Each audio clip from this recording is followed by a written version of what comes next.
Hello, gamers. Oh sheesh, welcome back to another amazing live stream of yours truly. I'm so sorry I almost made you wait 5 minutes. I know, I'm one of those mean streamers who makes you wait 5 minutes at the starting soon screen. I'm sorry, I was busy, I was yapping, I'm not gonna lie to you, I was yapping to somebody else. God damn it, I got up to put away this hot sauce and then I didn't even put up, bruh. What's going on right now? I don't even have my water, nothing. What was I doing those 5 minutes? Yapping.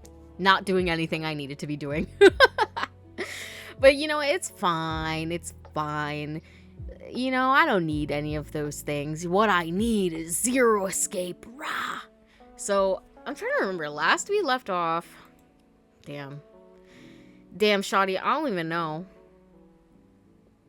When's the last time I played Zero Escape? I feel like it's like recent and not recent at the same time. Let me pause that music, give you the actual game audio, minimize my 27 tabs that aren't my Twitch chat. Oh god. Okay, there we go. Okay. Also, hello, Anarchy. Let's do continue. Yarg. Sure. We've gotten one ending, bro, out of 6. We're like how many parts deep into Zero Escape at this point? And I've only gotten one ending, bro. We need to start hustling. We still got 2 other Zero Escape games. Okay. Junpei, Ace, and Clover headed toward A deck. Here's A deck. It was the door on the left, right? On the left, right? That should be it, yes. Then here we go. It opened, and they walked through. It's just as Santa and Lotus said.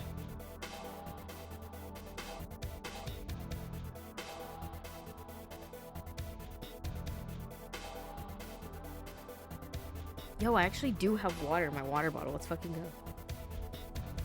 Alright, let me... Sorry, I had to go like scoot in my little chair, get my water, but I'm settled in and I'm ready to go. Is this the game music? Okay. Listen, you can't say Spike Chunsoft doesn't know how to make games. And you know, the fact that like Spike Chunsoft also helps make some Pokemon games, that kind of makes sense. That checks out. Alright. At the end of the hallway sat a door with a large red 1 on it. Oh yeah, okay, so we went in the red door this time. What door did we go in last time? I can't remember. A numbered door. We went with Lotus and Clover last time. I think Hydro might have influenced my decision to go with Ace this time.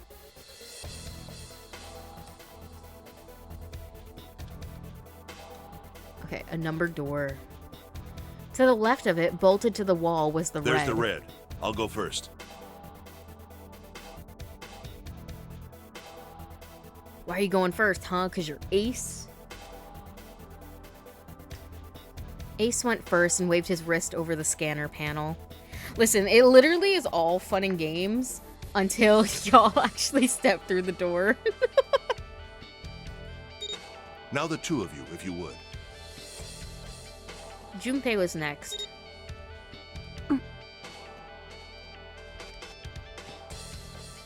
Finally, listlessly, Clover lifted her arm. Listen, Clover, I know your brother died / was murdered, but you know we gotta get through this, all right, man. He would want you to live. I mean, assuming so. I don't really know anything about y'all's relationship, but that's what I'm assuming. Finally, listlessly, Clover lifted her arm. She leaned toward the scanner panel. Somebody gonna have to drag her ass, because she might be feeling a little, sewer slidle. The 3 asterisks clicked to life, shining brightly. Ace took hold of the lever. Now.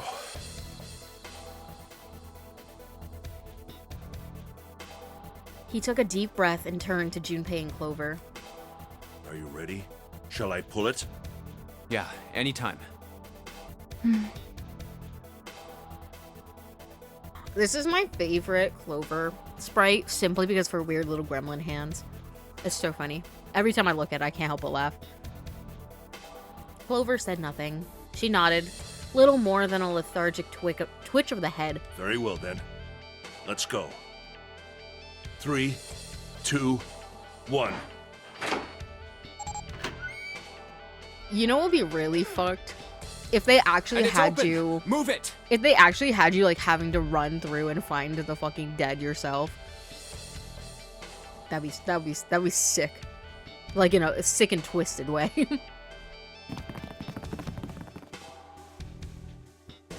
They stumbled into the room. Where is it?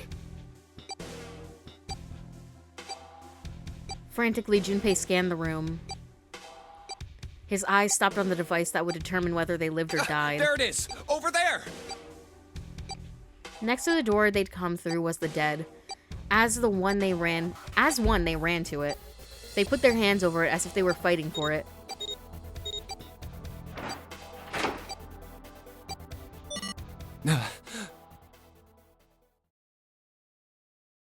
I mean, honestly, the Red Dead situation, honestly, it never feels like a scary situation because, like, you know it's gonna be nearby. That would defeat the purpose if it wasn't. I'm assuming Zero would rather have us, you know, solve the freaking rooms that he planned who knows how long for, rather than die. It stopped. Yes, it did.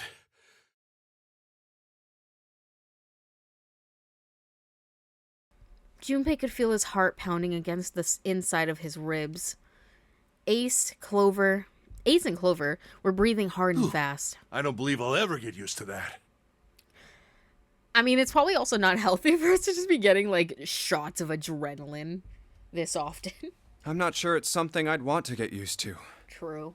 We should finish this game before imminent death becomes a normal thing. Yeah. See, we say that, but like I said, there's 2 other Zero escapes after this. So, we as the players will not get used to it. I don't know what happens to this crew. They might end up getting out, but us, we locked in for another 2 games. and 4 more endings after this one. I agree. Now then. Junpei looked around again, this time more slowly. There's another door. Let's try opening it. He took hold of the knob and gently pulled it open. So, this is the wheelhouse? Bro, get the fuck out of my way, Shu. I'm trying to pull up to the desk. He closed the door again and turned to Ace and Clover. Is this the steer area?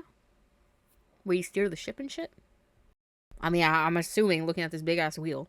I don't really understand how ships work, but it's fine.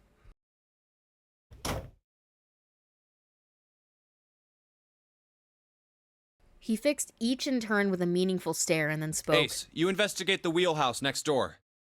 Very well. Clover, you're in charge of this room. Say something! Okay, I will. Loki, Junpei's so me right now. I'm like, bro, I totally feel for you that your brother died, but you need to pick it up. I'm sorry, the rest of us want to live. Alright then, let's get started.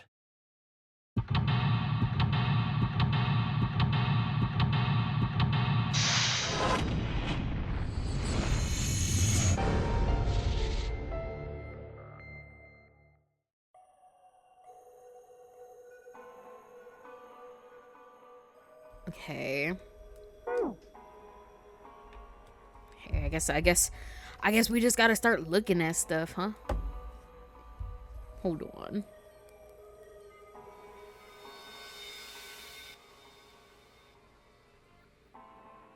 I want to look up the Titanic. The wheelhouse. I want to see, like, what it looks like in comparison to, like, what we are going to see. Oh, hello, Alex. My cat just came in. The bridge sank in the final 15 minutes of the ship at 2:05 a.m. The wheelhouse filled rapidly with water when the Titanic made a sudden dive forward. The sinking of the ship, at this stage, had been speeding up for a while, and when the sea had reached the boat deck, there was no stopping it. Damn. Captain Smith is reported to have locked himself in there during the ship's final moments. Okay. Sorry. I don't know. I do find the Titanic kind of interesting. Like, damn. Like, it's so hard, I feel like, for human brains to realize that, like, stuff that's big, like, that is that big, like, it could just be taken out like that. Like, granted, the Titanic sank in almost, like less than 3 hours. But, like, I can understand why they looked at the Titanic and was like, this shit's unsinkable. Look how big it is.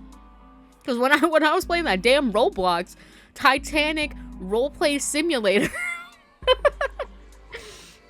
I really was like sitting in my little lifeboat looking at the boat that I was just on, and I was like, damn.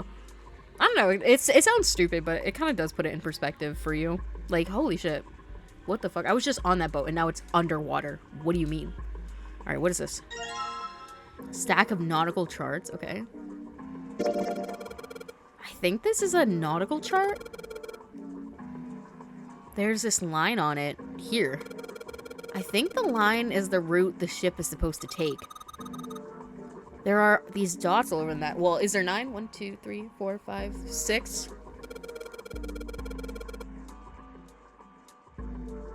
Oh, those are probably ports, like, for a boat to stop at. Looks like the lines connect to the dots. Okay, which dot are we at?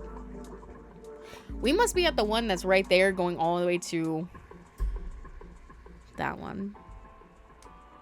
I think that's South America to Australia. I don't know. Don't ask me. I don't know anything. And people can't even be like, oh, Americans are so stupid. They don't even... Sorry, I know I defaulted to British, but I can't. But they're like, they don't know anything about geography. To be fair, I just don't care. Ain't got nothing to do with the school education system, because I barely know where this fucking 50 states are. There's nothing left in the drawer. Okay. Can I hit any of these other drawers? Okay, no. I don't even know why I asked that question. Also, I'm so sorry. Y'all know that I yap a lot at the beginning of the stream. It'll balance itself out soon. It's a wooden box. Maybe a case for letters?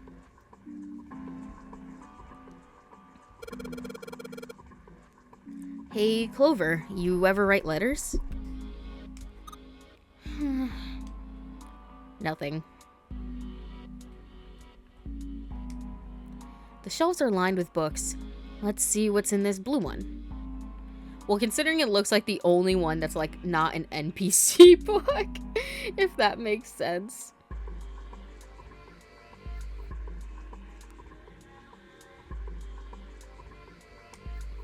Ship's log. Huh? Ship's log, huh? When it does that little, like, text noise, like, it is so giving DS. Like, you can tell this was on the DS first. New material has been added to the file screen. You know what's so funny? Is I don't think I've read literally any of this stuff in here. About digital roots, about the medical record.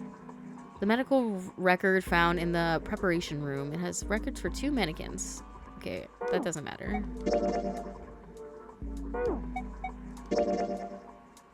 We leave soon for a new journey across the sea. After leaving port, we headed south and west. We turned southwest to steer around the continent. Then proceeded northward. This is the one that we just got, by the way. Then we proceeded northwest. We made port, then changed our heading to east for a time, and are now heading due north. Soon we will dock in the United Kingdom, the homeland of this vessel. Titanic. Yo, shout out to these things I've never looked at.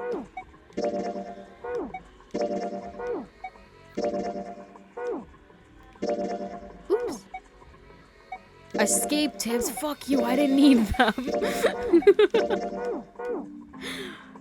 Yo, Black Blue. Just in time for the escape room. Literally, we just started, so you're right. Alright, let me look at these drawers. The left drawer. Let's have a look. Nothing. Okay. They're just one unit. All right, let's do right. Nothing. Middle. Pocket watch.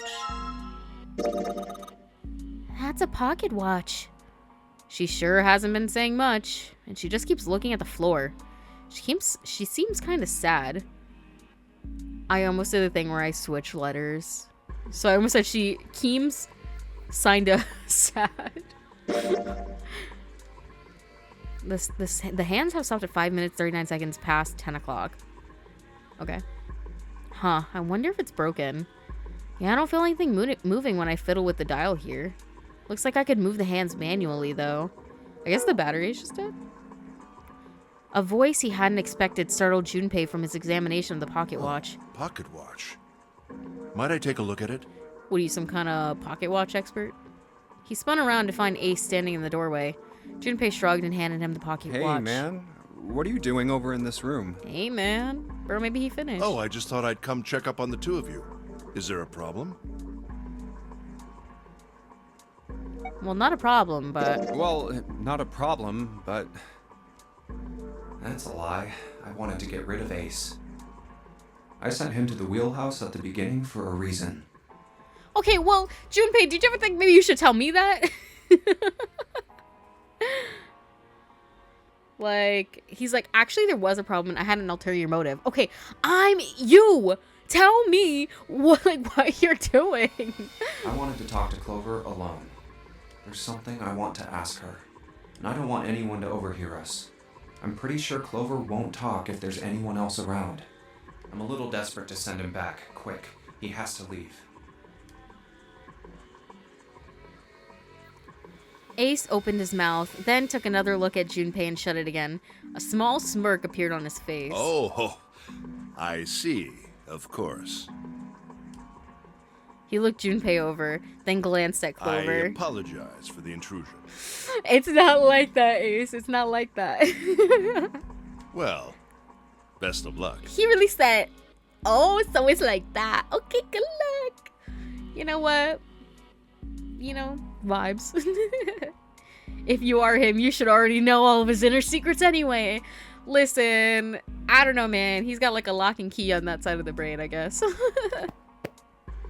Ace gave Junpei a knowing pat on his shoulder and laughed. Bro, he thinks I'm trying to shoot my shot. Listen, I would rather go for Clover than June any fucking day of the week, bro. But, I mean, that's not fair. I'd probably go for literally everybody else before I went with June. And I'm talking about boys and girls.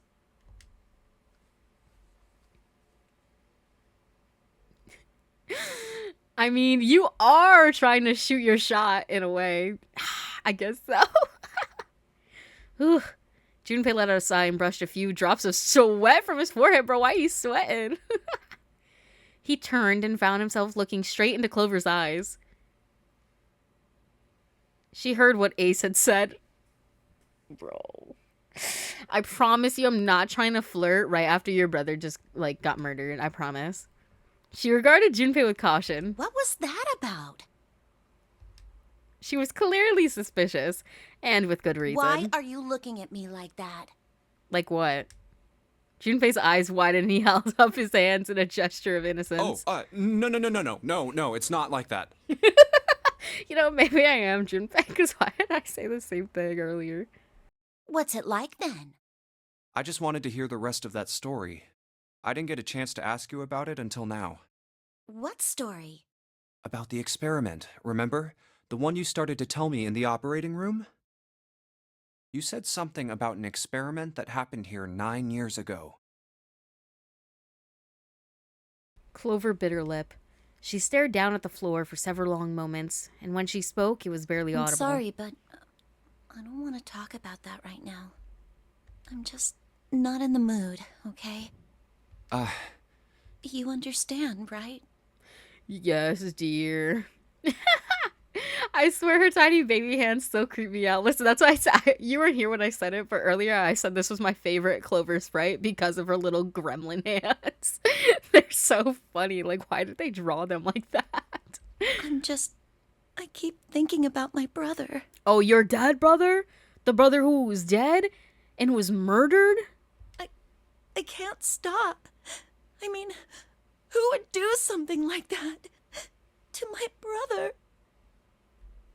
You know, honestly, I was gonna say it couldn't be me, but Junpei don't tell me nothing, so maybe it could be. I don't know. I might have murdered your brother. I don't know. I can't forgive them. I'm not gonna let them get away with it. Okay. They're gonna pay for it. I promise. All right, well, let's get through this damn escape room so you can do that, okay? We cannot avenge your brother if we don't get out of here alive and figure out who did it. So... Her shoulders were shaking. Drops of blood had sprung up on her lips where she was biting them. Okay, girl, I thought she was coughing up blood. I was like, oopsies. She wiped it off and looked at Junpei, her eyes fierce and angry. Junpei, who do you think did it? If we're gonna be so for real, like, I am sus of Lotus. Her voice was cold and scarcely above a whisper. Junpei gulped. Well, if what Seven said was right, then there would have to be at least 2 of them. Low key. I don't know, man. I don't know. You need at least 3 people to open the numbered doors, and if you subtract Snake, that means there were at least 2 other people. You're right. So, what does that mean? Well, if we just look at the bracelet numbers, we should be able to figure it out. Who could have opened door 3 with Snake? Now, don't be asking me really, to do no damn math. who and who, or who and who? You mean it could have been 4 people? Well, technically, it's possible. I don't know. That doesn't seem very likely.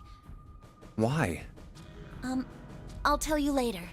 Why don't we just assume it was only 2 other people for now? Okay, got it. Let's do that then. Then who do you think it could be? Junpei crossed his arms in thought. Snake's bracelet number was 2. Which 2 bracelet numbers added to 2 would give a digital root of 3? Damn, can I get the calculator? You're just gonna make me do this shit on my own? Damn. Alright. And before you're like, you can't do simple math in your head. No! I can't! My brain doesn't work that way. I literally have to count on my fingers for like simple shit. Like if you were like, what's 3 plus 6? Yeah, I know it's 9, but like I would still be like, all right, 6, 7, 8, 9. Just because I'm like, what if I'm somehow wrong though? All right, so it would be 2 plus 8. Damn, I wish I was paying attention to like literally any of the numbers in the terms of like, does this person and this person together would make this number. But unfortunately, I'm just gonna have to sit here and you know, shout out to 7 for their name literally being 7, because it makes it so easy for me. Sometimes I'm like, wait, what's this person again?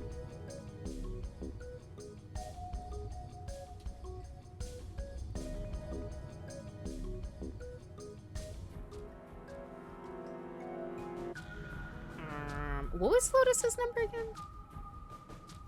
Geese, Snake, Santa, Clover, me, June. 7. Oh, is she? 8?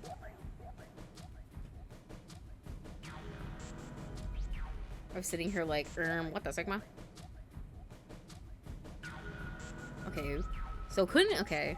I think I've cleared the first one. Guys, I'm sorry, but they should not have put math in this game when I'm stupid. A part of me is like, I wish it was, I wish it's June, just because I hate her. So 2, 3, I mean, my most sus people were Lotus and Santa. Listen, Lotus is 8, like the number of petals on the flower. When she said that, I was like, respectfully, Pookie. I didn't even know how many petals. I didn't even know how many petals were on a lotus flower.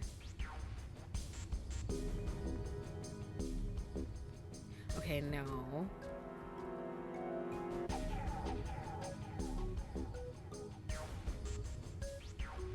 Fuck, wait, I didn't even do that one.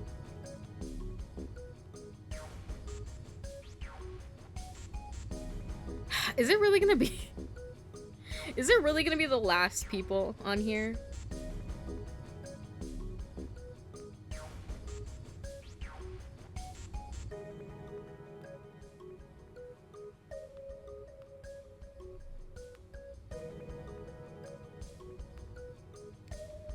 Bruh. What are we trying to get? 3? I think I fucked up my soup. Cause I mean, what numbers did you need to get? We need to get 3.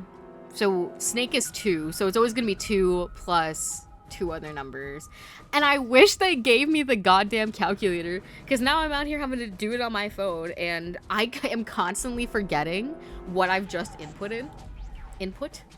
And so I'm like, what that signal?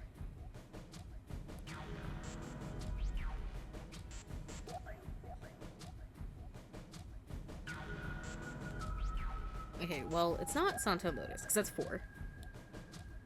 Because you get 14, then 1 plus 4. Wait, was it 14 or 1 plus 3? It might have been 13. Bro, okay, let's try June.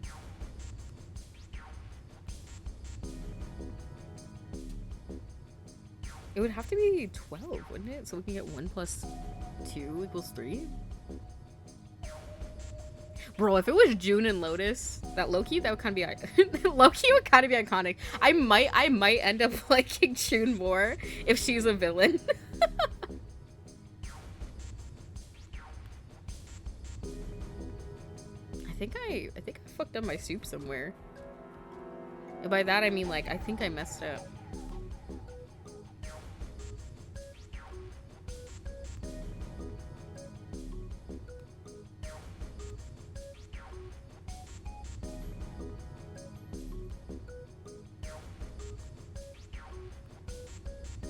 That's 2, because it's 1 plus 1, so it's not them. 2 plus 3 plus 6? Right? June is 6, right? I know a little bit. I feel like, I think I'm tripping.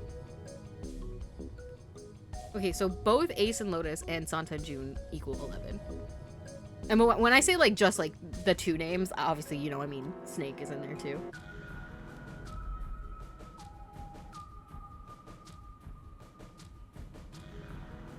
Whoa, okay, wait. I did fuck up my soup. Okay. I think it's Santa and 7, which is crazy, because theirs equals 3. So if you do 2 plus 3 plus 7, it's 12. And then if you do 1 plus 2, that's 3. Not my Pookies. I liked both of them. Why would they kill my other Pookie like that? That's fucked. Would it be Santa and 7? Wait. Okay, hold on. If it lets me go back, I'm actually gonna be mad. Because I thought, like, once you click it, like, that's it. So, if they're like, do you agree with this? And I had to do all that math for no reason, I might cry. 2 plus 3 plus 7. I don't know why they needed to have the parentheses around that, but whatever. Equals 12. 1 plus 2 equals 3. The digital root for Snake, Santa, and 7 is 3. Wait, hold on. Are Santa and 7 the killers? Hey, what'd you say your brother did for a living? What's wrong? Clover looked at Junpei and he looked back at her. There was no point in hiding it. I thought about it, and... Okay, no, it is just like you pick it and that's it. He told her his conclusions. That's what I thought. She looked less surprised than he'd expected. Santa and 7. If it was 2 people, then that's the only combination that works. Hey, wait a minute there. Don't you think it's a little too early to be jumping to conclusions?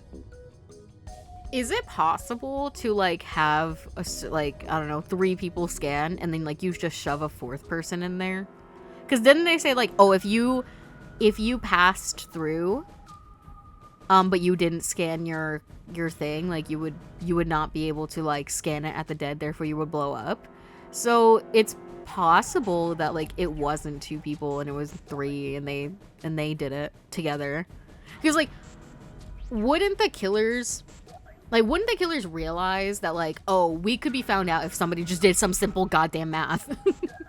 So I feel like it makes more sense if 3 people got together, at least 3 people, you know what I'm saying, got together and they were like, let's push this bitch in here, and then they all scan and then push him in. You know what I mean?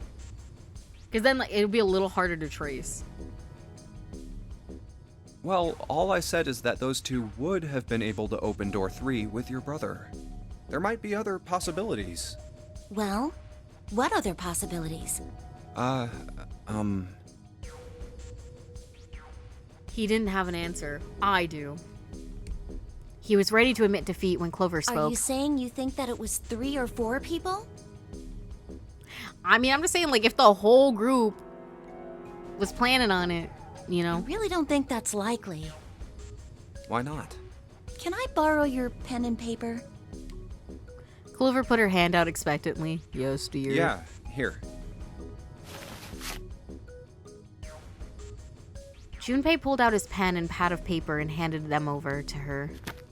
She opened the notebook and wrote down several simple addition problems. Ugh, math, derogatory. Eventually she had 8, which provided a digital root of 3. A, 2 plus 1 plus 3 plus 6 equals 12. 2 plus 1 plus 4 plus 5 equals 12. 2 plus 4 plus 7 plus 8 equals 21. 2 plus 5 plus 6 plus 8 equals 21. See, I wasn't thinking it like this, like it's 3 or 4 people plus Snake. I was thinking just like they just shoved his ass in because they said you can't do that or else you'll explode.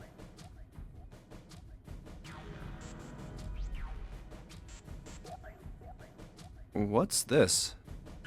These are the combinations for 3 or 4 people. These 8 combinations are the only possible ones. Oh, I see. Junpei, Yeah? I can trust you, right? Listen, I gave you that little bookmark or whatever. The question is, you didn't kill your own brother, did you? Not that I'm saying you would, but you know, I gotta cover all my bases. Of course. You're not gonna double Why cross would you me. need to ask that? Double cross both of us.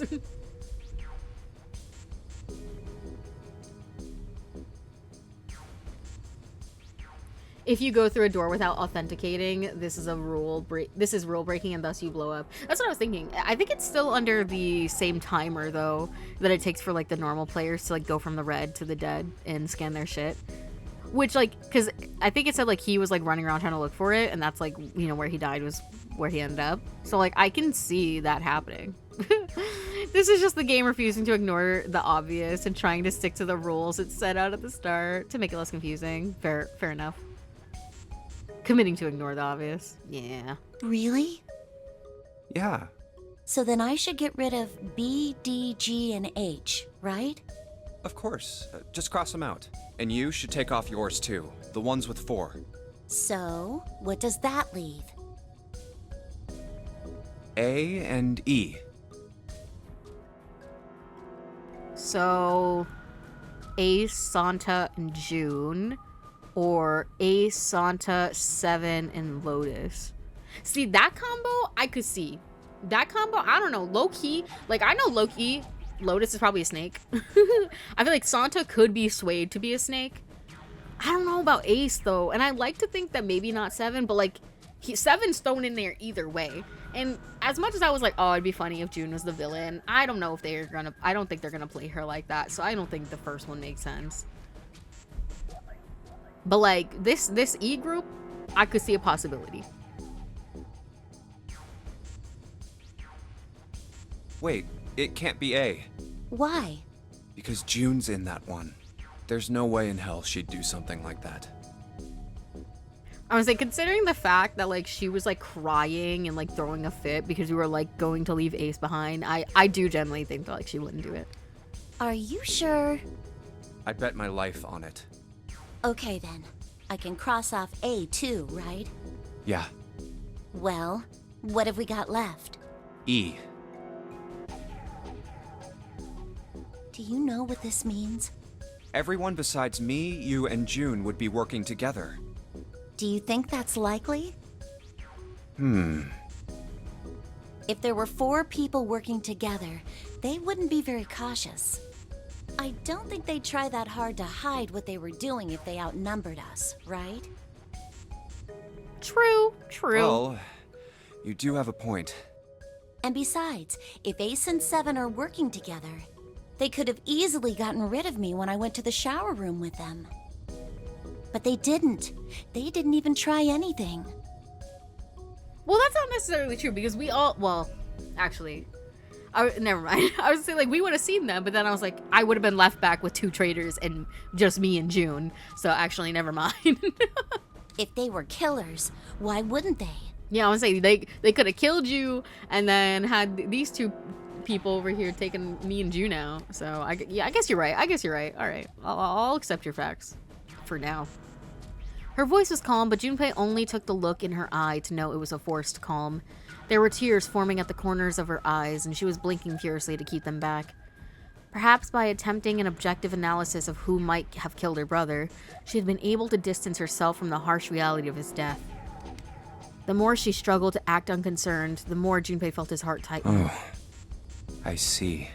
Anyway, I understand now. It seems pretty unlikely that it was as many as 3 or 4 people. Yeah, Then that means there's a good chance it was Santa and Seven. that's how it looks. But why would they do it? Especially since, I mean, well, that didn't happen in this route, but I was saying, me, Seven, and Snake had such a bro bonding moment in my first playthrough. So it's hard to see this, man. It's hard to see this possibility. There was a moment of silence. Motive. I mean, motive's everything, baby. He laid his hand gently on her shoulder. He was close. So close to the answer. When Ace chose the worst possible moment to return. And my hand's on her shoulder. Bro, Ace is not like this. Ace is not like this. I promise. Don't tell June. She's gonna freak. He raised a knowing eyebrow and then Have spoke. I interrupted something? What is it? There was something I wanted to speak with you about, Junpei. Could you come with me for a moment? Yes, dear. He turned on his heel and walked back toward the wheelhouse. Go ahead. I'll see you later. Okay. Junpei looked over at Clover. He gave her a short nod, hoped that she would be willing to talk to him again later, and followed Ace. Alright, Ace, what are you showing me, bro? What did you want to talk about?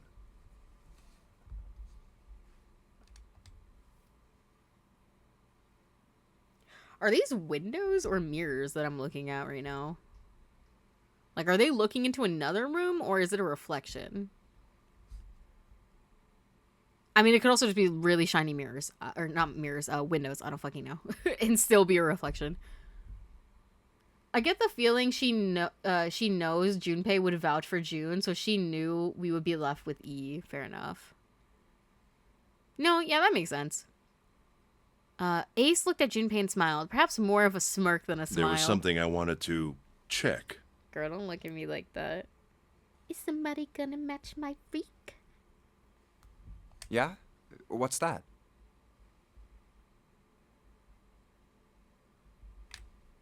If you'll excuse me. Okay. With no warning, Ace slipped his hand into the pocket of Junpei's vest. I'm sorry. Hello? What do you think you're doing, buddy? Reaching into my titty pocket like that. Hey, what the hell are you doing? I'm just checking. No, stop! He reached for Ace's arm. Listen, in an anime, this would be the moment like they would fall or something. And Ace would land on top of him. But they're too cowards for that. But it was already too late. What he just pull out my pocket? In the older man's hands were the pieces of paper Junpei had balled up and hid in his pocket. You didn't get rid of that evidence. Junpei, you're stupid. You're stupid. You're stupid.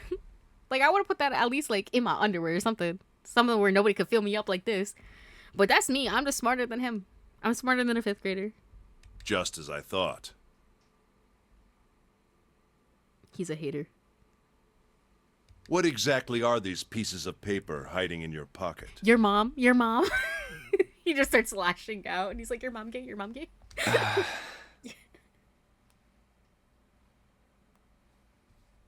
You switched them, didn't you, when we voted? I don't know. Kicks my feet, giggling.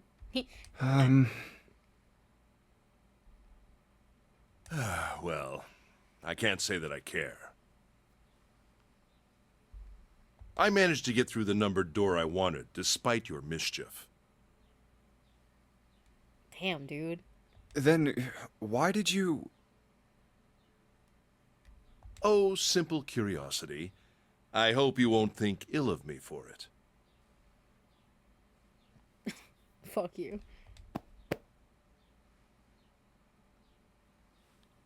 Ace smiled and gave Junpei a friendly pat on the shoulder and then turned on his heel and left. Blinks rapidly.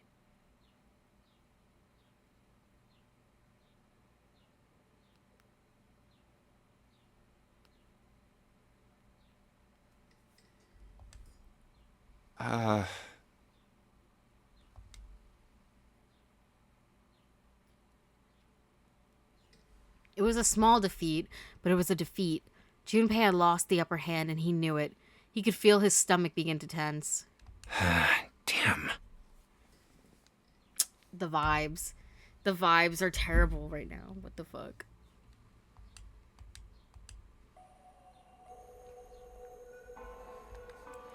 SMHing my head for real. Ah!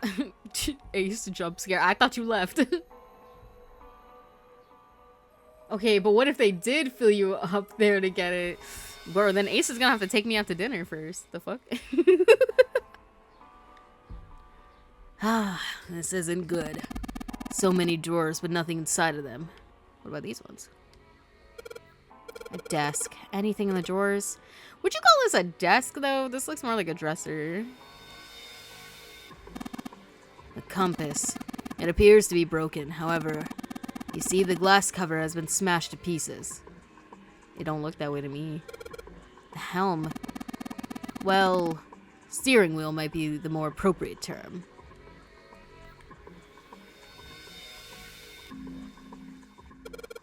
What is this? Some kind of display? It looks a little like an electronic scoreboard. I imagine it was added recently. Oh, bitch, I thought this was a fucking vent. Actually, go turn around. There's another room on the other side of the window. Okay, so this is a window, and it does look on that side. So I guess, like, you can use either and they both control, or do you... Guys, does anyone here know how ships work? Like, you just have, like, 2 steering wheels, you can choose which one you want, or do they both need to be, like, utilized? I don't know. I have no fucking idea. I'm like, why is there 2 wheels? Listen, because I looked up the Titanic wheelhouse, and, like, not all the pictures look the same. This one looks the most similar. It's got, like, the same dressers and the windows and the wheel and the compass and stuff, so that all looks like the same. What does it matter? Here we... Let me look it on my computer so you guys could see. Because, like, I did think... I know we kept joking, like, oh my god, when anything looks like the Titanic or is Titanic related, it's a fucking Zero Escape reference. But I think it actually is kind of cool to see, like, how close they get to, like, how the actual Titanic looked. I do think it's kind of interesting. Where am I? Okay, here we go. See, look, this was the initial picture I looked at. And, like, it kind of looks the same, but, like, this, like, counter stuff is not the same. And, like, this kind of looks different, too. And then I saw this picture. And this picture looks a lot like what we're seeing. So, I don't know. Let's see. Cuz yeah, like there's two steering wheels. Should I ask Google? Why is there two steering wheels? Oh, cuz this is the Olympic. I want the Titanic, baby. So, I'm going to assume it looks like this one. This is the picture. Why like, is it on all ships or just the Titanic? Why does the Titanic have two steering wheels? All right, what did they say? What is okay, can you play this? I just want to watch this video. Let me in. Why did the Titanic need two steering wheels? Okay, what does this say? Okay, so there's steering wheel in the wheelhouse and then the steering wheel on the bridge. Okay, which we can see from our thing. The wheelhouse's wheels feel redundant and foolish. Why situate crew and helmsman where they can see forward more poorly? Doesn't explain the way the wheel in the navigating bridge wasn't the main one. If the bridge's wheel suffices for frequent changes of course or maneuvering, why not make the bridge wheel the main one? On the center line of the bridge facing the windows was a helm with the ship's wheel and a binnacle housing a steering compass immediately forward of it. This wheel was not what could be considered the main ship's wheel. Okay, so there's like a main wheel and like a sub wheel, as it was only used when the ship was subject to frequent changes of course or maneuvering, as would be done near land, in a narrow channel, in port, or when docking. When in use, it was connected via an overhead mechanical linkage to the main steering mechanism located further aft in the wheelhouse. This linkage is visible in the photograph of the Olympics bridge taken by this guy. Once the ship was at sea under a normal steaming watch, the wheel on the bridge had its linkage disconnected, and the ship was then steered from inside the wheelhouse. If you were standing in front of the bridge wheel and turned to face aft, you would be facing the wheelhouse and be able to see inside it through large windows on its forward side. Those within would have a clear view of everything on the bridge and out the bridge windows facing forward. Inside the wheelhouse was located the main ship's wheel, and immediately forward of it another binnacle housing a second steering compass. The wheel at this location was connected to the steering mechanism called the telemotor. So basically, the one inside is the one that they use mostly, and then the one outside is the one they have to do parallel parking, pretty much. Are you having fun? Always with Zero Escape. Sorry, we had to do a quick Google of why it had two steering wheels, because I don't know anything about boats. So this is the 1997 movie Titanic portrays these two wheels. Look, there it is, I guess. Oh, yep. And then I think they said this was yeah. Okay, we're learning things. Never say Zero Escape isn't educational. Okay, let me go back over here. I adore the 999 game, the whole Zero Escape series. This is my first time playing any of them, so it's definitely a trip. It's definitely making my brain move.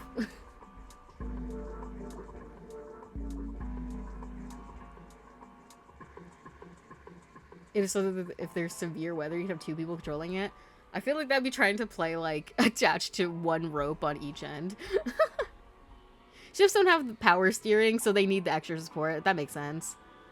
Oh, good. Learning's amazing. Listen, I never thought I'd be learning about boats, but here we are. Okay, there's another room on the other side of the window, which we learned is the bridge. Rah! Okay, let's turn around. There's these doors. It looks like this is the only exit. Okay, so we have to... Wait, put the pocket watch in here. It looks like this is some sort of lock. It's got a weird shaped indentation on it. Huh? This shape. Maybe... It does look like the pocket watch would fit here. See, I don't know if it's just me, but I would have put it clock side to me. Nothing. I imagine the pocket watch is intended to go in there. However, we may need to do something with the watch first. Oh, like we need to change the, because they did mention you could change the hands on it. Oops, sorry. I always forget how to open this. Okay, there we go. A mechanical pocket watch with a spring. It doesn't appear to be working. The hands have stopped at 5 minutes, 39 seconds past 10 o'clock. Turning the knob does nothing. Epic. Yep, it's probably broken. As long as you could move the hands, however. Okay, we'll move them. Okay, there's another door. Is this the one we came through? Okay. I never finished looking at everything before I had my conversation with Clover. A map. It's got the Atlantic Ocean in the middle. Hey, Junpei. What do you think these red things are? Those are the ports. Yeah, they look like pins. What do you think they're for? Who knows? What do you mean, who knows? Come on, be serious. I am. Listen, they're ports. Hey, Junpei, you sure you don't have any, like, hints or clues or something? Oh, yeah. Let me see if they match up. Oh, should I? Yeah, I should probably have clicked on that. Oopsies. Well, the nautical charts I picked up earlier have a map like this one. Maybe one of them matches up to the pins or something? Let's see. Well, what do you know? Looks like this one's a match to the pins. Okay, so we got 7 locations connected by a straight line. And each one has a word next to it. That's probably the speed. New material has been added to the file screen. Oh, yippee.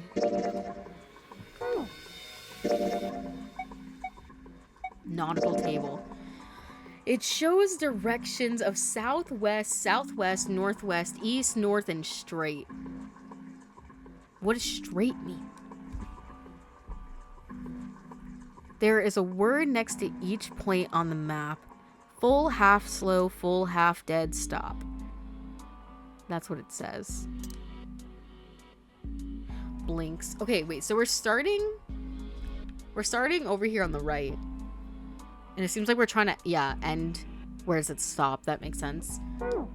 Okay.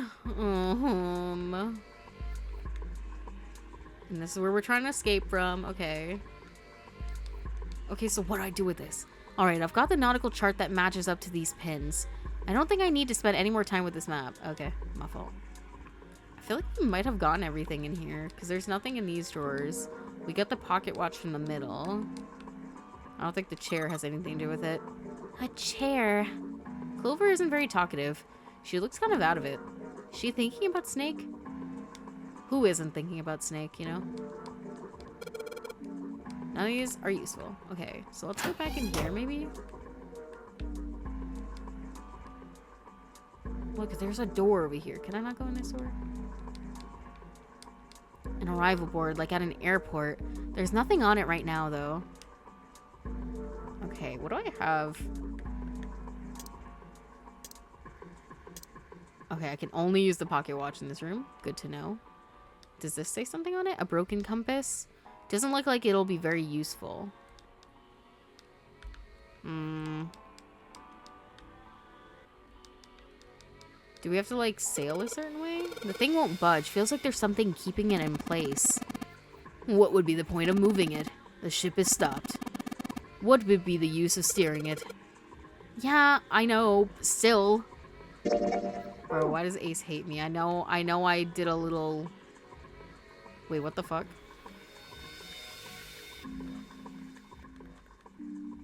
Bruh, I never looked in this direction. What? Is this me going into the bridge? Blinks. Oh, okay. Wait, let me go back real quick. This room is just like the other one. And obviously they wouldn't want us to actually see out the real windows. That's so weird. Like, imagine being in, like, that far back wheelhouse. Like, how do you see through the windows? I don't get it. If there's, like, a room in front of you, and you have to look out their windows. Straight means not gay. During like the last few days of Pride Month, not for me. Sorry, Zero Escape, I can't help it. This room is just like the other one. Metal plates bolted over the windows. Heck, not just bolted, it looks like they've been welded on. No way in hell are we going to get those off anytime soon. What are these? It's a wooden board with a circular hole on it. And does that do anything for me? A compass. And what destiny does it point us to? I really hope you don't think that sounded cool. Aww. Wait, I can actually move this? Yes, I suppose you could call it a helm. Steering wheel might be more accurate, however. A well-polished steering wheel. Looks like it still moves. Okay. Ah, a human hammer. They're often used to subdue large men like Seven. What? That was a joke, of course. Thank you, Captain Obvious. Ace. You really kind of suck at making jokes. That was rather cruel. Wait, now I feel sad. Okay, I think we've looked at everything, finally. Oh, can I look at this? Okay, no. We can change this. An engine order telegraph. They use this on old ships to adjust the speed of the ship. Like the gear shift in a car? Well, it's a little different. This device doesn't connect directly to the engine. In short, it's a transmitter. The navigation officer uses it to set the speed of the ship, and it sends a signal to the engine. There's a handle on the top of it, which can be moved back and forth to... Hold on. Huh? There's no handle. You're right, there isn't. It looks as though it was deliberately removed. Rough. This is rough. If we can find a replacement handle, I could probably get it to move. And where are we finding one of those?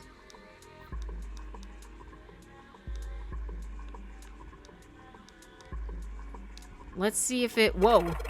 Looks like the steering wheel moves. So it would seem. I noticed something else as well. What's that? Well, when you move this wheel, the compass also moves. What do you mean? The ship, it's moving. Huh. Tricked you, didn't I? The wheel and compass must be connected to one another somehow. Do you think that's important? Let's try turning it again. Oh, hell no. What the fuck is this? Now, this definitely looks like a Nintendo DS. Like, touchscreen mini game. I love how Junpei just completely ignored Ace's jokes. I like to think that if Ace hadn't done what he did and, like, reached into Junpei's fucking pocket and pulled out this piece of papers and confronted him, I think Junpei would have laughed, but now he's kind of mad. So he's got to pretend like they aren't funny. I wish I don't remember what the, can I pull up my inventory from here? No, I can't. Oh, damn, it really is locked. I have to go over here. It doesn't exist. Was it under? Oh no. Nautical table. It shows the directions of southwest, southwest, northwest, east, north, and straight. Okay, I think that's what we have to do. I feel like that makes sense. Wait, let me take a picture. Let me take a picture on my phone. We'll see if that helps me. Okay, go back.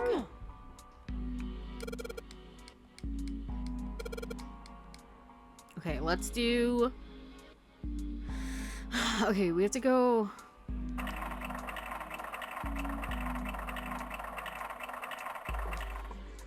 Okay, south, west, southwest. Does that count? No! Fuck.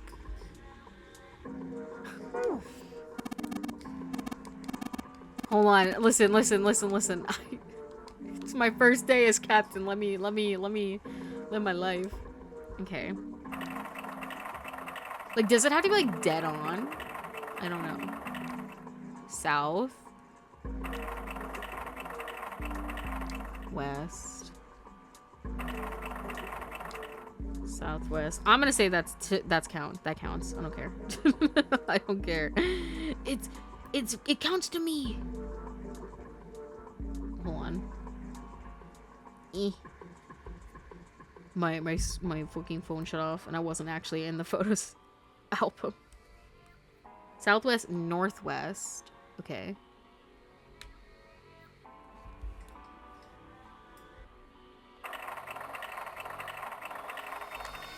Okay. Northwest. East.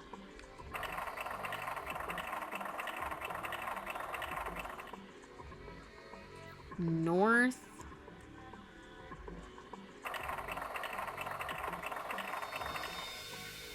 Fuck. No! Fuck. I'm gonna have to do it again. Dude. What? No, they're trolling. They're actually trolling.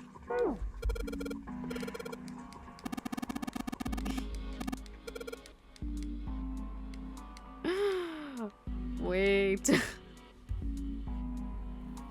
It auto locks to the direction when you stop turning, so you can't be off. Okay. I literally hit stop on the north, and it did not stop. It did not stop. You gotta let go early. Yeah. Okay, let's try again. South. Okay, let's not fuck this up this time. Let's like actually look. South. West. Okay. Southwest. Okay. Northwest. Oh, I almost like didn't do that. East. Okay, east. Okay, then north.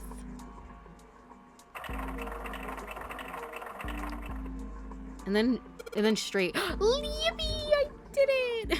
It only took me 27 times because I apparently don't know how to press a button. What the? The handle came off. Stooping so low, are you, Zero? The handle that came off the steering wheel. A handle. I know where this goes. So, I sure hope this handle fits. Yes, it fits. OMG, you broke it. Now you're trapped forever. Listen, it can miss one. It can miss one little handle. Excellent.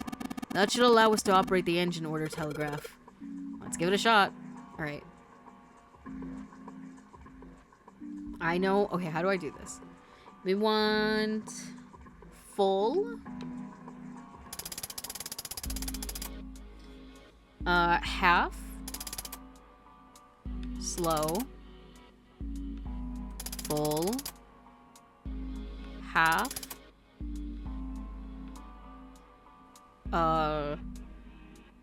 Dead.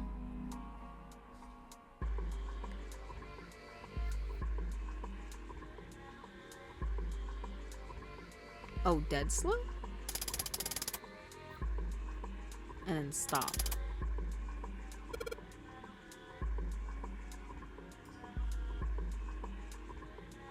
Okay, huh? That's weird. I thought I put in the right speed. Did I mess up? No, I don't think so. Look, something's happened on the back wall of the wheelhouse. Yeah, you're right. Let's check it out. I also thought I put it in wrong, but I was like, but I put in exactly what they said. Is it this? Oh, wait, look, it's this. El Paso. Wait, is this where we're all from? They all say the same, like, thing, though. There's something on the wall that kind of looks like an arrival board. There are a whole bunch of words on the left side of the display. What the hell is this? Still 0 chance of escape. It's seeming that way. It's seeming that way.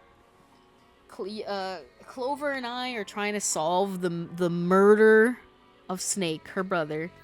And we're thinking that it's Santa and 7 because Snake was in the room labeled 3. So the digital root had to be 3, and the only 3 people, Snake included, that could make 3 is Snake, Santa, the white-haired guy, and 7, the big guy. They're names of ports across the world. To me, it seems like it's the same El Paso, Lome, and Foss over and over again, but that's just me. You know, just like the ones you might see at an airport. Departing XX, carrier XX, flight XX at XX o'clock. Like that. Oh, I get it. It does look like those are the names of the ports along the ship's route. It looks like only one of those has a time on it, though. The time on the last line, right? 10 seconds past 3 o'clock. Perhaps that's the arrival time? Is it the arrival time of when we're arriving? I have no clue. No, not the Pookies. Actually, maybe Snake had it coming. Listen, that's like, I can't think of why they would kill him unless they thought he was like a liability or something. Or like, maybe it's because he had, at the beginning of the game, he was given like a note. He was the only one given a note, obviously in Braille. But he was the only one given a note explaining things. So maybe they were sus of him. Okay, what does this mean though? But why are they showing even the seconds? Oh, wait, that's what we have to put. Okay, what does it say? 3:10. Oh. 10 seconds past 3 o'clock. The time. Okay. Oops, no. I want this.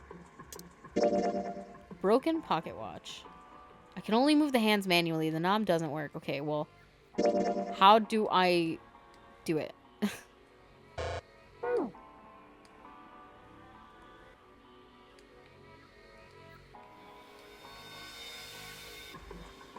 Maybe, okay, I don't think I had the clock out before. It's got the names of the ports the ship will stop on. The last line says 10 seconds past 3 o'clock. That must be the estimated time of arrival at the final port. Are they just gonna find, like, we're gonna dock at port, and just gonna be dead bodies inside? Is that what happened at the other ending? Oh, perhaps. Whoa, what's he doing? Excuse me, Junpei. Hey, he just took my pocket watch. Bro, I don't know. I think Ace likes me, because why he keeps sticking his hands in my freaking pockets? Hey! What the hell are you doing? Just trust me.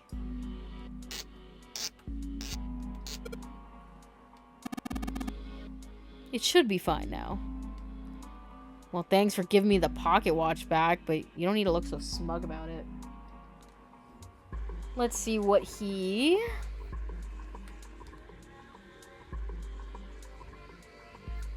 Also, roast stock in Cork. Cork. Like, are those real places? The only thing I think of is, like, El Paso, Texas. Right? Is that Texas? Texas? Or is that... I don't know. It's one of them.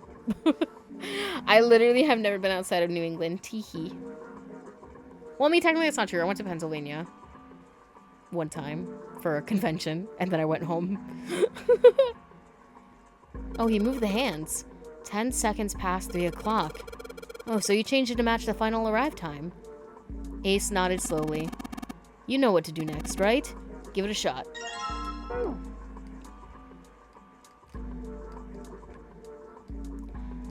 Put it in, Junpei. Shut up. Yes! It says open now. Good work. It seems you were successful. Well done, Junpei. Yeah, hey, Clover! What? Look, we unlocked the door. Now we can get out of this room. Oh. Well, let's go then. Clover. Okay, open the door. Oh, right, that other door was how we went in. I forgot. Yippee! I don't only took 8 years instead of 10. Oh, a hallway. Yeah, those are all real port towns. Oh, okay, cool. It's far too narrow to be called one. The loam is probably Rome, since Japanese don't actually have an R. Oh, okay. They found themselves in a small space outside of the wheelhouse. On the left was a wooden door. This seems to be the only route. Yeah, let's go. I mean, we must be pretty high up if we're at like the wheelhouse. Wow. Oh, dude, this is where they were telegraphing shit. I don't know Morse code though. Oh, I really hope it's not Morse code. I'll cry. It was full of all manner of turn of the century electronic equipment. Well, these machines are weird. I've never seen any of them before. Huh? I don't know. It's something about it. I just love how like old school stuff looked. Like, I don't know, something about this type of like architecture, furniture, like machinery is all, I don't know, charming in a way. Wait, this one is... What is that on the table there? Beep beep beep beep beep beep beep beep beep. One smaller machine had a metal bar that ended in a circular handle. Ace seemed to recognize it because he's old. A telegraph key. These were used to transmit Morse code a long time ago. He turned and slowly took in the room. This must be the communication office.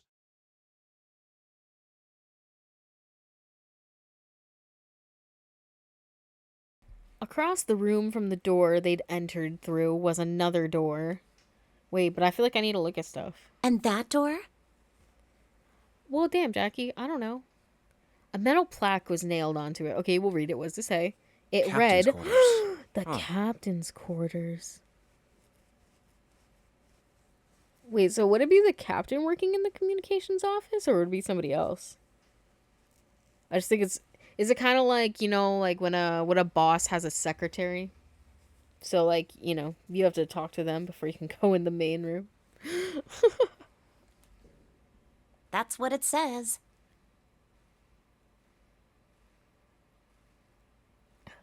Not me doom scrolling on TikTok for almost an hour and a half. Anyways, how's stream been? It's good. We definitely were struggling for a quick second there, but we figured it out. Actually, I feel like I wasn't lacking too much. Once I realized that there was another screen I hadn't turned around all the way, we were good. We were also learning about how boats work. I had to Google because I saw that there was 2 steering wheels in this ship, and I was like, why is there 2 steering wheels? And one is for like precise movement and one is for like general movement. Then, do you think... There is no way Zero's in there. And if he is, bro, that door's locked.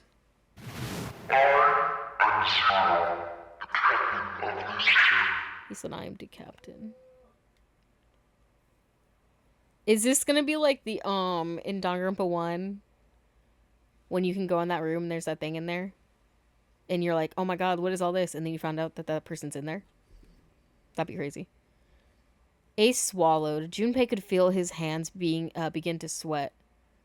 Only Clover seemed unaffected. Well, we won't know if we don't open it.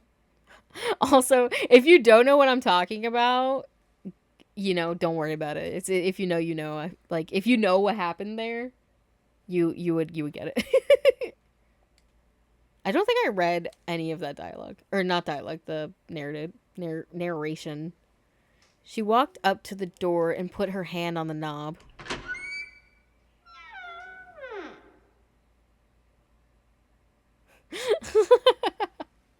I'm the captain now, boat lore.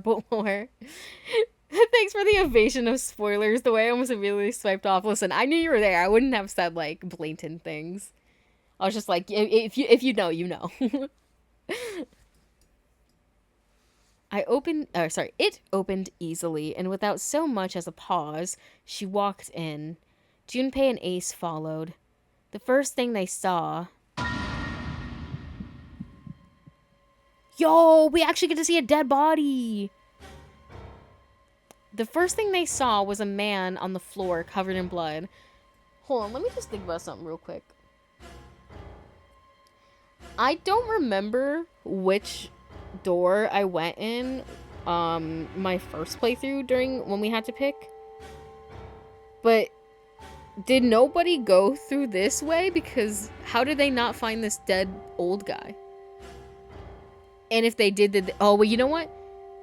I think right after we left this room, we came out and we found out that everyone was dead. So you know what? They probably couldn't tell us because they died. Never mind. I'm sorry. I take it back.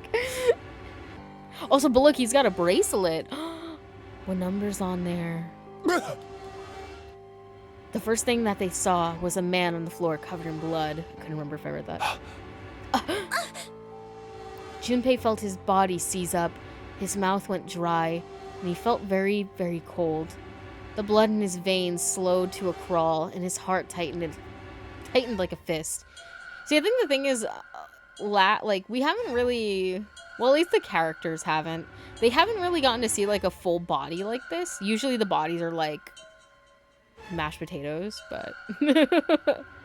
So this is our first time, like, seeing, like, an intact dead body, which is kind of interesting. The blood in his veins slowed to a crawl, and his heart tightened like a fist. Not again.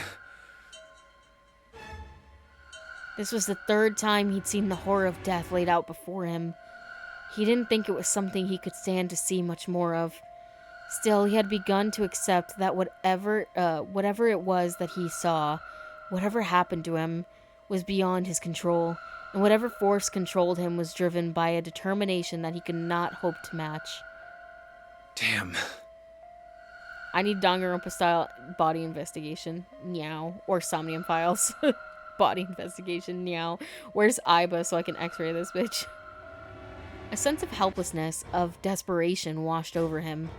It left behind a feeling of utter emptiness that wormed its way through his body like acid. No, wait. We didn't check his pulse yet. Maybe he's still alive.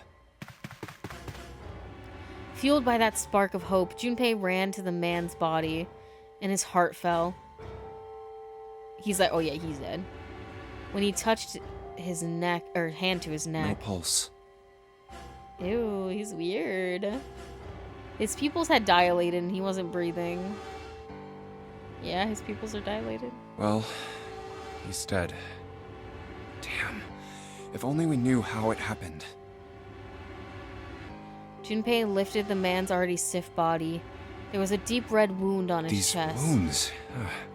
I wonder what killed him. Pull back that sleeve, Junpei. Stop playing with me. Junpei did not have to wonder long. It must have been this.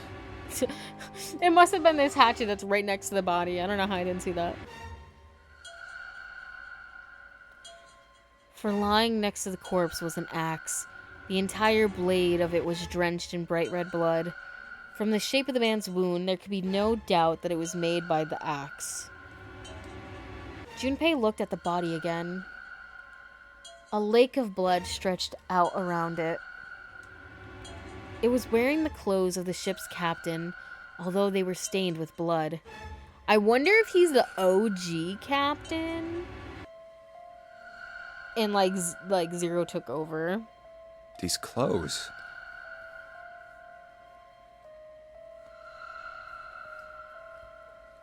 A captain. Does that mean this guy was Zero? On his left hand was a bracelet. The number on the bracelet was 0. Bracelet 0. It was only then that Junpei noticed the stench of blood that filled the room. He couldn't help but laugh. There was nothing else for him to say. It was too simple, too obvious, too straightforward. If there hadn't been a dead man on the floor, Junpei might have thought it was a joke. Junpei. It may be wise to find a way out of here first. There's no way this is 0. I just don't believe that. He probably fucking stuck this shit on here to make it look like him. Yeah, you're right.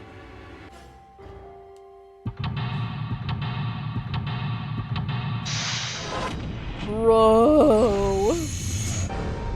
Bro, this room is huge.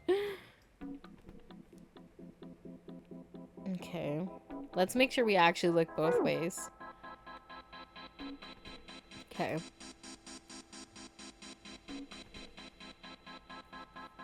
Maybe he's in a zen state. He slowed his heartbeat to a crawl. Yeah, maybe. Or maybe it is 0. Defo not. If that's actually 0, I'm gonna be shocked. I'm gonna be shocked. Because listen, like Junpei said, it's too clean. It's too, you know. But you know, then again, it could be. I can't remember what it's called, but I think it's like Occam's razor. Like the most simple solution is usually the correct one. I don't know, man. Not in Spike Chunsoft games.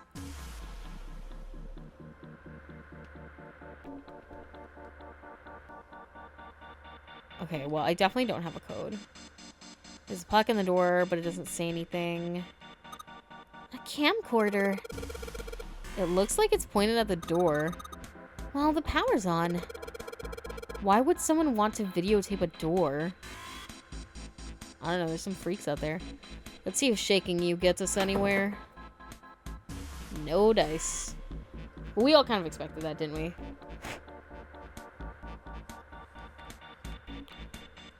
Oh, was he sitting in this chair and then got axed, bro? Oh, and this is like his room, too. There's blood on the chair. Do you think this was the dead guys? Well, he was on his stomach, so maybe he sat in the chair, got axed, and then he like fell over onto the floor. Yeah, probably. There's blood on the chair, kind of creeping me out. Okay. There's a lamp with a shade on it on the table. And something else, something metal, a music box. Looks like a music box. Alright, we'll play it. One of those old music boxes. How about we wind it up? Yippee! Are we gonna have to put this in like Morse code or something? Why does it sound like that? Is it broken? The pins on the cylinder are all shaped weird.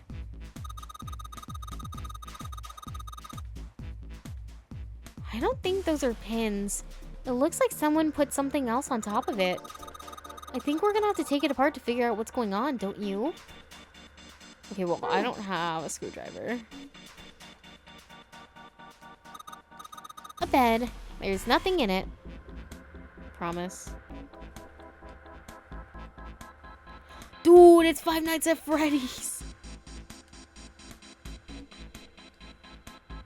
They look like batteries. There's a cable running from them to the monitor. A chair. Oh, hell no. What the fuck is all of this? There's a piece of paper in here with some letters on it. What's the deal with this? Is it some kind of code? There are 4 rows of numbers and letters. They all start with 0 and end with 8, F, N, or V, respectively. Maybe this has something to do with the number bases? There's a bunch of weird buttons on here. They probably switch what you see on the screens. Do you know how to work this thing? Why don't we just press one of these? Like this one.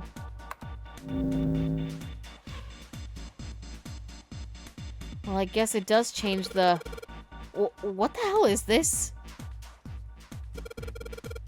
Hey, isn't the door on that screen the one right behind us? You're right. So, whatever that camera sees is sent to this screen in real time? I wonder if that means something, you know? There's nothing on the monitor, just static. Huh. Junpei snorted with grim humor for the second time since he had come into the room. The 4 screens along the bottom had a single letter each, spelling out... Z-E-R-O, huh? It's like he's making fun of us. He is.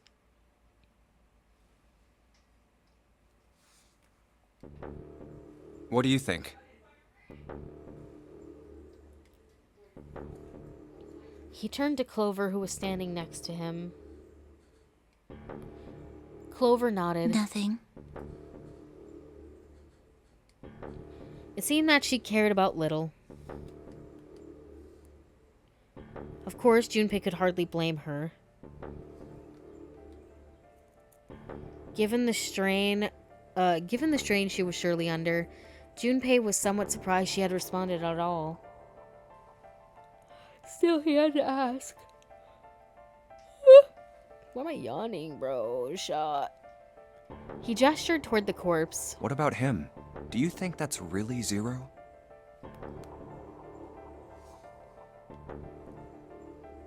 Clover shook her head There's weakly. no way that's him. That's what I'm saying.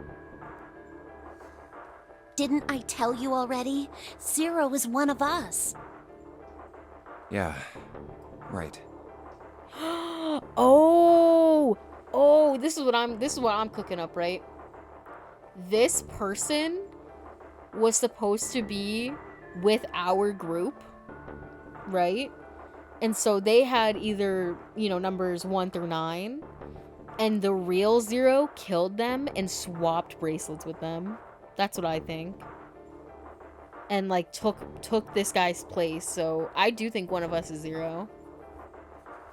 And I think like whoever it is killed this guy and took his bracelet and gave them theirs, which was Zero. Zero making sure Freddy Fazbear doesn't catch him lacking. Ayo. Well, even if he wasn't one of us, there's no way that man could be Zero. Yeah, no matter, like I said, that I agree with that. It's like no matter who Zero is, I definitely think that they killed this guy and swapped bracelets. Huh? Don't you get it? The letters that spell Zero on the TV screen, the captain's clothes he's got on, and of course, the bracelet with a 0 on it. It's too obvious. Look, this is Zero right here. This dead body is Zero. Isn't that kind of fishy? You're right. Only an idiot wouldn't see through something like that. No, that's not the point. So I'm not trying to make fun of them for thinking a trick like this would work. I'm sure they didn't think it would work, which makes me wonder.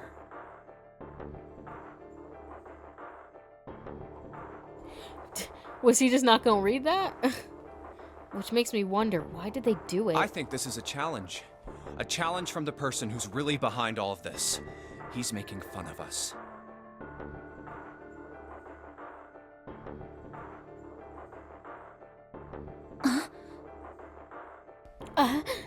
Don't you get it? If whoever killed this guy really wanted us to think this corpse was Zero, they'd never have put a bracelet on him. Walking around with a 0 bracelet would be like hanging a sign around your neck that said, "I did it!" Anyone with a brain would be able to see that this guy is supposed to look like everything Zero is supposed to be. Just like we did. The killer must have known we wouldn't think he was Zero and put the bracelet on him anyway. Do you know why? Why? Like I said, he's mocking us. Too bad, suckers, this isn't Zero. Where's the real me then? See if you can catch me. It's the same bad joke a lot of criminals like to play. They'll just sit back and watch people run in circles. That's really twisted. But it almost seems kind of childish. Yeah, you're right. It's really childish. It's like it's just a game to whoever this person is. That's what seems funny to me. Junpei bent down next to the corpse. All right, let's get back to the point. Who killed this man? I don't know. And what's this guy's deal? Who is he? How would I know that? If I knew anything, I would have told you.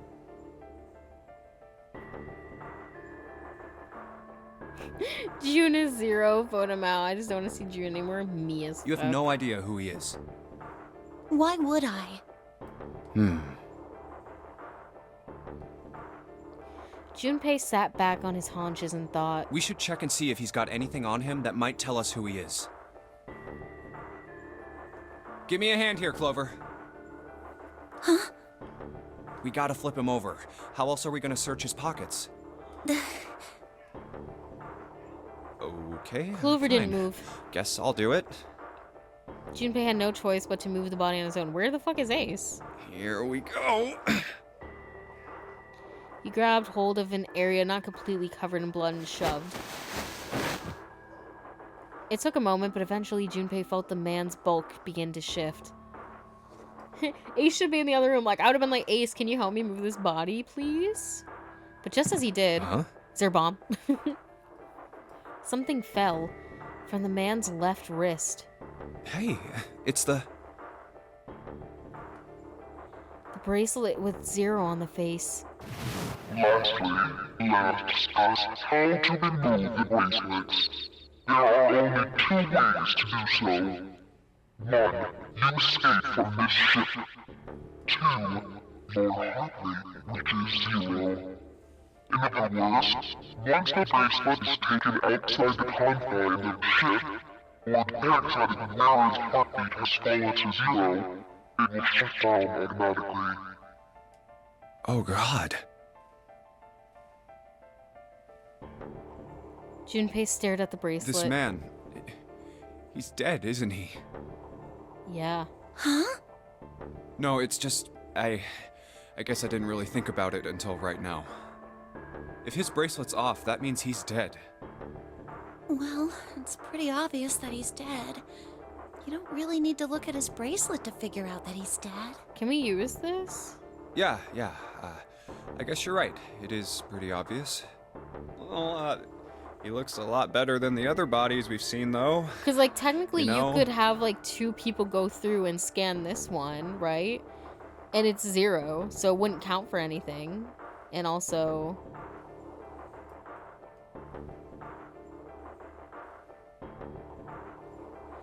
And it would count as a 3rd person, wouldn't it? He looks a lot better than the other bodies we've seen, though, you know? Exactly. I said that earlier. I mean, if there wasn't all this blood, he'd almost look like he was still alive.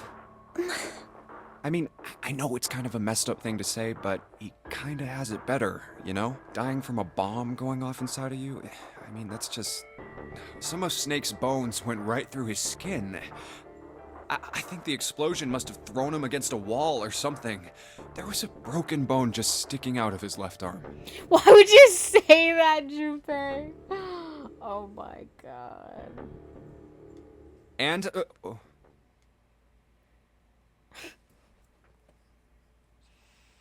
Oh, my head's just in my hands, bro. He said, yeah, it was really crazy and it was disgusting. He's probably in a lot of pain. And suddenly Junpei realized what he was saying. How could he have been so cruel? He clapped his hands over his mouth. Oh my god.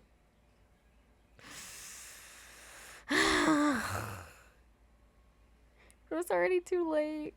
He turned to look at Clover. She was glaring at him furiously. What did you just say? Her words sounded cold.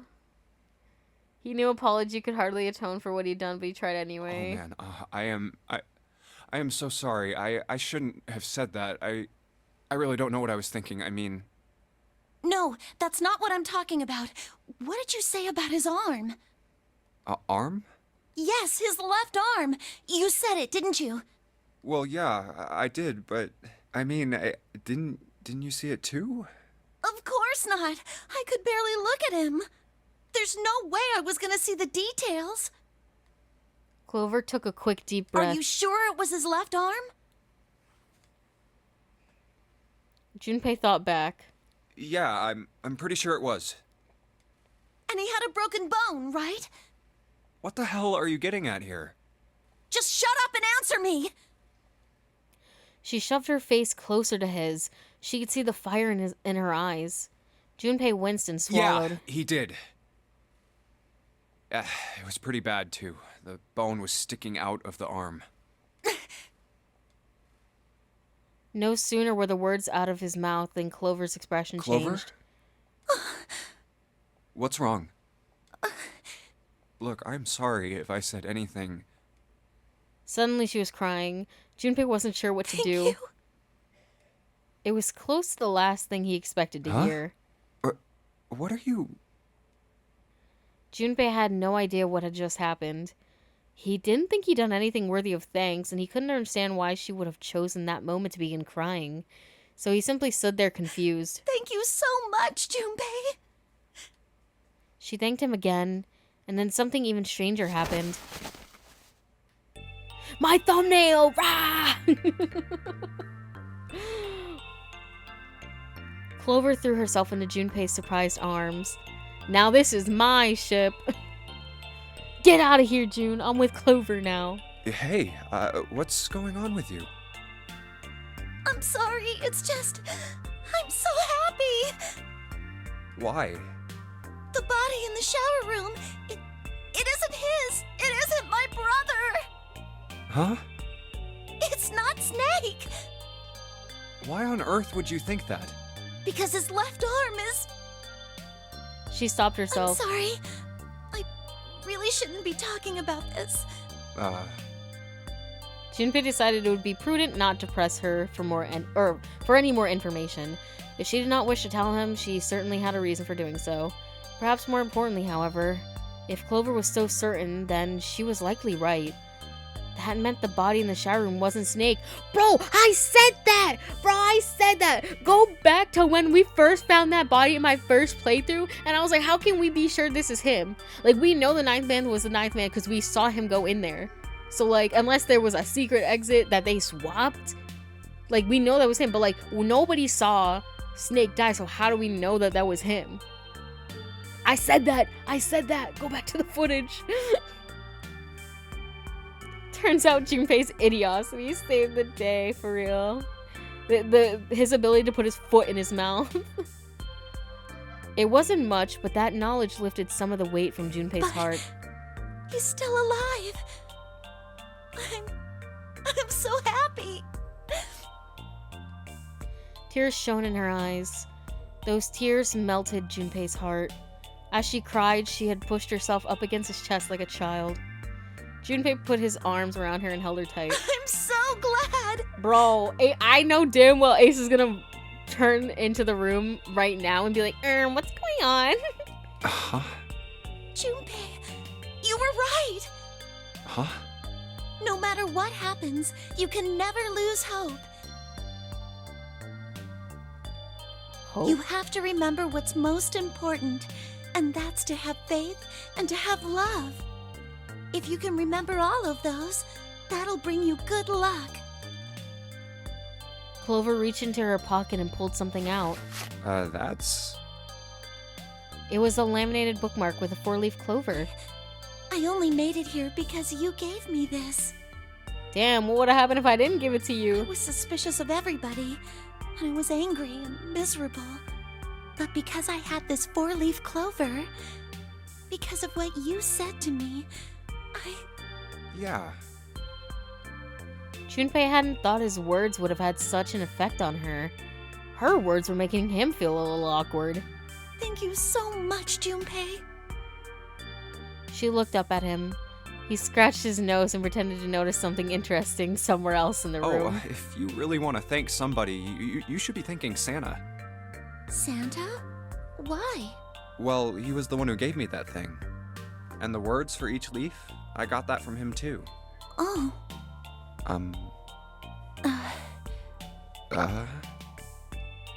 Then suddenly, god damn it, Clover broke away from Junpei. Huh? He looked confused. He hadn't thought she'd react that poorly. Clover began to pace across the room. Damn, what's she stomping for?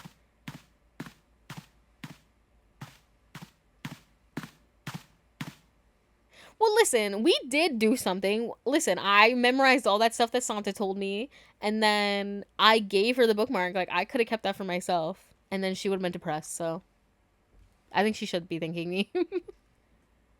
6 steps to the left, 6 steps to the right, and another 6 steps to the left. And then she stopped. Did Santa really tell you those things? Her eyes were serious, but not angry. Yeah, he did. Did I say something wrong? Oh no, not at all.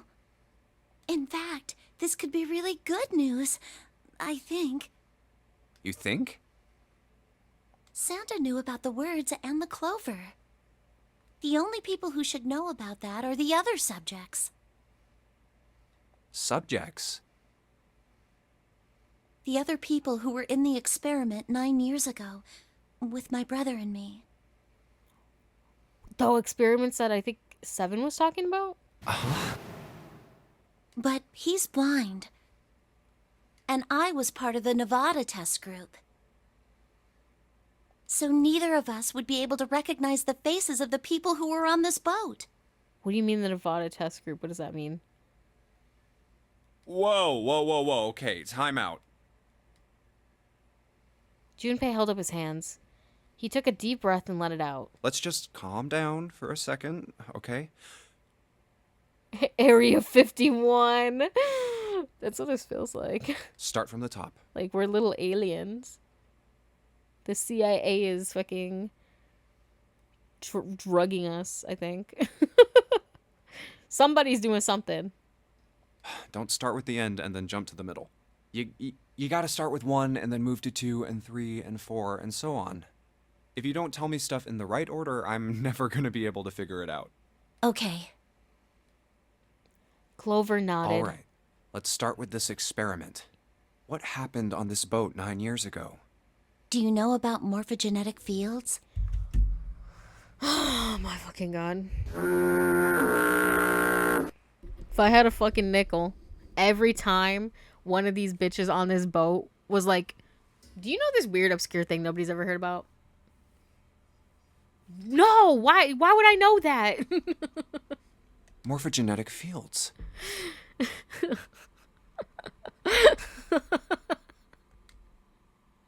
He did, and the realization sent chills down Junpei's spine. Is this something somebody told me before? Because I don't remember this at all. All right, how about this?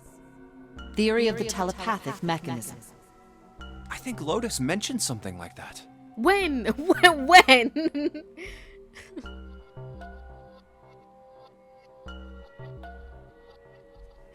Bro, I was like 2 weeks ago.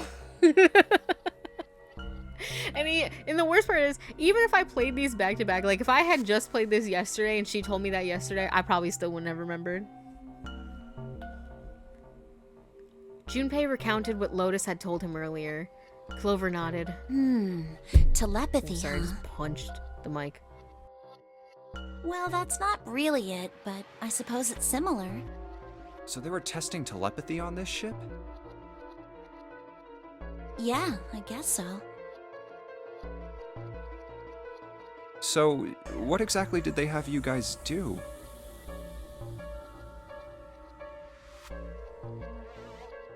Ironically enough, that's the same room you get the Clover bookmark from. Clover bookmark from Santa. Oh. Damn, is it? Like, I kind of vaguely remember. That was like when we got... I mean, not right when we got locked in the freezer, but that was that area, right? The being locked in freezer. So what exactly did you guys do? The same thing that we're doing now. Oh, before the Exactly the freezer. same Right, thing. yeah. Dog. What? Yeah, I don't remember that conversation at all, but like, it definitely kind of rings a little bit of a bell. The nonary game. The nonary game. The non-Upple X. Nice. Nice is here. 9 people were put on this boat, and 9 others were put in the building in Nevada, and the game started. Yo, you guys think not a nice is low-key a Zero Escape reference? Junpei grabbed the sides of his head. Look, I'm sorry, but I don't get it. 9 people? I don't remember. Okay. What do the nonary game and some telepathy experiment have to do with each other? Am I missing something here? Probably. Clover bit her lip. She blinked back sudden tears. What had happened to her in Nevada? The ability to access a morphogenetic field is affected by a couple of things. The first is epiphany, and the other is danger. You know how sometimes when you're up against a really tough problem, and then the answer just kind of pops in your head? That's an epiphany.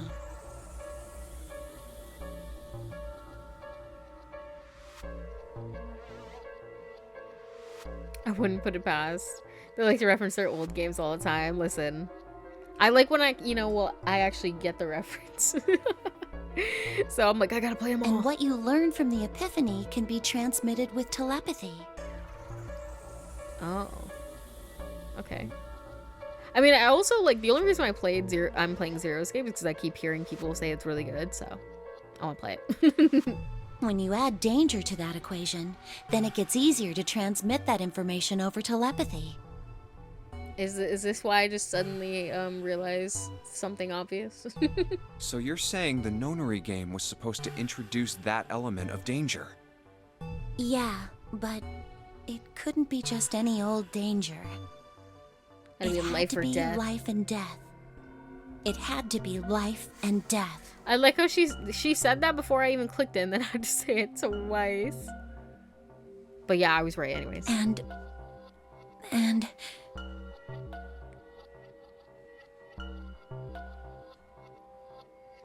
Dude, this 9-piece chicken nugget meal is just like Zero Escape. Oh my god, is that 9 hours, 9 persons, 9 doors? I like how they keep harping on the fact that Morphofield is not telepathy, but just use the word anyway because it's simpler. I mean, listen, like you said, it's simpler. They're like, listen, it's not that, but we're gonna call it that, alright? Just, it's easier to type. someone did actually die. A girl. Huh.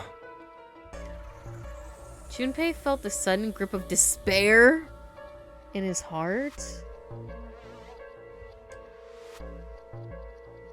Something deep and distant and powerful squeezed, and for a moment he felt very empty and alone. She was on the boat with my brother. Who's she? The girl who died? I was in Nevada. I never met her, but Who? I did hear her name. Who? What? What are you saying? Her name was... Oh my god, Ace. Don't piss me the fuck off. 9 nuggets, 9 bites, $9. I'm not paying no $9 for 9 nuggets. Hell no. More like 9 cents. The sound of the door opening was like a gunshot. Junpei spun around. Oh, my apologies. I seem to have disturbed you. Ace, stop pissing me off. Ace. You two must have strong stomachs. I can't imagine how you could stay in this room for so long. What are you talking about? Ace glanced down at the floor. Oh yeah, I forgot about this dead body. Despair?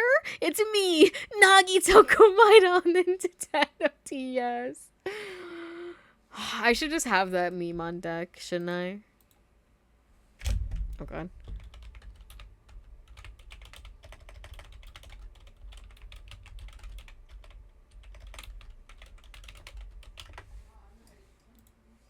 Hello there, everyone. It's me, Nagito Komaida on the Nintendo DS.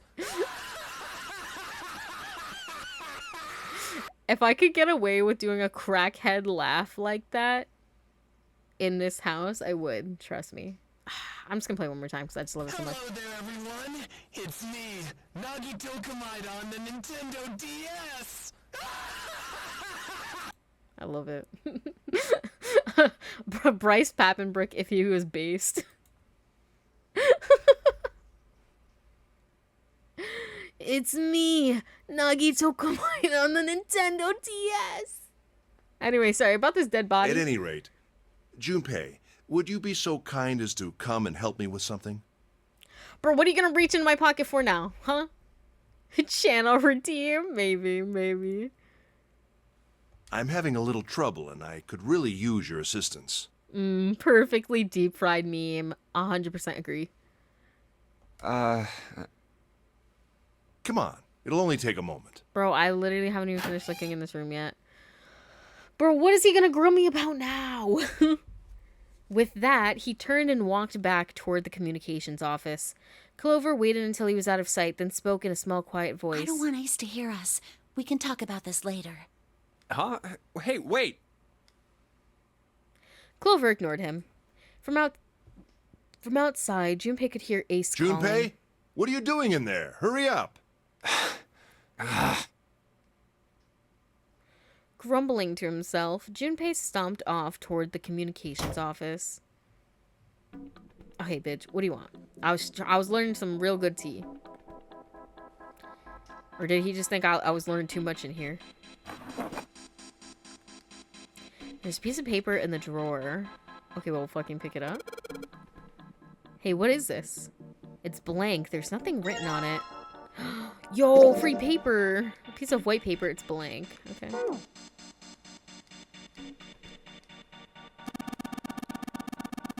It looks as though that drawer is the only thing that's locked. I don't see a key. Oh, I don't see a keyhole, though. It's an electric lock, perhaps. Oh, we have to type in the right Morse code to unlock it, I think. Take a look at the left side of the drawer. Yeah, there's some cables over there. That must mean... Can I look at this side? No. An early telecommunications device. Most likely used to transmit a radio signal of some sort. I experimented with it earlier, but to no avail. I imagine it's broken. Well, that's certainly not true. There's a pair of headphones on the desk.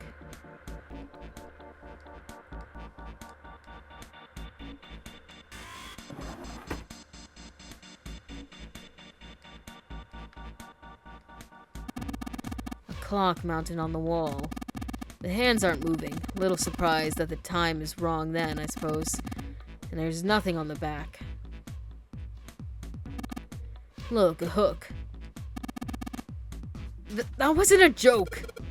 I know, man. Not Ace getting defensive. He's like, bro, I wasn't telling a joke this time.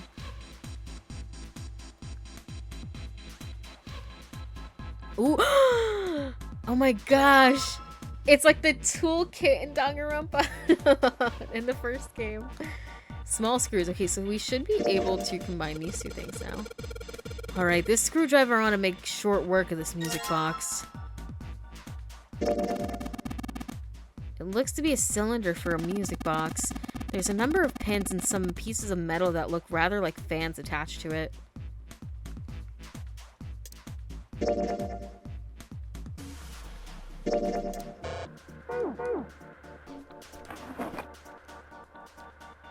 Something in the drawer. Okay. Ink. Can we write a little note? Okay, fuck me. There's nothing in the drawer anymore. And nothing on this side? There's nothing in the drawer. Nuh-uh. There's air. How old are you? 9?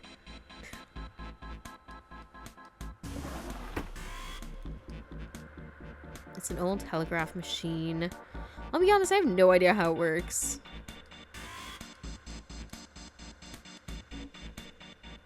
Okay. Junpei, what are you doing? We've searched the wheelhouse from top to bottom. There's no reason to go back. In fact, don't you think it would be wise to investigate the captain's quarters? I think we ought to check both rooms, don't you? You pulled me in here. That ain't got nothing to do with me.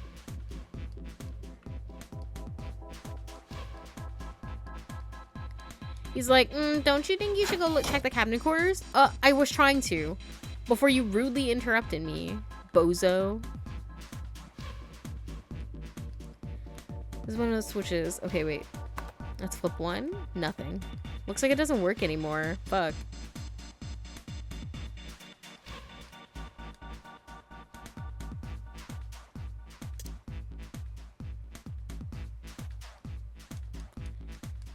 I wonder if... Wait, go back.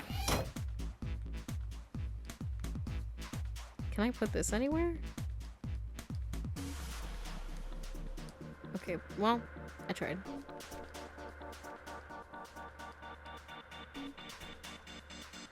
It's a really long cable. The tip is hooked onto one of the desk drawers.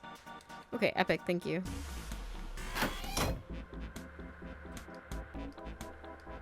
It looks like whatever the camera sees shows up on the screens behind us. Yeah, so if I put my hand here in front of it, it shows up on the middle top screen back there. You've got a short lifeline, Junpei. Hey, mind your own business.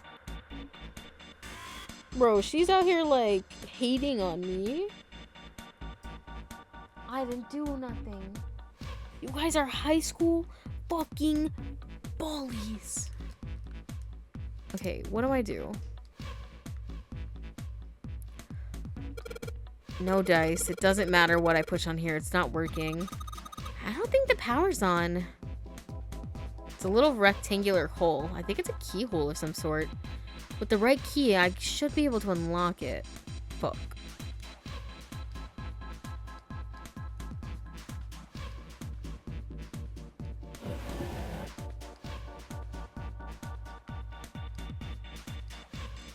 There's a Z on the screen, there's an E on the screen, there's an R.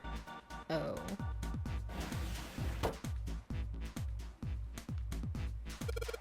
I think this probably used to be a door. Nobody's going through it as long as this metal plate's here, though. Well, even without the metal plate, the desk is in the way. No, I'm 9.5. Can I hit this? Looks like they look like batteries. There's a cable running from them to the monitor. Okay, does it do anything for me?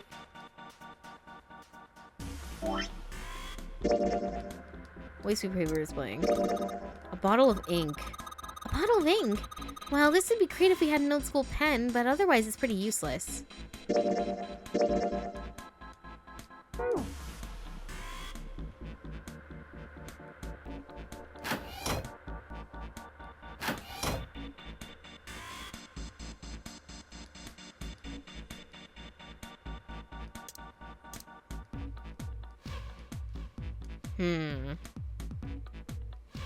Okay, we can't even click the bed tonight. Oh no, okay, there we go. Small table. Can I do anything with this lamp? It's a lamp, but it doesn't turn on. I don't think there's anything special about it.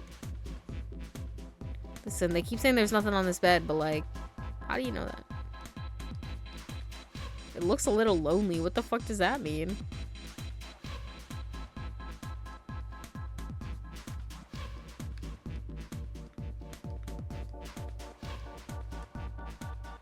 And I can't even use this until I turn the power on or something.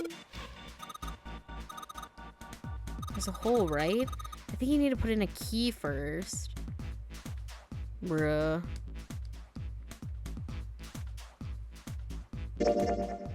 Oops.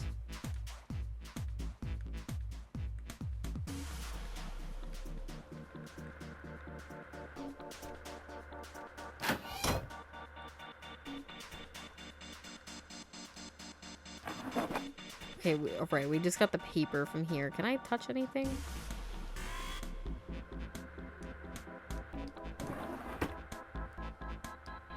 Can I change the hands? Can I do anything here?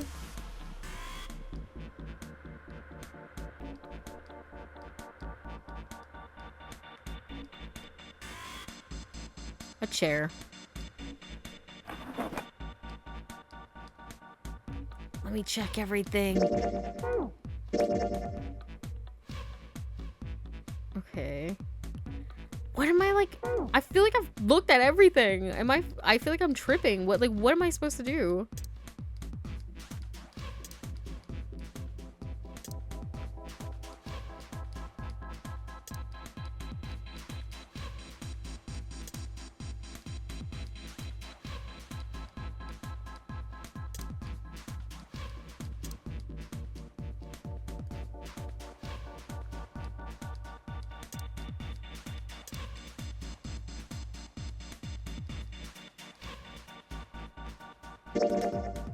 Oops.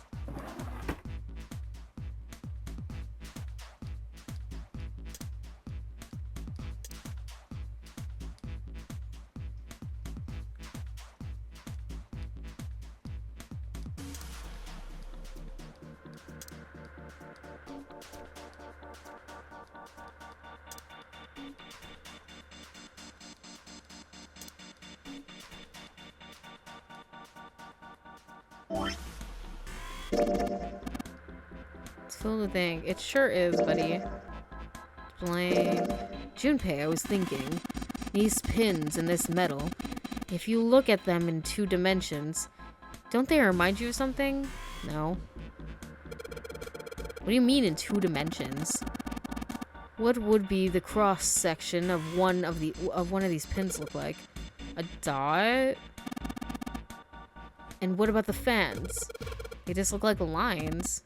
Exactly. Now, do you know a code that makes use of dots and lines? Morse code.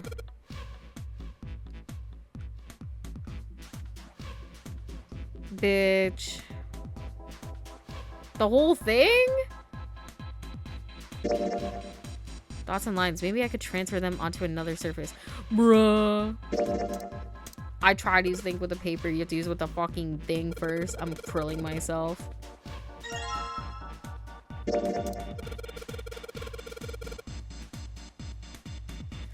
Need a hint? I guess not anymore. Now I just gotta roll the cylinder across the piece of paper. And if I'm right, the ink should...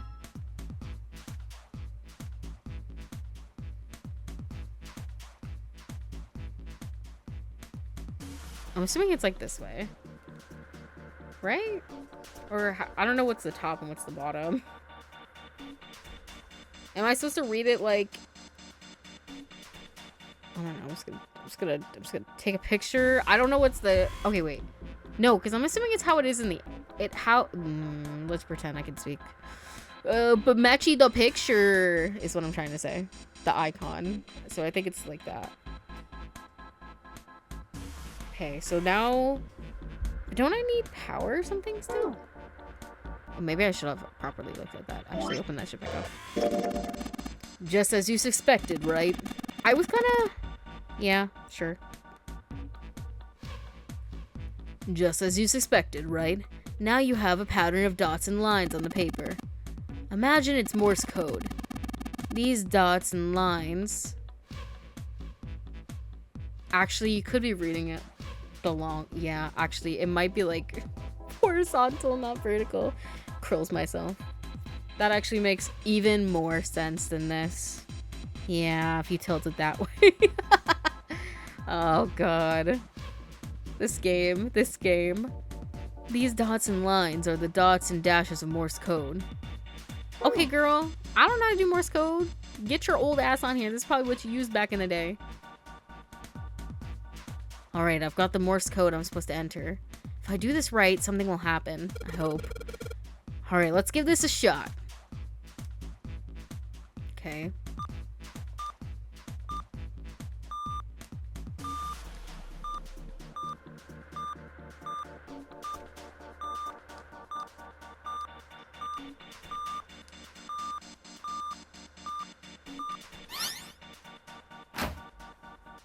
That's the last one, and... Yes! Excellent work, Junpei. Good job. Thanks, Dad. You seem to have figured it out. You've unlocked the drawer. Yippee. What's my prize? A book. I love books. A red file lay in the drawer. Junpei reached down and picked it up. Looks like there's something on the cover. Wow, more like the spine. A-L-L-I-C-E. He said there looks like there's something on the cover. Pookie. That's the spine of the book. All ice. No. Alice.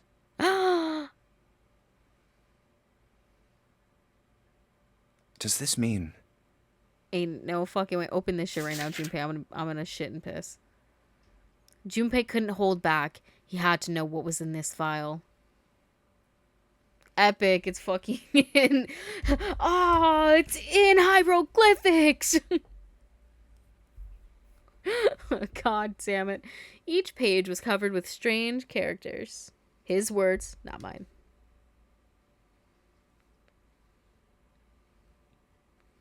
They looked like tiny drawings of birds, snakes, insects, horned animals, wings, and even kneeling humans. There were many pages in the file, and each was full of these strange symbols. Is this her diary, bro? Is this her diary? What the hell is this?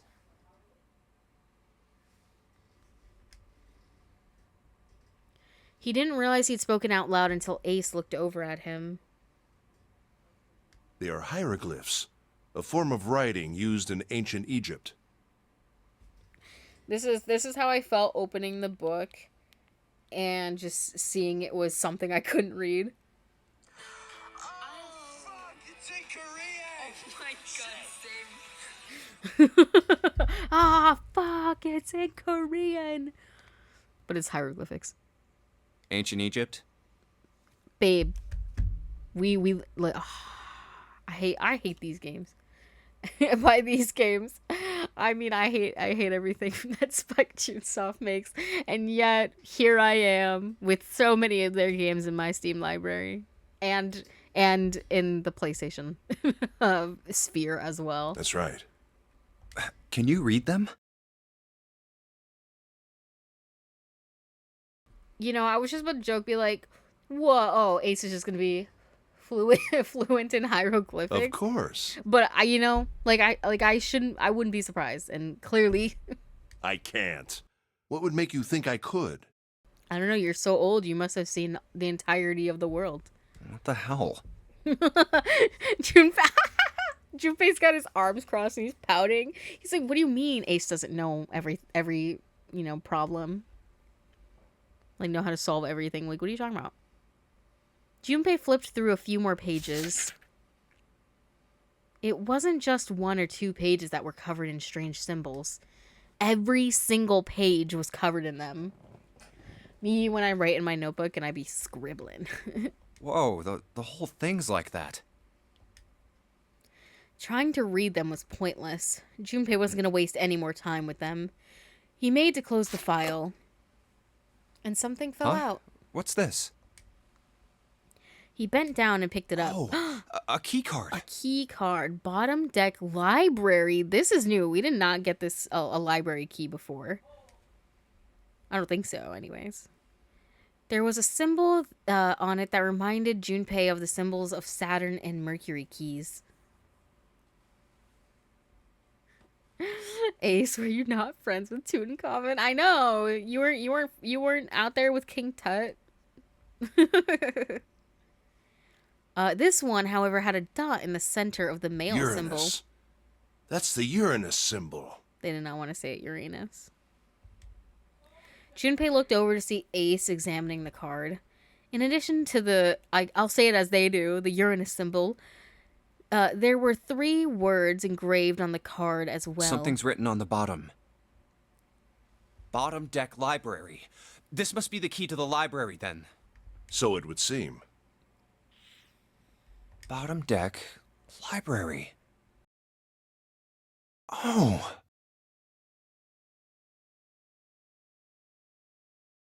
Junpei remembered. Jesus, hold on. I need to take a drink of water.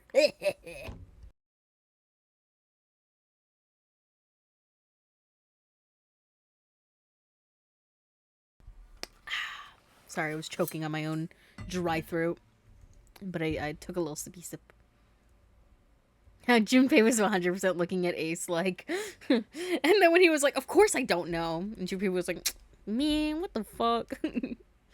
Junpei remembered something he heard from Seven when they had been in the chemical closet. Seven said something like... Alice sleeps in a small chamber past the forest of knowledge beneath the navel of the gigantic. Could beneath the navel mean the bottom deck, and the forest of knowledge is the library? Then could Alice be in a room somewhere beyond the library? If she's on this boat and I see her, I'm gonna scream. Like, I'm just gonna, I don't like, what kind of scream it is, I don't know. But like, all I could do is scream. What's wrong? Something on your mind? I'm just gonna be like, Alice. So I don't know if you were there. I think it was last episode or something, But they're on the apparently on the Titanic was it like an Egyptian mummy, but she was like frozen solid, right? And so they said that like that mummy has a curse or something. And then, obviously the Titanic sank and they rescued her or whatever, but she was still like frozen solid. But they're like, oh, the waters are cold, so that's probably why she froze, because there's some other the bodies that are here that are like frozen. But then like they took her home and she was still frozen. So they called her, they were like, well, oh, she's all ice. She's all ice. So they called her Alice. Because it's like all ice. Alice. So yeah, Alice is a frozen Egyptian mummy that may or may not have existed on the Titanic. Yeah, they like were in the desert and she still like was frozen solid. Yeah.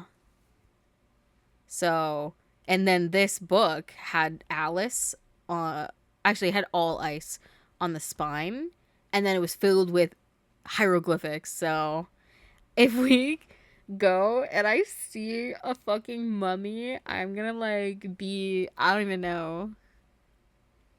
I don't know what it'll be. Junpei blinked. Only then did he notice Ace looking at him. Curiosity and concern written across his face in equal parts. Yeah. I just remembered something. Is that so? What about? Well, don't laugh, okay? There was no reason for Junpei to hide his thoughts. He began to explain his theory to Ace. Then he stopped. It wouldn't make any sense if Ace didn't know who Alice was supposed to be. God damn it. Okay. I didn't know if they were going to repeat it or not. I was like, damn, so I just kind of wasted my time explaining it. So he told Ace everything June had told him. Also, June said this too. And she talked about something called Ice 9, which is like supersonic ice that melts at like weird temperatures. Like that it shouldn't. Like, ice is supposed to melt when it gets hot, but like this shit would be like fucking 80 degrees and not melting. It's like, now wait a damn minute. It was either 80 or 90, I can't remember. Or more. I don't know. Or less. Take everything I say with a grain of salt. The Egyptian priestess and Ice 9. Interesting. And the woman who wouldn't melt, who was recovered from the Titanic disaster? They called her All Ice, which eventually turned into Alice. And she was purchased by an English millionaire who called himself Lord Gordain. According to Seven, this ship is where he hid Alice. And you think that he hid her in a small room, beyond the library on the bottom deck? Yeah. Well, I mean, it is just a theory. A game theory. Thanks for watching.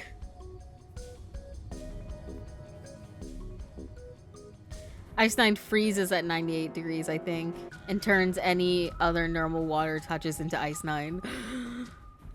Are we sure there's no virus in this shit? Dude, are they gonna say that the iceberg that they hit was actually Ice 9? No, I'm kidding. Ace stared off into the distance. His hand slowly and absent-mindedly stroked his beard. After a few moments, his hand stopped. He turned slowly and to look at Junpei, and his brows drew together. Junpei, have you ever heard of the term CAS? Create a sim? Cass. Castiel? It stands for Cells Alive System. It is an advanced technology for freezing and preserving organic matter. Put simply, it is a technique that allows one to freeze things without the formation of ice crystals. Normally, if you freeze something fresh, water within its cells expands as it crystallizes, damaging the cell membrane. CAS, however, works differently. The object to be frozen is supercooled using magnetic fields, and then frozen instantly and uniformly, giving ice crystals no time to form. It was created by some sci-fi author and claimed it almost destroyed the entire planet because it got into the ocean. Oh shit. I mean, like, because what would you do? You know? Like, you would just have to, like, I don't even know. Try to melt everything all at once? I don't think so. The object to be frozen is super cooled using magnetic fields, then froze instantly and uniformly, giving ice crystals no time to form, okay? It was originally developed for the preservation of food, as an alternative to the normal freezing process. Now, however, there are rumors that it can be used for other things. What do you mean, other things? Well, there are obvious medical uses, but perhaps also space travel. Space travel? Are you serious?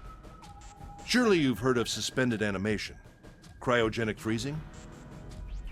It's a fairly common idea in science fiction books and films. People are sometimes frozen for especially lengthy journeys through space. Oh, like cryogenic stuff?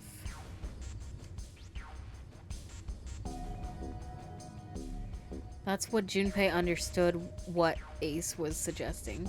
That was when Junpei understood what Ace was suggesting. Sorry. Whoa. Wait a minute there. Ace looked at him and raised an eyebrow. Are you saying that Alice was frozen using that cast thing? Well, I'm sure the possibility is quite low, but it is a possibility. I like how we all just, like, know these random fucking things. If this special ice you call Ice 9 does indeed exist, and casts were used to freeze her into that sort of ice instantaneously. You think she could be alive? Well, I can't say for sure, of course. I'm only talking about possibilities. Bro, imagine she unfroze. She is genuinely an Egyptian woman. Bro, she's gonna come in. She's not gonna understand anything. She's gonna be scared as fuck. These people are just talking to her, and she's like, where the fuck am I? Culture shock, technological shock. Look the at where we melting are. point for Ice 9 is 96 degrees, right? If she were put somewhere where she could reach that temperature... That's nuts. Are you really saying she could have defrosted and started walking about? What if she's zero? You're quite right. Low Does key, sound I'd be unbelievable. geeked. But if she had, then we would have an explanation for the man we found dead on the floor. You mean the guy dressed like a captain? Yes. He was dead when we found him. Clearly, he was murdered. But if he was murdered, then by whom? It couldn't have been one of us. That would be impossible. Well, Lord Cordain would be dead, because wasn't he on the Titanic? In order to enter the captain's quarters, one must first open door 1. That door that requires the Earth key prevented us from accessing door 1. Who was it that opened that door? Santa and Lotus. Right. Clearly, the two of them could not have opened door 1, or any other door for that matter. Who else then could have done so? Junpei thought for a second. Nobody. After Santa and Lotus used the Earth key, they turned back and met up with me and June. Then we returned to the large hospital room and found Ace, Seven, and Clover.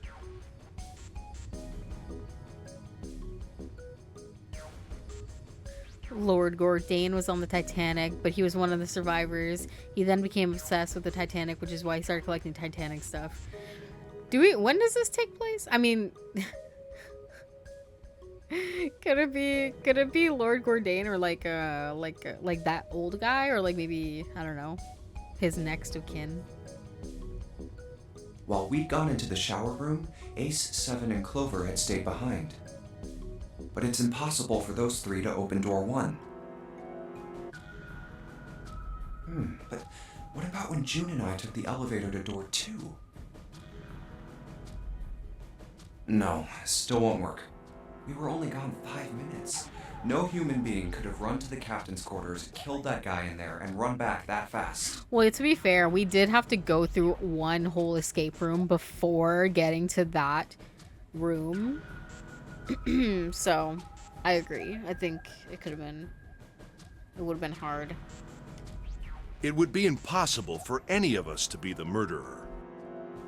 That being the case, who could have killed him?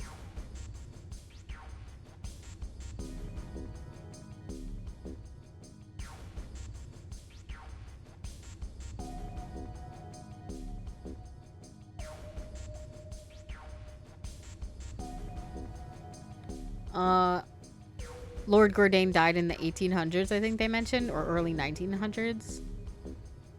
Well, the Titanic was like 1912, so if that helps. Oh, I gotta shift to my seat. I'm so sorry. That being the case, who could have killed him? That's the winning question, isn't it? Wouldn't it make sense if his killer was someone who had been in the ship for some time? A person like that would know the ship well. They would know the locations of all the hidden passages and secret doors. The numbered door would mean nothing to someone like that. It would be a simple thing for them to enter the captain's quarters. Then you're saying the killer was Alice? It was Junpei's turn to raise an eyebrow. Ace drew his thumb across his lips thoughtfully. Well, this is all only one possible theory. I love a good crazy theory. No, if Alice is the killer, that's gonna have me geeked for real.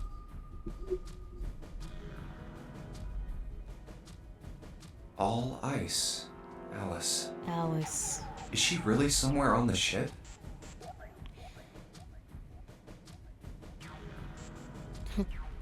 Lying hidden somewhere on this ship. Watch out for her. Junpei had only one clue. The key card in his hand. Maybe this card will give me access to the Forest of Knowledge.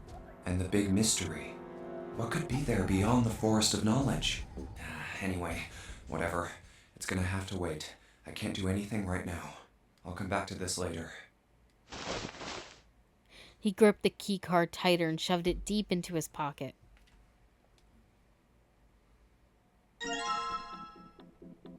New material. Okay, and we have, what is this, like a fucking bottle opener? Oh, a unique key. What is this, bro? Like, I know what it is, but a key with a leather case. It isn't metal. My guess would be ceramic. Junpei, have you found a keyhole that might fit in? I have.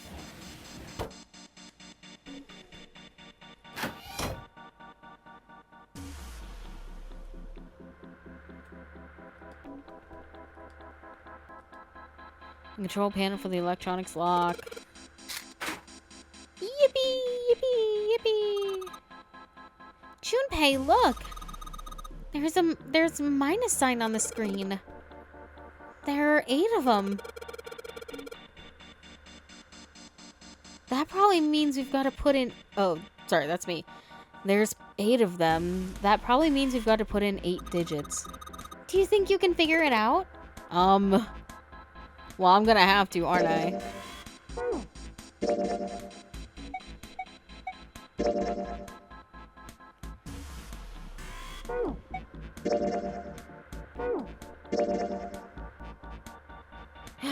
Oh.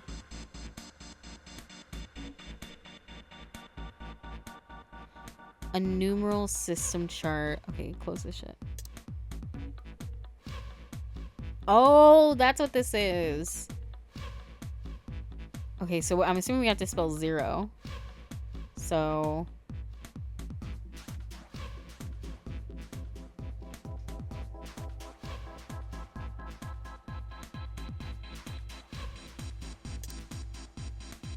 Okay, I am counting it right. Alright, so... Let me get like, I need more sticky notes. I don't have enough sticky notes, and I feel like since I've started streaming, I've been going through sticky notes. Because I'm like, I'm just trying to play games, and then I'm like, damn, I gotta write this shit down, or like, I gotta do something. Okay. 0. So we know E is 14.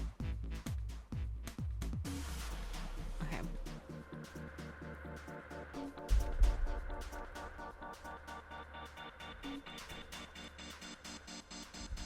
think it's 24. If people want to also count and check my fucking work.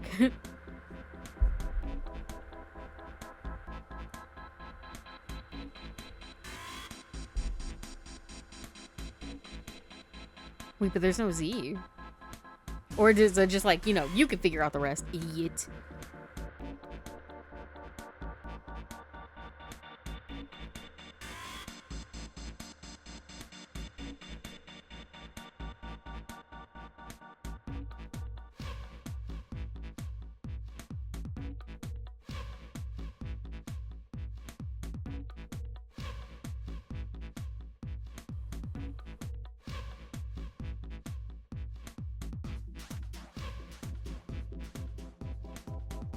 Sorry. Sorry, I had to talk to my sister real quick. Okay. I just have to do... What am I doing? Okay. Yeah, I have to do Z. Sorry. Okay, so what did I leave off as? R, I got 27. I might have miscounted. We'll check in a minute, though. Okay, so 27, 28, 29, 31, 32. Ooh, 35. Does it go that high? Kind of lazy, so let's... I'm not gonna check my work. I'm actually just gonna do it, and if it's wrong, then I'll recount it. 8 digits, huh? Okay.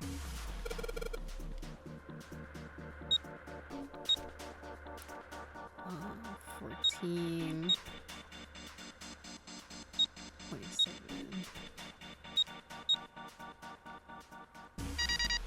Yippee! I can count! Maybe you can get a tax break for sticky notes if you can prove you use them for streaming. True. I have no idea how to even do any of that, though. Yes, it worked. Good job, Junpei. Excellent. You seem to have unlocked it. Good work, Junpei. All right, let's go.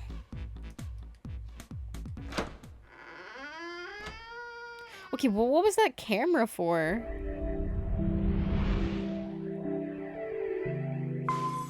Delta Sigma.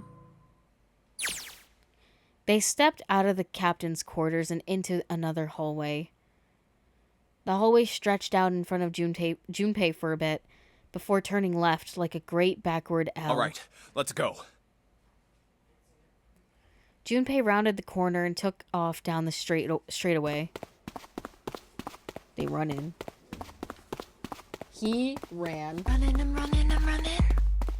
And ran. I'm running, I'm running. And ran.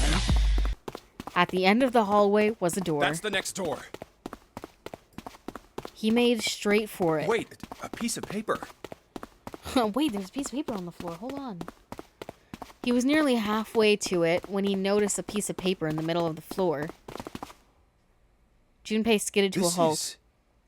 He dropped down to his hands and knees and quickly tore the paper off the floor. Map of the ship's interior for A-Deck. What's wrong? Sorry, I just found a map on the floor. The camera was the hint to look at the TVs and see that they had 0 on them. Oh. I don't really feel like that was the hint that needed. I kind of feel like that makes sense. Considering the fact that I didn't even realize what the camera was for and I still realized that I had to use 0. Ace, slightly slower by virtue of his advanced age. That's crazy. By virtue of his advanced age. That's what I'm going to say to Bod now. You know, I know you're slightly slower by virtue of your advanced age, but, had finally caught up to Junpei. I found a map for this floor. He showed Ace what he snatched from the wall. He looked at it long enough to determine what it was and nodded. I see. With that, he began running again past Junpei. Well, that was anticlimactic. I should keep this, though. Junpei shoved the map into his pocket and got up to follow Ace. But something stopped him. Hey, where's Clover? Oh. He turned around. Clover was nowhere to be seen. Damn it. What the hell is she up to? Junpei muttered angrily under his breath and took off back to the way he'd come. Oh my god, she's dead. She's dead or gone. Or both. As he stomped around the corner, he saw her. Okay, you're alive. Thank fucking God. She was standing in front of the door to the captain's quarters, her hand on the doorknob. Clover! Huh? As Junpei watched, she closed it gently and quietly. What the hell are you doing? Nothing. What do you mean, nothing? What's in your pockets? What's in your pockets? No, I just saw you put something in your pocket. What was that? What the hell is that? What? You've got something in your pocket. What is it? POV me going to any event and there's free snacks. What's in your pocket? Oh, this? This is a note. A note? Yeah, I found it in the pocket of the guy with the captain's clothes. Now, are you playing me like I'm a damn fool right It now? said something about the darkness of the sinister hand or something. What the hell? Let me see it. No. No, not right. But Junpei wasn't going to get to see it. Oh.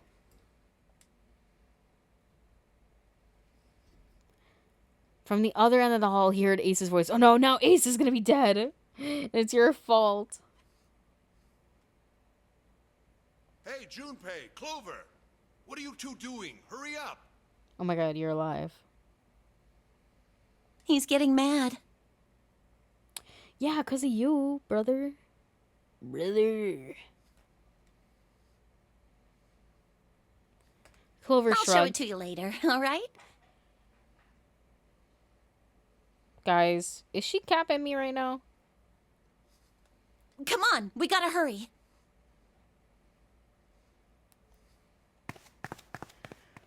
Bro, I just want one person in this place to give me like some straight fucking answers. Before Junpei could protest, she was gone. Was the map on the wall or on the floor? Make up your mind game. Yeah, I thought it meant like in the middle of the floor, but maybe they meant like I was halfway there and like in the middle, meaning like the middle area, not just like middle of the floor. So it was like in the middle on the wall though. Middle of the hallway on the wall. Yeah. I mean, because that's what makes sense. Like, why would it just be on the floor? Around the corner and off down the long stem of the L. A note? A note. Junpei was curious, but there was something else that From bothered the look him. of that pocket, it doesn't particularly look like just a note. Jeez, what are you thinking? For crying out loud. Junpei did his best to convince himself that it would make sense later and ran after Clover. Junpei, just stick your hand in her pockets. Learn from Ace, for real. Listen, the only reason he doesn't want to do that is because he knows she's going to get mad at him.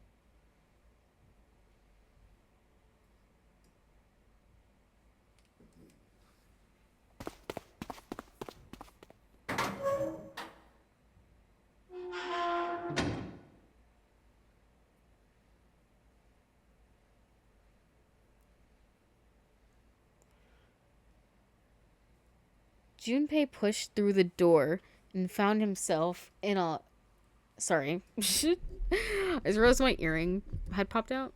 So I was trying to put it back in. And then I was like, wait, how do my hands work? Junpei pushed through the door and found himself in a large room with a large set of stairs. The big stairs. Huh. So this is where it ends up. Guys, when I was in the fucking Titanic game, it was crazy being on this staircase. Because, like, it literally just looks exactly like how it does in this game. It's weird. Just like it says on the map. I think it is. It was just what he'd expected to see after reading the map. His I see after reading the map himself meant that Ace had probably realized the same. Ace, did he head down? He put his head on the his hand on the handrail and leaned over to look down. Oh, there he is. Down, down, down. Bow. Look, the 4 others are there too. And not just Ace. Santa, June, Seven, and Lotus as well. Really? Let's join them. Junpei and Clover glanced at each other and hurried down the stairs. They reached B deck at the same time. Jumpy! Clover! June's face was excited. Oh, brother. Something had happened. That much Junpei could tell by simply looking at her. What's up?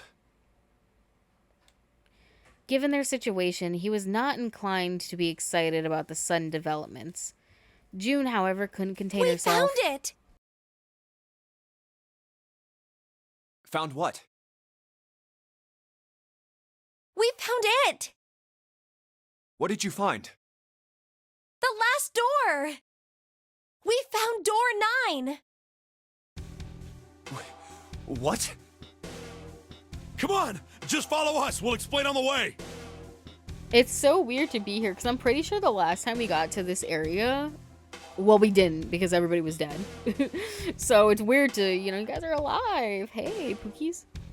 Okay. Seven turned and jogged off down the stairs. Well, if that's the case... Wait for me. We should get going as well. The rest Jumpy! followed. We finally made it! Get the fuck away from me. The relief and excitement in her voice echoed with each one, what each one of them felt. It's finally time. Listen, let's not get excited till we get out the door. How about that? Junpei wasn't quite ready to believe they'd really done it, at least not just yet. Still, if everyone said that it was door 9, then it probably was. We've reached the end. He could feel his heart racing. A mixture of anticipation and fear ran through his veins, and he could feel his legs shaking. He was doing his best to maintain a sense of healthy skepticism, but he couldn't deny that the prospect of escape was an exciting one. Something's bothering me. Only 3 to 5 people can go through the numbered door. How many are there? 7 of us are on our way to door 9. That means that, best case scenario, there will be 2 of us who have to stay behind. 2 people. Is there a way? 4:30. We've only got 90 minutes left. I've got no time to wonder about it now. Hey, Junpei! June! What the hell are you two doing? Hurry it up! Santa's voice jolted Junpei out of his reverie. Let's go, Jumpy! Guys, I was on those stairs, bro. I was on those stairs and I was like, oh my god, it's just like Zero Escape.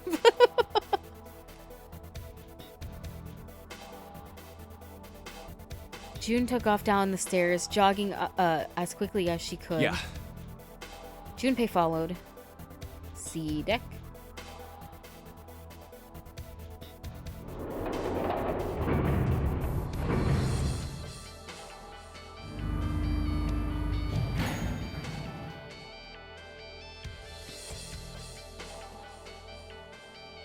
Did it say tore the paper off the floor? What the Sigma? Well, maybe Zero Escape copied Roblox. Ever think of that? You're telling me that Zero Escape copied the Roblox the Roblox Titanic roleplay simulator? Real, not fake. As a group, they piled onto the elevator and rode impatiently down to E deck. It looked familiar. There was a metal grate between the 2 elevators. Seven grabbed hold of it and began to talk. I know I told you I'd explain it earlier, but honestly, there ain't much to explain. After we split off from you guys, the 4 of us got into the elevator on the left, and that took us to the other side of the grate. After that, we headed down another hallway. It took us toward the bow and eventually to the number 6 that you 2 found earlier. We opened it and kept going. There was another locked door behind it, like usual, but this time we had to complete 2 different areas before we could unlock it. Once we were through that door, there was another hallway that went the other direction, toward the stern. So, on your way, you found the elevator. That's right. So, in other words, you kinda did a lap, huh? You came from that side to this side. Yeah.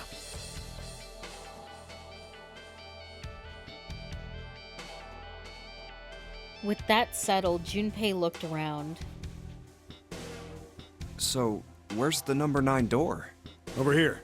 Follow me.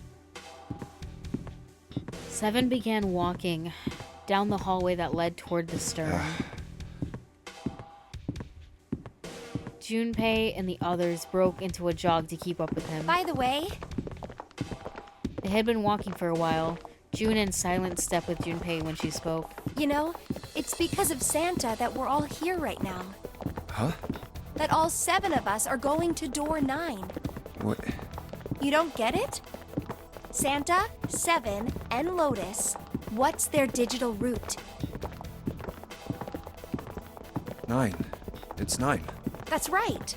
They could have just left me behind and kept going if they'd wanted to. I wish they had.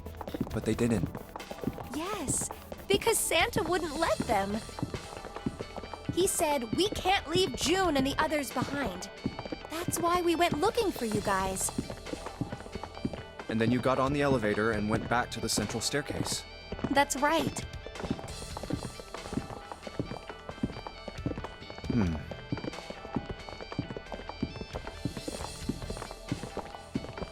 Then you'd be stuck here with June while they left on their own. You're right.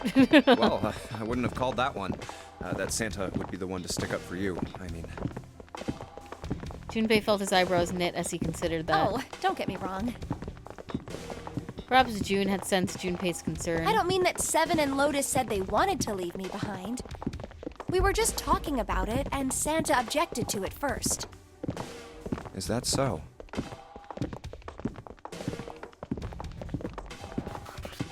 Junpei was about to respond when 7 suddenly stopped. We're here. Oh shit.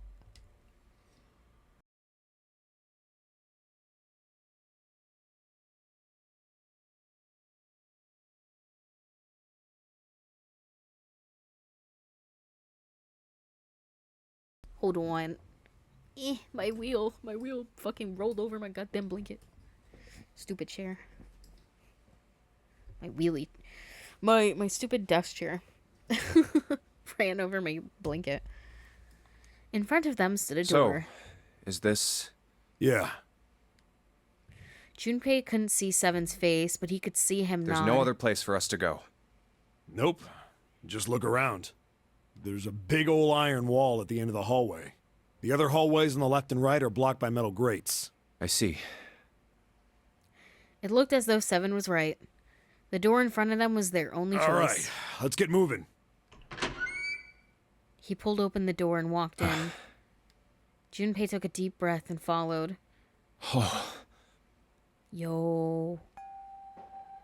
It appeared they'd been telling the truth. No way. But it doesn't look like it has, Oh, no, unless it's... I think it's there on the side, never mind. I was gonna say, it doesn't look like it has a red. But it does on the right of the door. It's like on that little pop-out bit of the wall. The first thing Junpei saw as he entered the room was the number. Is this a fucking church? What? Where are we right now? There's like pews. 9. Like all the others, it was a rough thing made of red paint. The door it decorated sat on the back wall of a rectangular room. Junpei ran up to it. The 9 door. Yeah, there it is.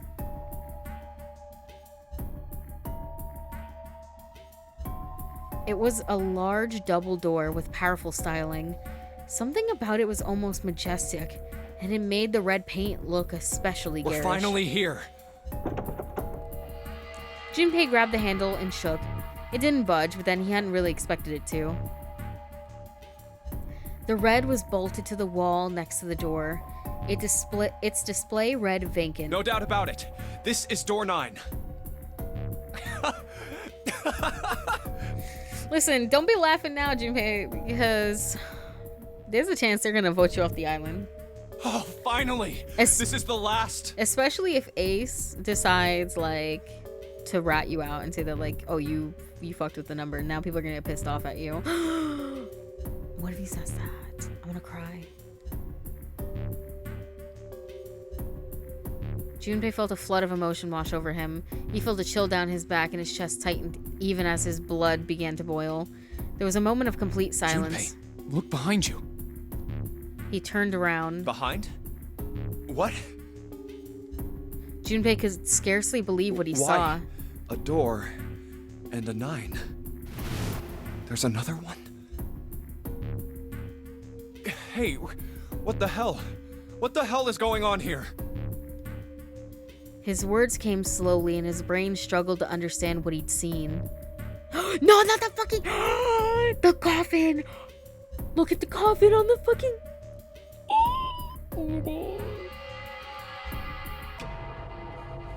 On shaky legs, he made his way to the second 9. How did June's group not notice this the first time they came down here? I'm assuming they, like, were only paying attention to, like, the 1 9. They were like, oh my god, there's a 9. We gotta go get back to the others or something. Or, like, maybe that was, like, when they were having their discussion, so they probably weren't even looking. They were just like, there's a 9. We gotta get the rest. He made his way to the second 9. It was a small door set parallel to the door they'd come through, but in the other corner of the room... 9.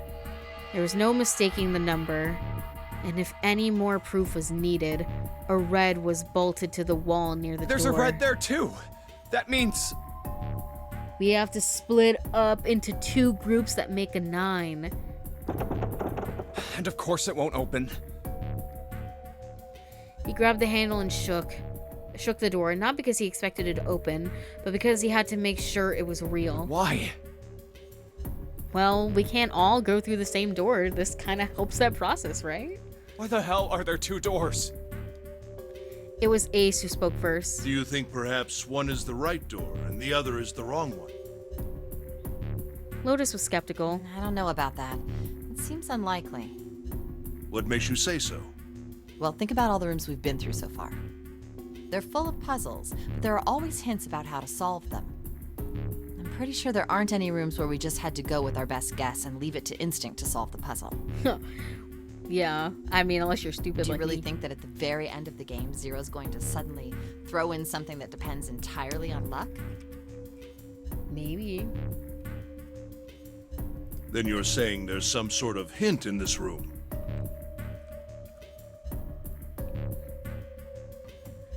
I think you should just go balls to the walls. Don't even check. Just split into 2 groups or whatever, if that's possible. No, I don't think there's a hint anywhere in here. I searched it very well when I was in here before. I didn't find anything that might have been a hint, though. Well then, that means... Yeah, both of these are the right door. I mean, if you think about it, Zero never actually said there was only 1 door with a 9 on it.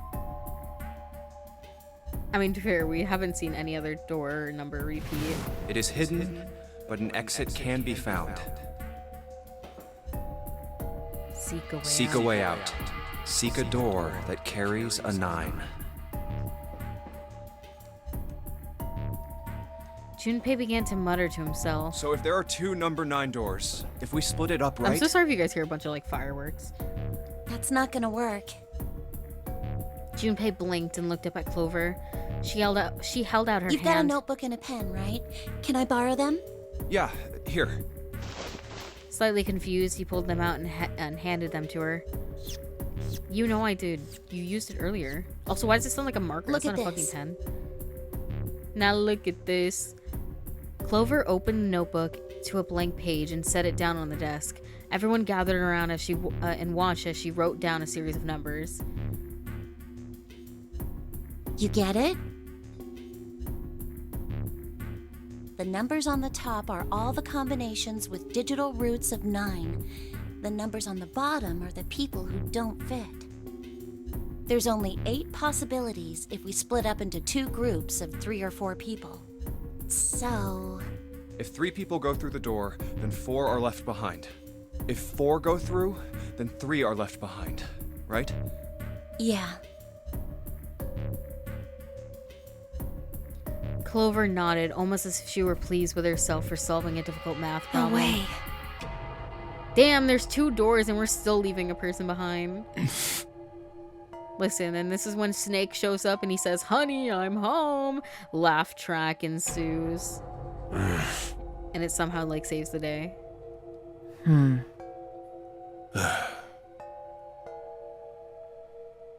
Is there a combination with 5? The room went very quiet. Silence lay across everyone like a thick, heavy blanket. No one spoke. Their faces were blank. Come to think of it,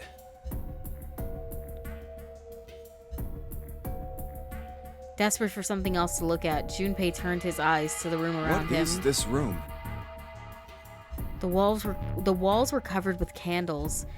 The wavering flame made the shadows of Junpei and his companions look as though they were dancing. 2 rows of wooden pews filled most of the room. It looks like it's set up for some kind of ceremony. But what kind? Between them was a strip of rich red carpet. It looks like it's made out of fucking jeans. Like red denim jeans. Look at the texture on that. Jeans. The carpet ran straight through the room, ending at the door that pointed to the stern of the boat. At the other end of the carpet... Is that an altar? Shits and pisses. It was a recessed space set into the wall between the 2 other doors. Sitting on the raised section of the altar was a coffin. A coffin. A coffin! A coffin? No, it couldn't possibly be. Alice, if I open this shit and your ass is in here, I swear to God. But if it wasn't, then whose body occupied it? That was as far as Junpei wanted to pursue that line of thought.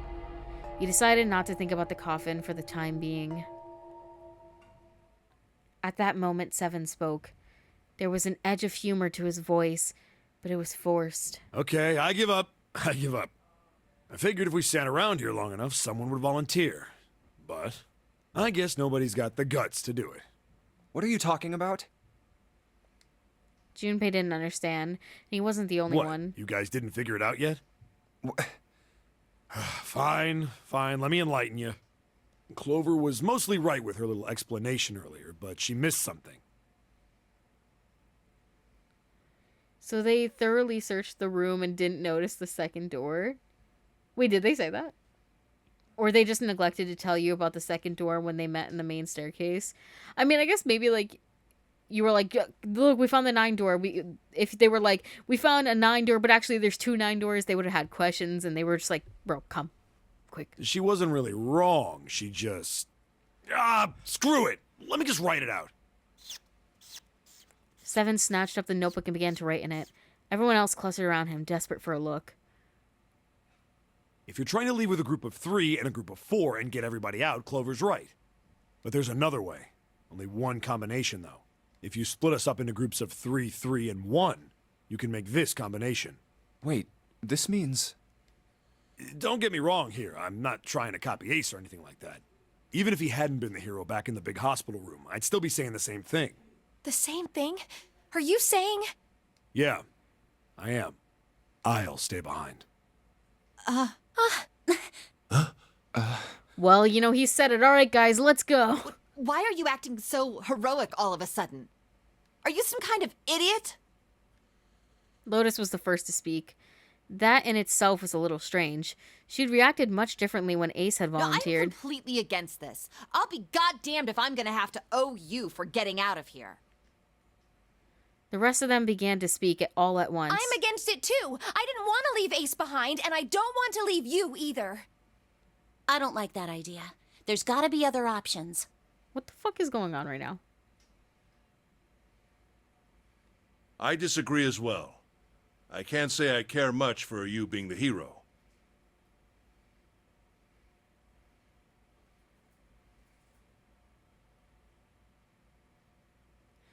Finally, they quieted down. Junpei looked at Seven. Well, there you go, Seven. Proposal denied. Clover's right. There's gotta be a better way than this. I'm so confused. Why was... I guess maybe because this is like the final door, so they really want to try. Doesn't make any sense. He was doing his best to pretend they were making a foolish decision, but Junpei could see the twinkling of water at the corner of Seven's eyes. That's when Santa spoke. Whoa, hold on a minute. I haven't said anything yet. Until then, Junpei hadn't realized that Santa had stayed quiet for the whole discussion of Seven's fate. Something in his voice made Junpei uncomfortable. Agreeing? You want to leave him here? Santa shook his head. I'm against it. I don't want to leave Seven here alone. Then I don't see how it matters. I said alone. Huh? I said I don't want to leave Seven alone. Are you guys gay? Happy Pride? There was a dull shine in Santa's eyes. They were cold and hard. Junpei felt himself shiver. What the hell are you... What? You don't get it? I can't leave just one person. I need 2 more. 3 people, including Seven. I'll be leaving behind 3 people. That's my proposal. No, those are my orders. Girl, what the fuck? What do you mean, orders? Junpei's like, nah, I know damn well that some man isn't bossing me around. What the hell makes you think you can order us around? Who the hell's gonna listen to you? You all will. In 3 seconds, you won't have a choice. Bruh. 3, 2, 1. Girl, you blowing up the room? Santa was so fast, Junpei could barely see him. Bro, he's gonna neck chop me. When he moved, it was almost like watching a dance. His feet moving like lightning. He spun in. What the fuck? Girl, why's he got a golden deagle? I know it's not a deagle. Where did he get a gun? Oh my god, literally shoot her, please. Santa, you would make my day. Please. He doesn't know what he's just done. See? I told you. It's a golden gun, 1 shot, 1 kill. 1 shot, 1 kill. How many bullets you got in that? His lips curled into a cruel, mocking smile. Huh? What? Oh my god, I wish he would. I wish he would shoot her. A shudder traveled the length of Junpei's spine. His chest froze, and he could feel his breath go stale in his lungs. I don't get it. Like, why did 3 of us have to stay behind? Or 4 of us, I mean. And 3 people go in. Did you have that gun on you the whole time? Did you pick that up somewhere? Nothing made sense. Junpei felt as though his head were about to explode. I don't know if I believe that there's a bullet in there.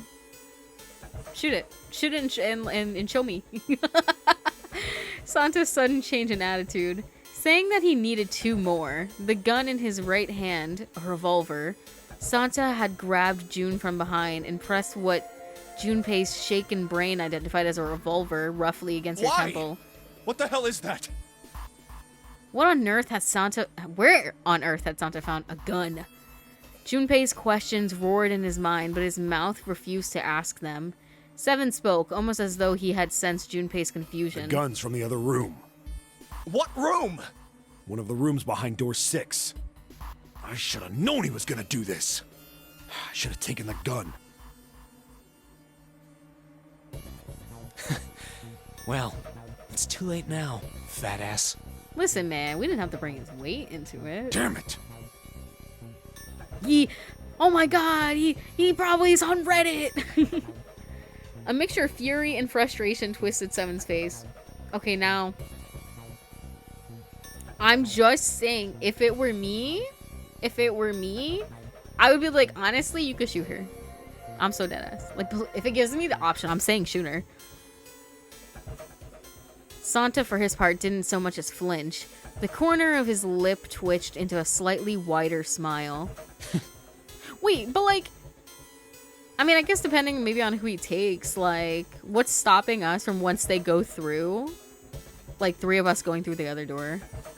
Then the smile faded and he began to move.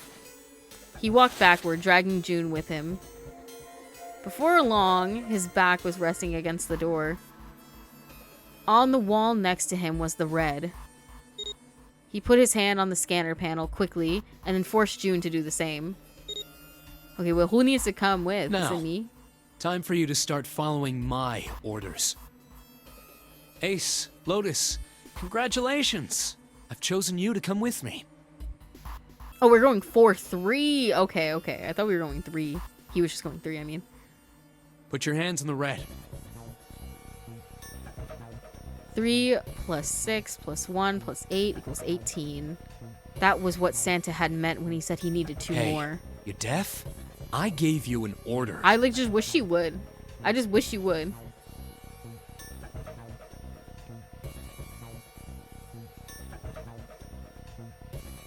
Clover's explanation already showed that if 3 people go through the door, the remaining 4 can't open the door, the 9 door. No, but 7 said that if they do 3 and 3 and leave 1 person behind, then they can open the door. Which, like, I don't understand why they wouldn't do that. Or, like, yeah, like, why they wouldn't do that. Because, like, now, look what happens. You have 3 people being left behind, except for 1. Bro, it's the trolley theory. Do you want to save more people or directly put 1 life in your hand? And I know what I would do, period. Santa's eyes narrowed into slits. He glared at Ace and Lotus.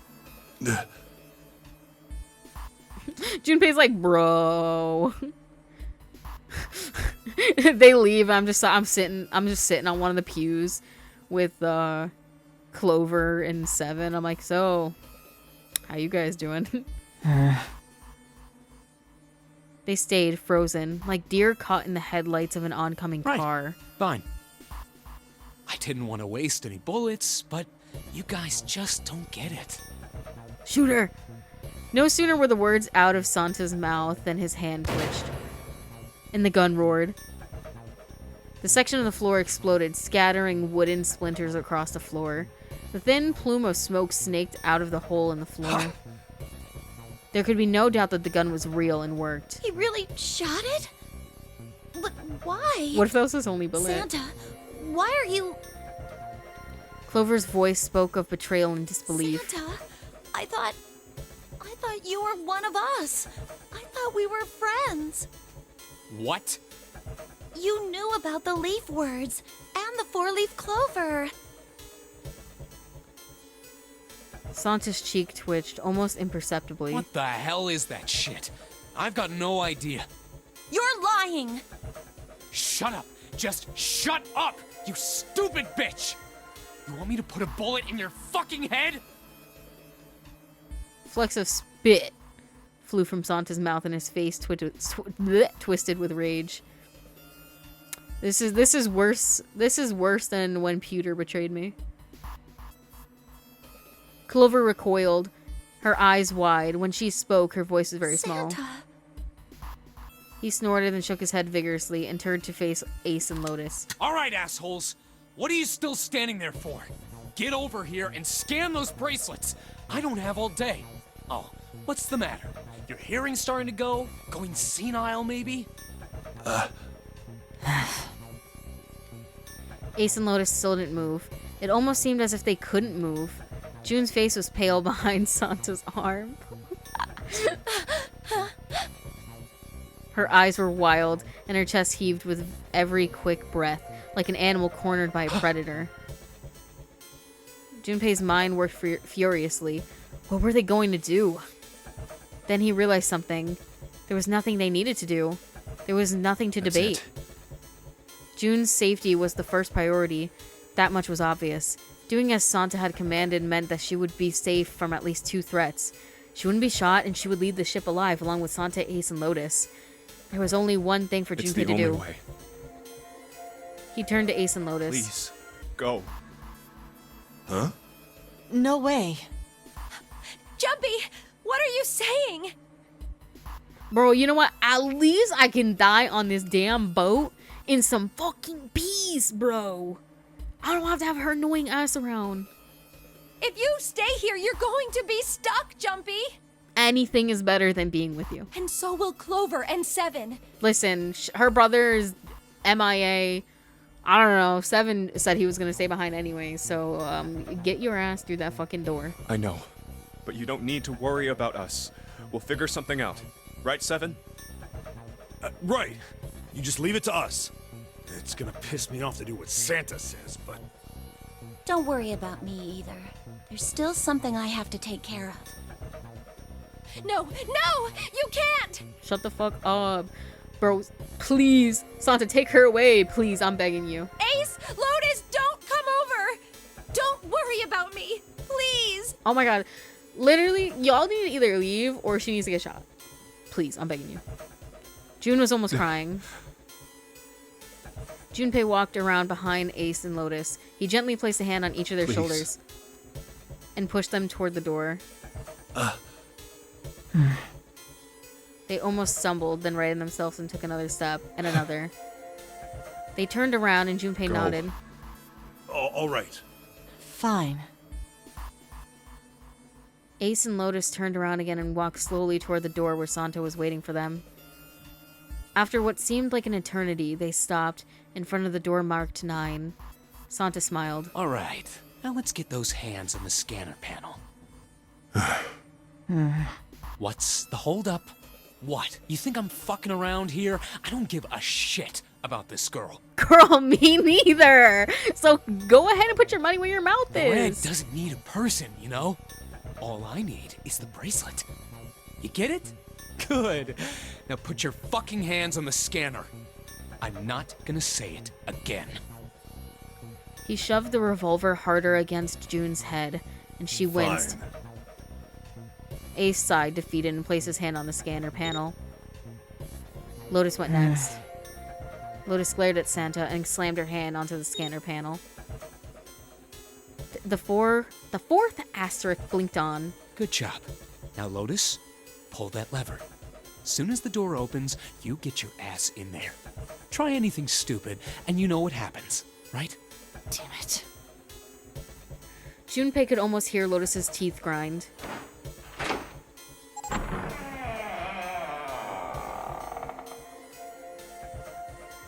The door slid open. Door number 9 opened at last. It opened with a low, powerful rumble, a drum roll to welcome the chosen few. Good. Go. Lotus and Ace walked through the door, their eyes furious but defeated. Santa waited until they were all the way inside, then hauled himself and June across the threshold as well. 6, 7, 8. Later. That's some serious tea. After exactly 9 seconds, the door swung shut. The gust of air created caused the candles on the altar to flicker and die. Hey, it's us. Hey, crew. The room fell silent.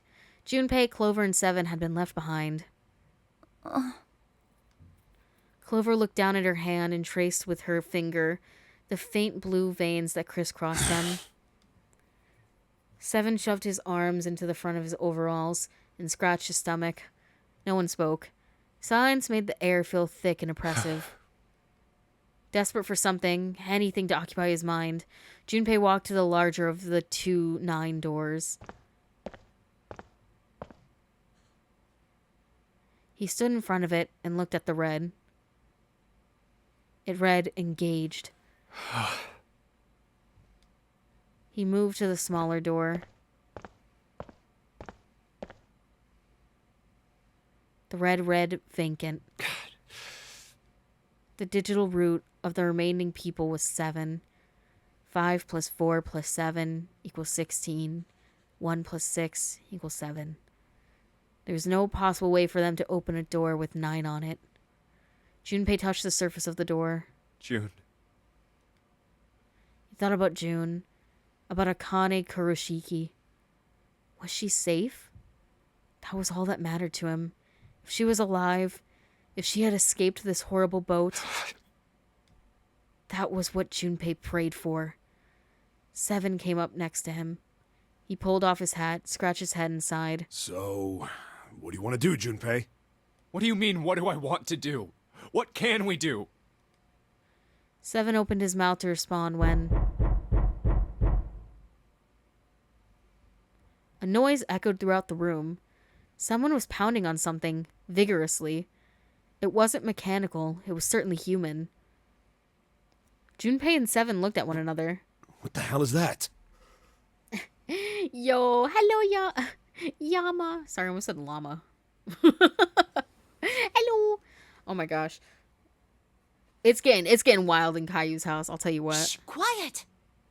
Listen, I had a thought, and I swear to God, if it happens, I'm gonna laugh. Clover motioned to Seven to be quiet. She put one finger to her lips and closed her eyes in concentration.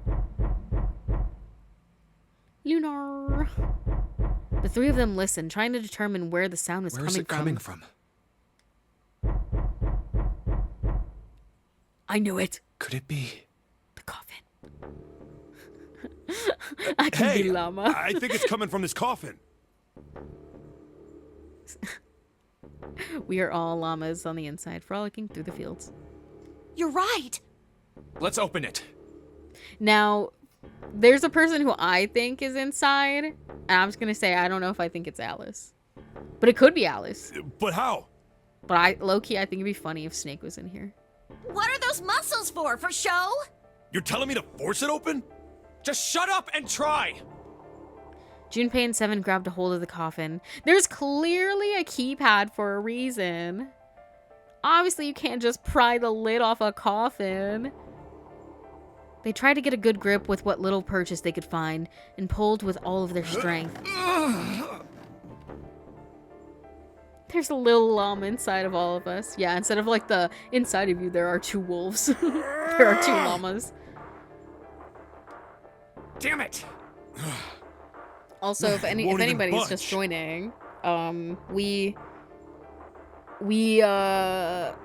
one of our supposed friends, Santa, held what the game wishes I look to as a love interest. He took her hostage with a golden revolver and made certain people scan ins and go with him to escape an escape room. And this is like supposed to be like the final one. And so there's just 3 of us left behind, and we all have bracelets with assigned numbers, but our 3 bracelets cannot unlock the door. So we're kind of trapped here, and also the boat is sinking. Do you think it's like Zero again? Or Alice? All ice? Alice, maybe? There was some sort of keypad attached to the coffin. Its purpose would not have been difficult to determine. Their eyes were almost immediately drawn to it. Another one? Yeah, looks like it. Do you think we have to put in the right password or it won't open? I think so. The noise wasn't stopping. Girl, I'm coming! You know, there's a story in the podcast, the Magnus Archives, which is like this. Like, there's like a coffin and like makes noise or something. In fact, it was getting Whoever louder. or whatever's inside this thing wants out. And now. I know that. But how? Without a passcode, I don't think there's much we can do. They couldn't even tell how many numbers the passcode needed to be. Isn't there a hint somewhere? Well, let's look for one. It's just another escape room, baby. Another day, another escape. Unfortunately, there didn't seem to be anything near the coffin. Clover ran to examine the pews, and the 7 investigated the desk, but they turned up nothing. There's nothing here. Not making this easy, are they? The sound still wouldn't stop. It wasn't a noise that belonged in that room. What's the passcode? Guys, what do you think the passcode is? Have we tried 69420? What am I supposed to do? How can we figure it out? I need something. What the fuck is this view?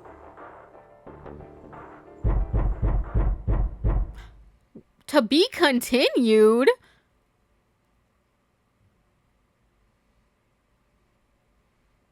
What the fuck? Unfortunately, that's the wrong answer. Actually, I'm Santa. Are you just gonna give up just like that?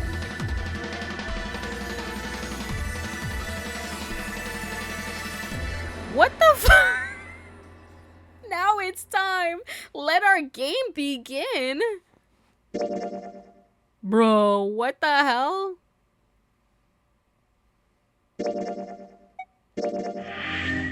Bro. Bro. Bro, it's... What? What? Wait, what mistake did I just make? What?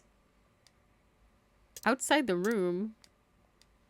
What did I do wrong here? All right, let's go.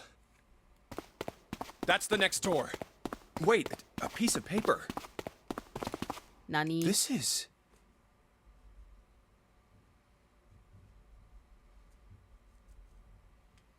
This is... Yeah. Map of the ship's Oh, interior. wait, we can for actually ADEC. skip. Wait, how do I... I actually don't know what. What's wrong? Yeah. Yeah, skip this shit.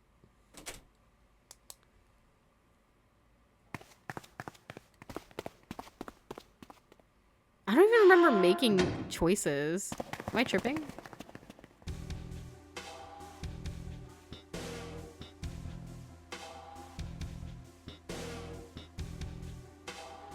Wait, is it because of, who well, no. I don't know. Because I don't even remember making any choices. Am I... For the record, you didn't make a mistake. It's supposed to happen like that. Well, yeah. Hold on. Where's the... The 9 door. Yeah, shut up, Junpei. How do I get on this branch?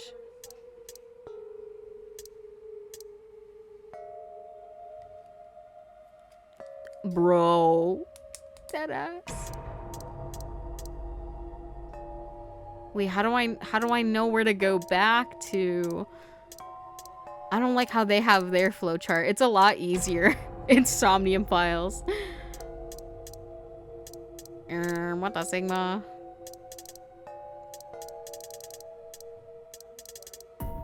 I think...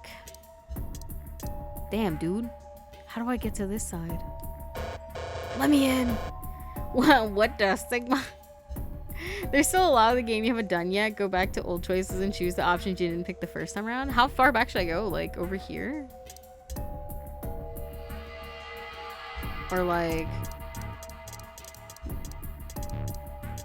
I kind of want to... Maybe I won't do all of that, but I kind of want to go back over here and re-choose the door. Just because, like, obviously you saw that Well, leads to... we really don't have a choice now. That leads to, like, a ending that we've already gotten. So... I just want to do the thing. So let's go in door 3. Yippee! I want to go through door number 3. Nope, you can't. Why not? Huh? Why? Because it's impossible. If we split ourselves into 3 and 3, then we give up on going through door 3. Why? The bracelet numbers for the 6 of us are 3, 4, 5, 6, 7, 8. Well, I'm the main character, and I want to go through door 3. There are 2 combinations that can go through door 3 with 3 people. 3, 4, 5, or 6, 7, 8. I want 3, 4, 5. Let's go. That's it. Of course, 2 teams can't go through the same door. I see. That means one team would get left behind. That's right. That doesn't happen if we go through door 7 or 8? No, they're fine. We've got 3 options. Option A, have 3, 5, and 8 go through door 7, and 4, 6, 7 go through door 8. Option B, 4, 5, and 7 go through 7, and 3, 6, and 8 go through 8. Option C, 3, 6, and 7 go through 7, and 4, 5, and 8 get 8. Those are the only 3 options. That's it. But I want to go through door 3. At least if we want to get all 6 of us out of here. Wait. But that means 5 and 6 can never be on the same team. If we want all 6 of us... Yeah, shut up. I already know that. Have you mulled it over enough, or do you need more time? Numbers. I know, they're like, well, actually, this equals this. And I'm like, okay, yeah, I'm definitely going to pretend that it's retaining in my brain. Anyway, that's the deal, so think it over. You've got 2 choices, 7 or 8. You can't choose 3. If you choose 3, you're gonna be leaving 3 people behind to die. So what are you gonna do? 7 or 8? Time to choose. After thinking it over, his conclusion was, I'm gonna take door number 3. Sorry, Santa. but I still want to go through door 3. What? That's nuts! You've got to be crazy! Listen, I know for 100% certainty that they'll be fine. I don't think they're gonna be fine, you guys, but you know, that's fine. Why the hell are you so obsessed with that door? I just know there's something behind it. Sorry, setbacks. This was canceled. I'm just curious about door 3. Listen, that's all. After what he just did to me, bro, you know what? Fuck you. Your ass is getting left behind. This option is insane if you pick it on your first run and you don't know you eventually meet back up. For real. Like, if this was me, like, doing it for the first time and I was like, oh yeah, I want to go through 3. And then he explained all that, I would've been like, oh damn, my fault. Alright, yeah, I guess I'll pick this one. I'm just curious about door 3, that's all. That doesn't explain shit! I've got a reason. I'd be happy to explain it to you if you'll just come with me. I'm curious about the red. 7, would you mind authenticating for me? What? Why? Please, just do it. Happy? Yeah, thanks. The number 7 has been entered into the red. Junpei, you fucking asshole. Don't tell me you're gonna scan in and be like, alright guys, let's go. Next is June. Please touch the red just like 7 did. Jumpy, what are you trying to figure out? Ah, yep. I think I might have found another way out. What? What? Really? Now please, June. Oh, okay. Oh yeah, you're right. I am on adventure mode. Oopsies.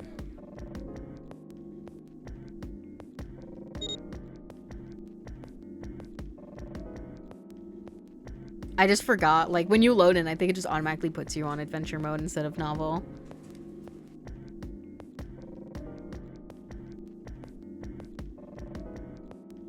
One second.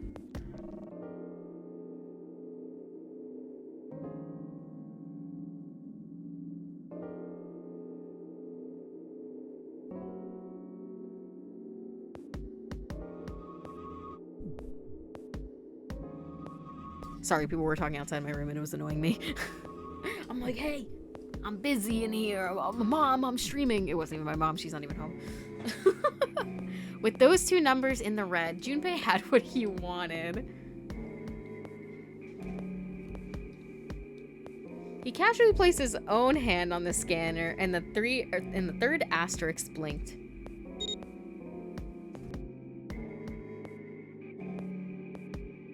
Four plus 5 equals 9. All right. The only people who haven't authenticated now are Santa, Clover, and Lotus.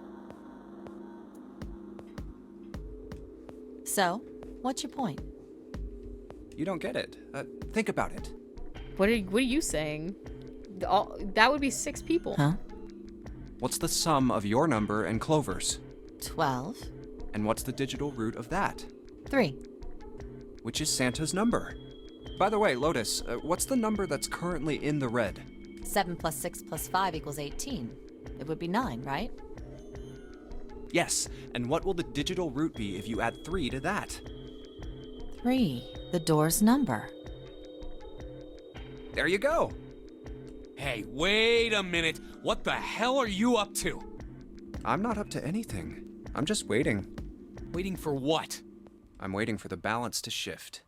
Santa, or Lotus and Clover. Once one of you moves, the others won't have a choice. So I'm waiting. Junpei laid his hand almost casually on the lever. Bro, he's crazy. What just happened? Yeah, the remake wants you to go adventure for simplicity. Fair enough. But, like, you miss out on so much, I feel like.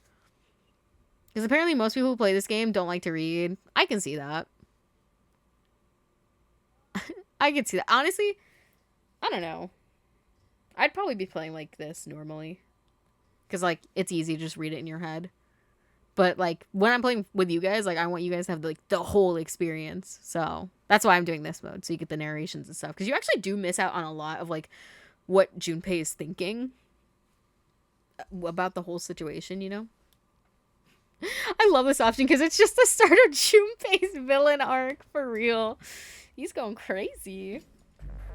You son of a bitch! You tricked us!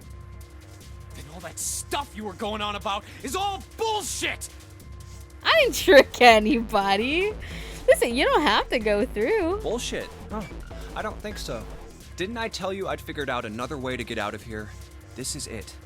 Why the hell would you do something like this? Listen, it's just so funny to hear him spout all this BS, knowing the fact that he literally is gonna, like, not in this timeline, obviously, but in another timeline, he holds freaking June at gunpoint and makes Lotus and Ace scan their wristbands. So, like, it's funny that he's the one protesting when all this should be happening in an AU. Thank God for in-game narration, though. Reading is hard. Yeah, I'm glad I don't have to read all of, like, their dialogue. Junpei glanced at June. Jumpy. You did this just so you could go through the same door as June. Is this his, like, yandere arc? It?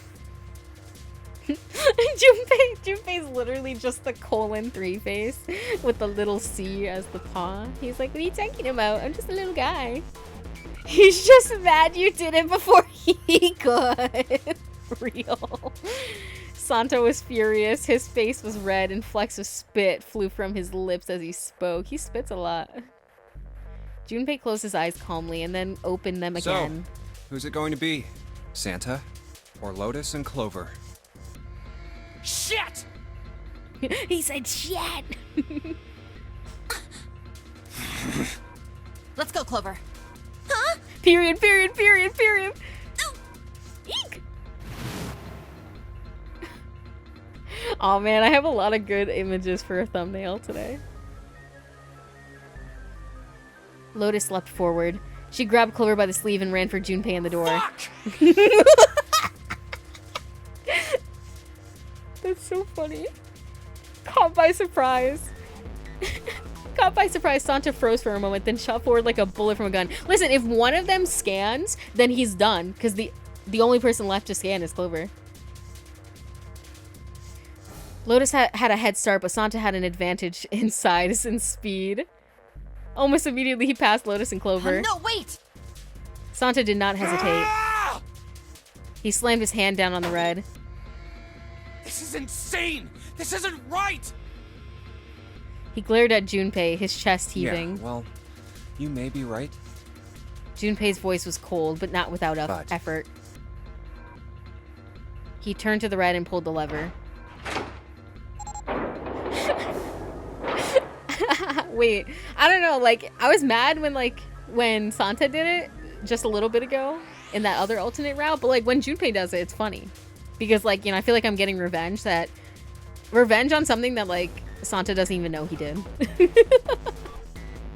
He turned to the red and pulled the lever. With a sound of metal on metal, the door opened. It would only remain so for 9 seconds. There was no time to think. Junpei and his 3 reluctant companions jumped into the door, gaping mouth one after another.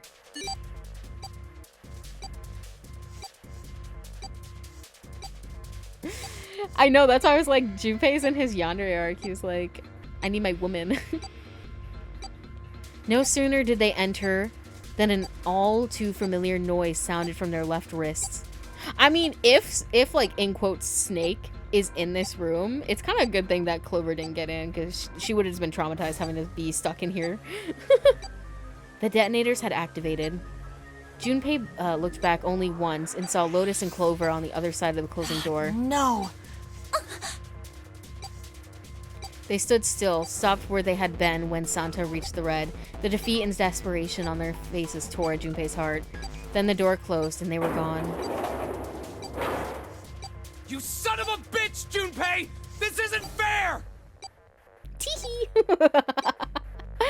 Funny how both of you boys are willing to sacrifice others to be with June. He doesn't even want to, like, Santa doesn't even want to be with June. It was just, she's the easiest target. Santa rounded on Junpei, lightning crackling in his eyes, his knuckles white. Do you realize what you just did? You leave them out there, and they can't... Listen, they'll be fine. Trust me. Now, can we scan these before we also die? Shut it! That's enough! It hadn't been Junpei that spoke, but We Seven. gotta find the dead or none of this is gonna matter! The clock was ticking. The dead was their only chance of survival. Unless they could find it and deactivate their detonators, the 4 of them would be... We got less than a minute left. No time for screwing around. Get moving. Damn it. You and I are not done yet, bastard. They scattered and began to scour the room. I don't know. I just... I'm still thinking about last I don't even know what to call it. Last round? Last storyline? I'm like, why? I just don't understand why he did it. Like, it doesn't make sense. Considering the fact, maybe that's the only reason he wanted June to, I guess that's the only reason he wanted June to be out of that room, because he needed her for his fucking plan. Where the hell is it? They scattered and began to scour the room. The deactivation device was nowhere to be found. Where the hell is it? Corridors stretched out in 3 directions, but every one was blocked off by a wall of metal. There was only one way out. The other Over door. There. It's One gotta other be door. behind the door. 7 ran for the door, a rusty iron thing. His large hands grabbed hold of the handle and pulled. Damn, it's pitch dark inside. Can't see a thing. Junpei stuck his head through the door and looked around the room. No, wait. Almost immediately, he spotted the blinking red light on the right wall. I found it. The dead's right over here. See, this is like the first time it felt a little bit like, oh, wait, this might not be as easy as we thought. Oh. What? The floor's slippery. He stopped and glanced down at his feet. What was... What the hell are you doing? There's something... Get over there! Junpei felt Seven's heavy hand against his back and stumbled across the room. The other 3 piled in behind him. They all felt immediately that something was wrong. Nothing that could be easily identified, only a sense that something terrible shared the room with them. But there was no time to say so. Quick! Get... Oh, sorry, I didn't mean to cut you off, 7. Get to the dead! They all started running. In the dark, it was hard to tell where the wall was. All they could see was the tiny red light blinking at them over and over. There it is! In quick succession, they all slammed their hands against the scanner panel.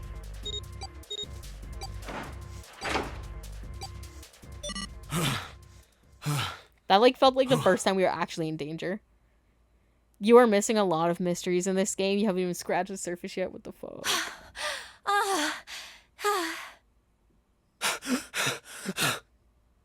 Wait, I have an idea, but it's not... I'm not going to do it today, but I realized a mistake that I made earlier that I think might be in the route that I want to go down.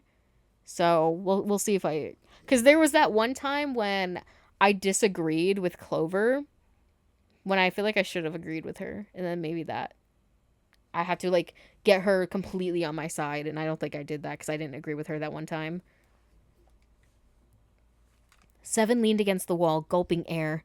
As his breathing began to return to normal, he glanced at his left wrist and grunted. It stopped. It stopped.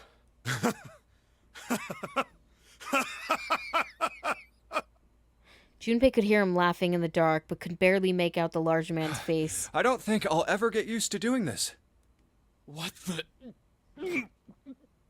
Don't throw up! Don't throw up!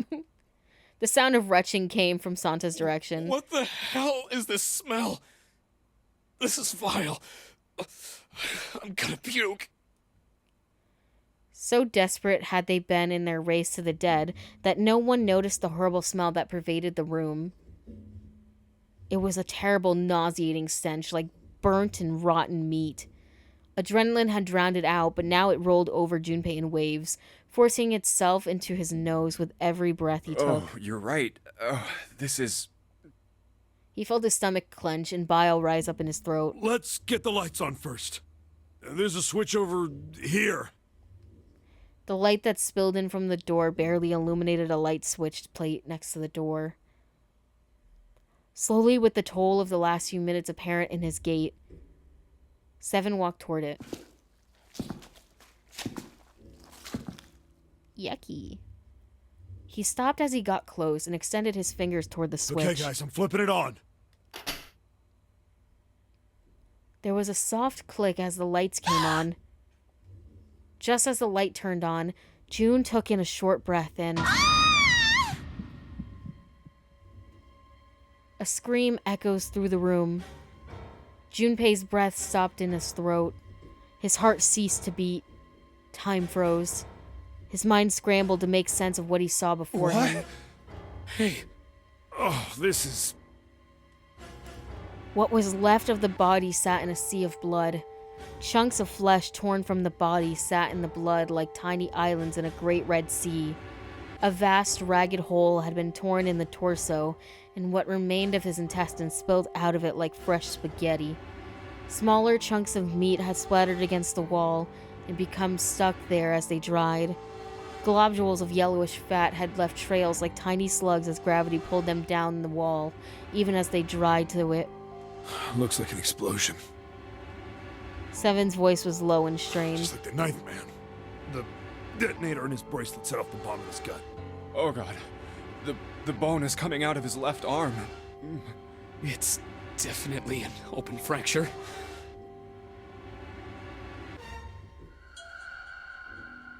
Imagine this on your first playthrough and having no idea what this is on the wall. I mean, I feel like it looked like blood even when the lights were off. But like, you're just like, what the fuck is that? This whole line, if this was your first, I would be tweaking, me personally. It looked as though the explosion had been quite powerful. His legs were both bent in an odd, unnatural way. His left arm had split open, exposing a painfully white bone of his ulna. His bracelet lay next to him. It seemed to have hit the wall hard enough to have shattered the display, which lay on the ground in pieces. Look, I remember seeing that, and I was like, it's so weird that, like, it shattered the display. And so we can't see what number it actually is. Because I swear the Ninth Man's was still functional. The face is the worst. Yeah, you can't even tell who it is. Like, I feel like they wouldn't say, oh, you can't even tell who it is if it wasn't something. Yeah, at this point you have no idea that Snake is dead, though. Or dead yet. Listen, I mean, if you went through this actual, like, door 3 first. But when we got here the first time, and they were like, oh my god, it's Snake. You can't even tell who it is. I was like, yeah, bet. But yeah, they're not saying it's like Snake yet.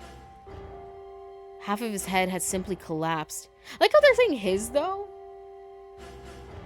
Like, we don't know who this is. Why are you assuming this corpse's gender? The blood coating almost looked... made it look like raw pizza dough covered in tomato sauce. Sorry, I was trying not to hiccup. His clothes, too, were covered in blood. The burgundy tie, the white shirt, the jacket with the yellow piping, and the gray slacks. But the clothes are... They were all familiar to Junpei. Snake? Santa's voice wavered as he spoke, his mouth dry. Oh my god. Finally, Junpei spoke. Why did this happen? No!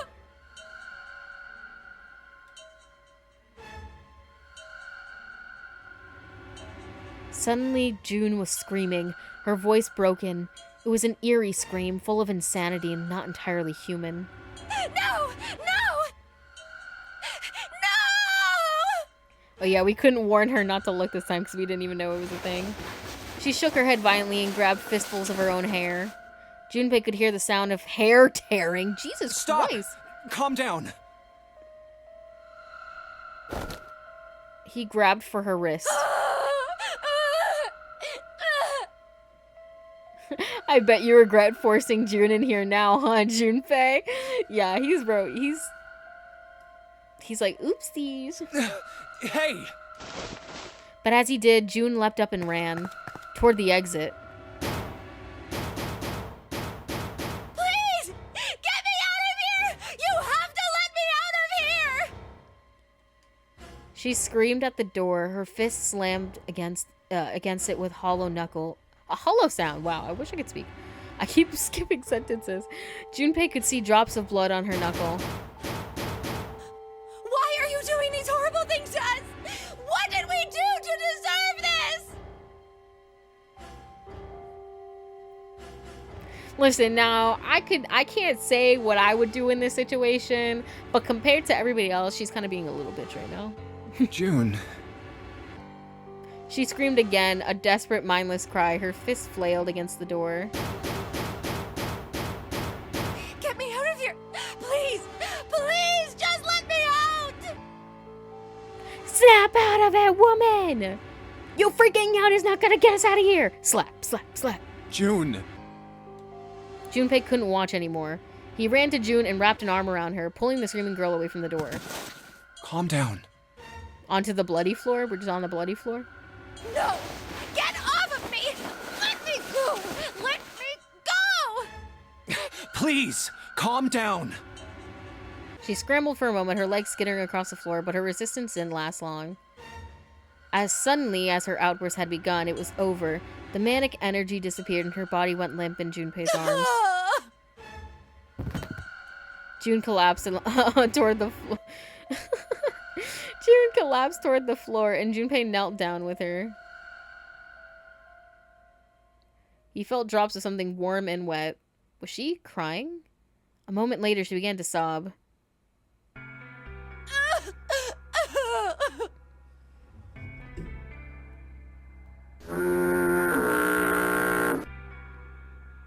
Her shoulders shook and great hot tears rolled down her face like rain. We're gonna be fine. It's gonna be alright, June. It's going to be okay, Connie.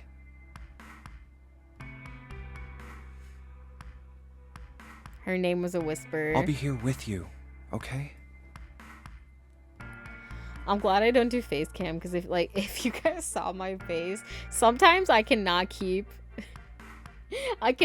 certain looks off my face. So sometimes I'll be playing a game and even though y'all can't see me or like tell that I'm feeling some type of way, my eyes be rolling out of my skull. And this, like, every time she's like crying and screaming, I'm like, can you shut the fuck up? Honestly, can you shut up? Nobody cares. She nodded once. Thank you so much, Jumpy. Her trembling voice pulled at Junpei's heart. He stroked her hair gently. His face was so close to her. The scent of her hair was nostalgic. Do you feel better? Yes.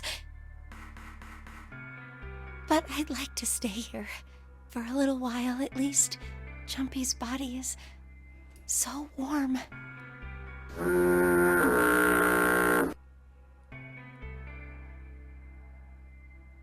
Several minutes passed before June's tears had dried. Junpei stood up. He bent down, put his arms under June's, and helped her to her feet. They didn't speak. Neither did Seven or Santa. A person was dead. They had died in that room in a terrible way. Junpei knew there was no way he could make himself forget that. There was no way any of them could forget, but mourning would do no good. They spread out to search the room, but each felt as if their heart was made of lead. We better get to it.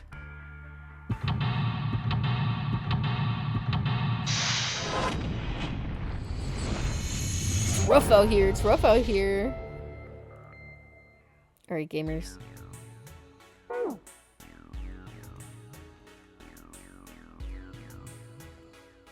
Those letters written in blood. Oh, I didn't even see that third L. I only saw the one. Sorry, the third L? The second L. There's 3 letters. The third letter is what I was trying to say.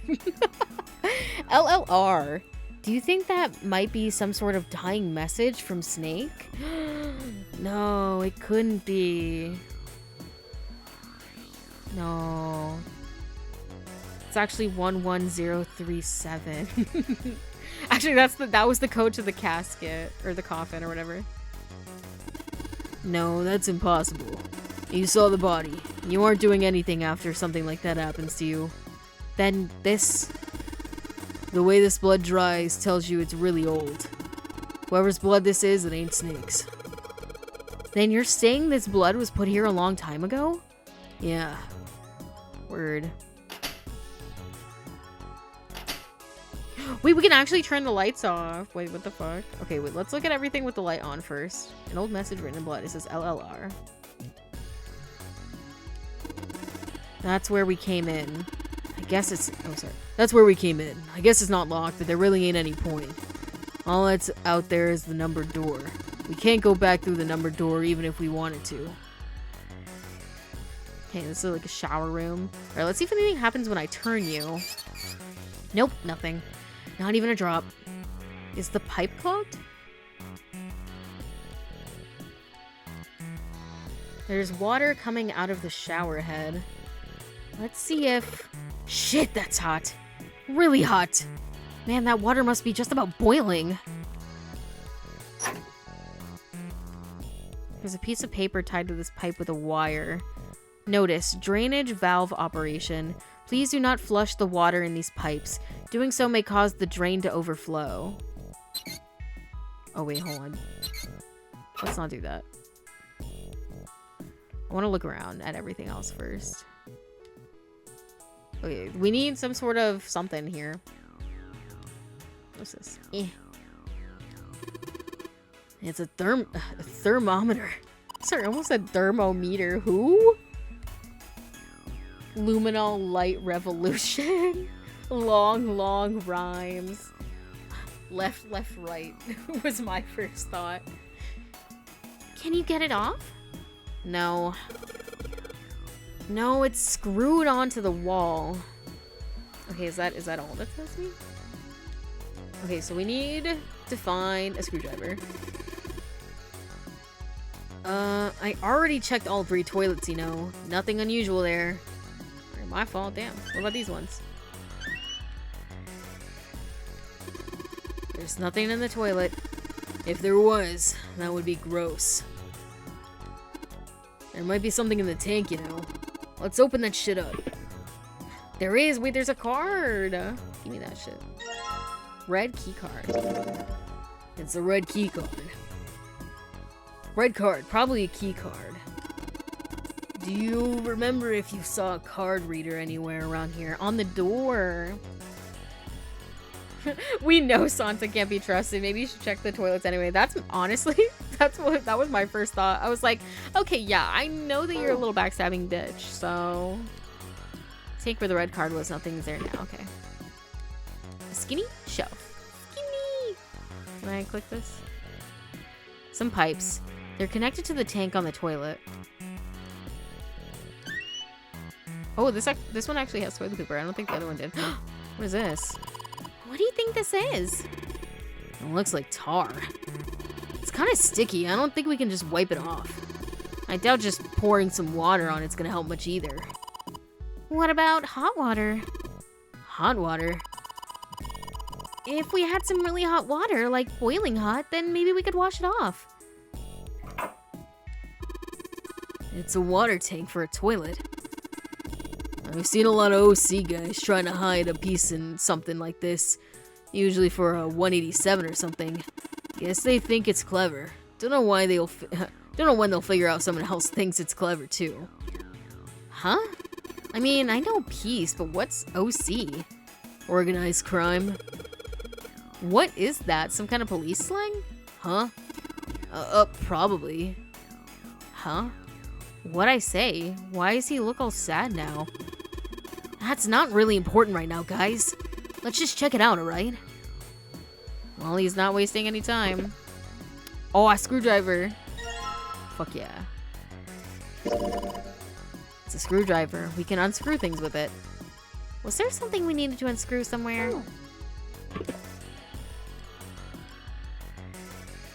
There's some toilet paper on this shelf. Do we need toilet paper?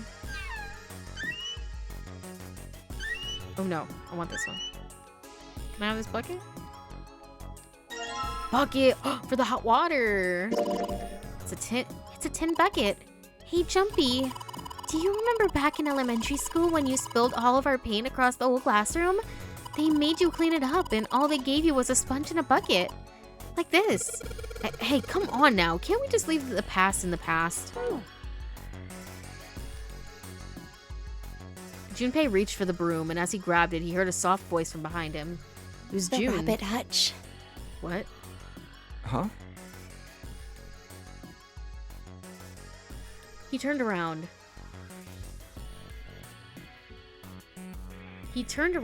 June still looked sadly pale, But there was a smile on her face. Oh, you just reminded me of it. What's bro yapping about? The rabbit hutch, I mean. How did I remind you of something like that? Oops, I did not mean to do that.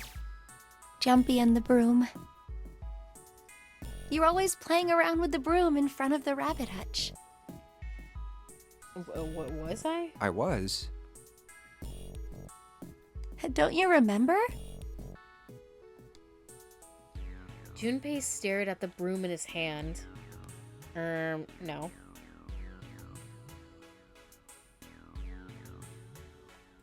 You mean you don't remember that summer either? She looked very sad. Listen, man, you were obsessed with me. I don't think I was that obsessed with you. Until Of recently. course I remember. How could I forget something like that? He shook his head. Then why are you a bitch-ass liar It was right now? terrible.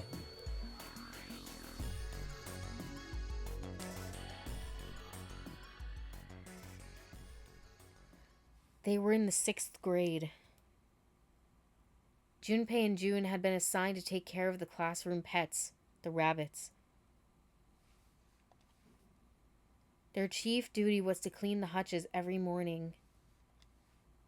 On the final day of school before summer vacation began, Junpei overslept. He rushed to school and found June standing in front of the rabbit hutches. No sooner had Junpei arrived than June began to cry. He had no idea why until he looked behind her, into the rabbit hutch. The first thing he saw was blood. The hutch was filled with the dead bodies of the rabbits. Even after their teachers and friends came to see what the commotion was, June couldn't stop crying. I just kept crying and crying until you came over. You held my hand, and you looked very serious, and you said, "Don't cry. I'm gonna catch the person who did this." After you told me that, I finally stopped crying. Well, the real fun started after you quit crying. You told me we were going to catch the killer together.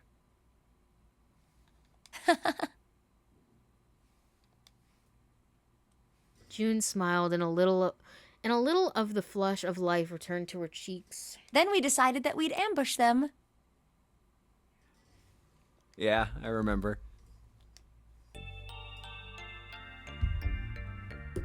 The school also kept roosters and guinea pigs. Junpei and June had decided the murderer would likely return to finish off the rest of the animals. They would ambush the killer at night. Junpei and June hid behind the hutch at dusk and waited. It was a warm summer night. The quiet sound of crickets whispered through the air. As the sun went down, the stars began to wink at them from the sky. In June's, Akane Kuroshiki's face. That night was something Junpei knew he would never forget as long as he lived.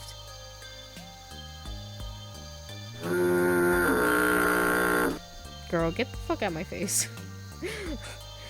Stop trying to make me like June and Junpei as a relationship. It's never gonna happen. Let's move along here. But the murderer never showed up. We waited for them all summer vacation, and they never showed up. And yet, you forgot Akane existed until you met her again on the ship. Yeah, like, girl didn't try to look her up on, like, fucking whatever, MySpace. When did this game come out? I think maybe Facebook was just starting up. I'm thinking like 2005 in my head, but I don't know if that's true. He waited for them all summer vacation. Yeah, but the animals didn't get attacked either. I think all that work amounted to something, you know? This came out in 2009. Even better, there was definitely social media in 2009. I know because I was soon going to be on many of them. Yeah, so like he couldn't give her like a quick like Facebook search. You know her ass probably has, like, Facebook. He'd felt the same way, but it was good to hear her say it. Although, you know, if you think about it, we were probably taking on a lot more than we could handle.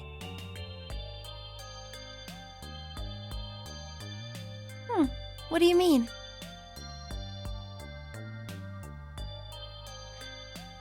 That means it was probably about 1999 or around then when they were kids. Makes sense. She looked up at him confused. Like, I'm imagining, like, you know, they're like, oh my god, this new thing called Facebook's out. And I feel like everybody at the time was just, like, friending anybody. So I feel like it makes sense for him to be like, oh man, yo, I remember that girl. We had such a good connection. Let me see if I could try to find her and reach out. Like, he didn't even try to reach out. Like, where did she move? Did she move or something? Like, what's the history here? She looked up at him confused. Oh, come on, we were just kids. If whoever killed the rabbits had actually showed up, they probably would have had a knife or something. I mean, you must have been pretty worried, right? I wasn't worried. Because you were... Bro, I was like 9, bro. Because you were there with me. I wouldn't have been able to do shit. We would have just been stabbed.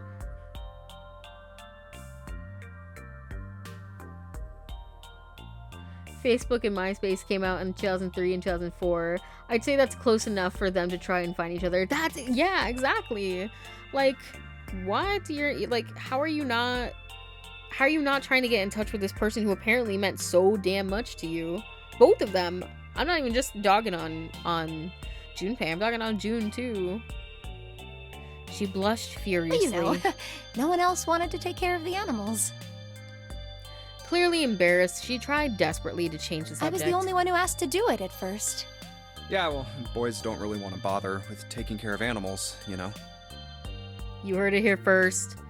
If you are a boy and you have an animal, you can no longer take care of that animal. You have to give it away. Sorry. Well, yeah, but you asked to do it after I did. Junpei said so. If it wasn't the rabbits, they were gonna make me do something else. You know how that school was. What? But I love dogs. No, Junpei said boys don't take care of animals. Sorry, I can't. He made the rules, man. I'm just, enforcing them. I figured it'd be better if I was working with somebody who wasn't too much of a loudmouth, right? Somebody who wasn't gonna tell on me if I felt like blowing it off. Really? That's why you volunteered? Yes, what the fuck? Yeah, it is. He nodded quickly and much too earnestly, and then quickly looked away at something very important. Really? Of course. That hadn't been the reason, of course. I just thought June was so cute, and I had to be alone with her all summer. He had asked to take care of the rabbits so that he could be near June, but it had been so long ago he couldn't bring himself to tell her how he felt back then. It would be embarrassing. He took a quick breath and clear his head, tossed the broom up and snatched it out of the air. Well, we don't really have time to be walking down memory lane like this, you know? We've got to figure out a way out of this room. Otherwise...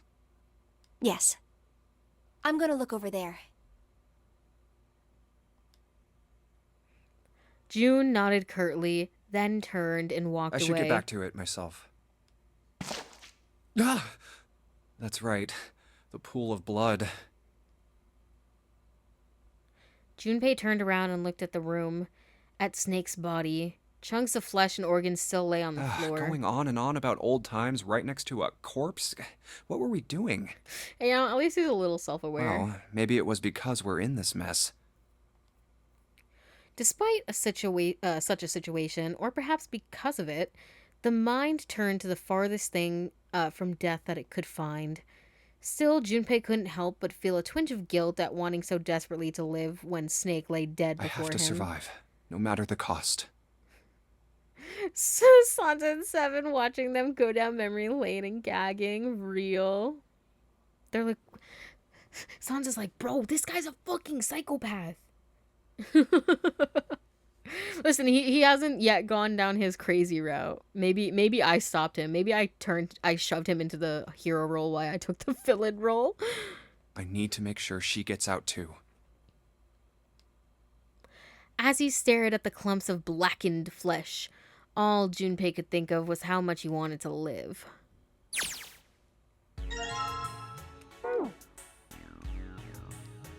A thick pipe that stretches across the floor. Okay. I think that's all that's in here. Toilet paper. It's toilet paper with some kind of red symbols on it. You think maybe that's a Cytail cipher? What?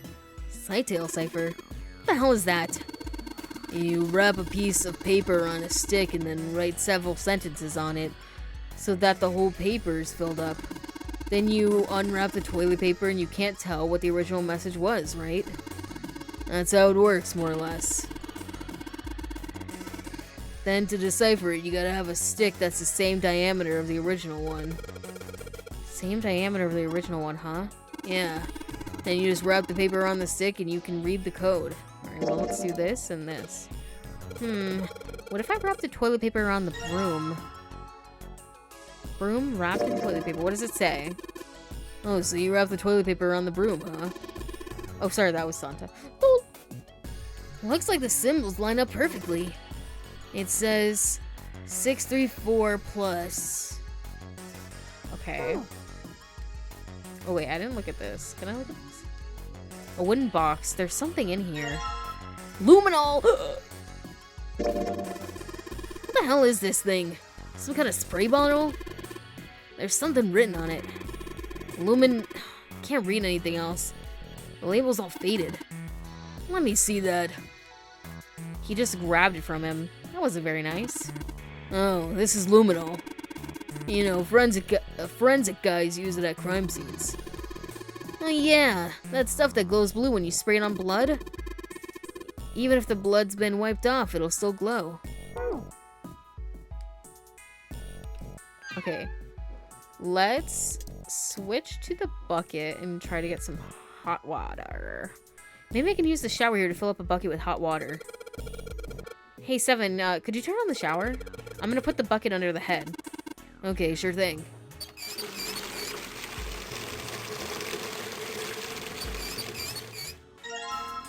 Bucket filled with hot water. Let's fucking go. Sorry, I didn't... No! I didn't mean to do that. Me. I didn't even get to listen to their silly little dialogue. It's just filled with water. Try not to spill it, okay? Hey, it's heavy! Okay, okay. I'll carry it.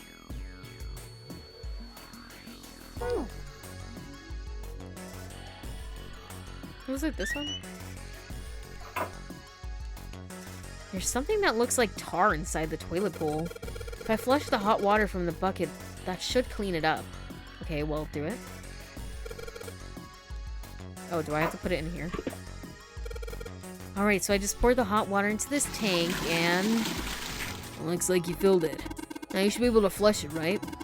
There's probably a handle somewhere on the tank that you can pull. You think so? Seriously? Yeah, I'm pretty sure. Some pipes. Alright, let's flush the hot water. Well, there it goes. Just like how a toilet should work.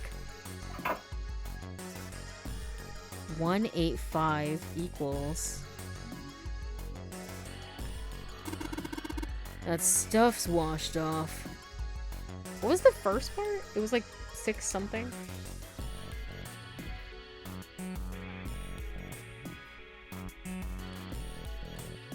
That stuff's washed off. Looks like that writing was numbers, see it? 185 equals... What does that mean? You got me. Just looks like numbers.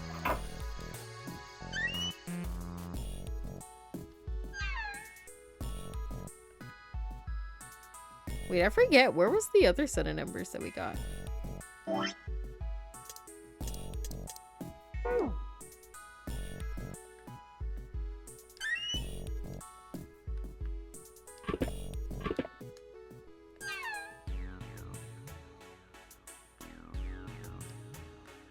around. Screw this shit. Hey, Junpei. You know why thermometers only go up to 107 degrees Fahrenheit? Why?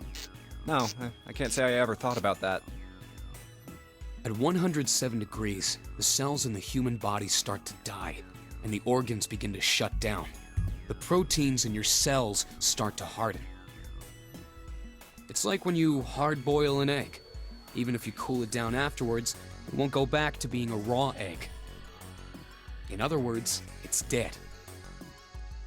That's why thermometers don't go past 107. There's no point.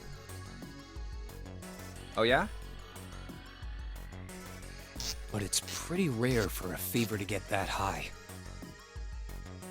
Even viruses and stuff don't usually drive the body temperature up to 107. Of course, there are other external things that could. Right. Like what? Well, let's see. Something like getting locked in a sauna, or getting thrown into an incinerator and burnt to death. Are you trying to tell me something? Yeah, I guess that would get a little hotter than 107 degrees Fahrenheit. All right, I got it! Huh? What's up? Nothing. Forget about it. I think he's still a little bit upset.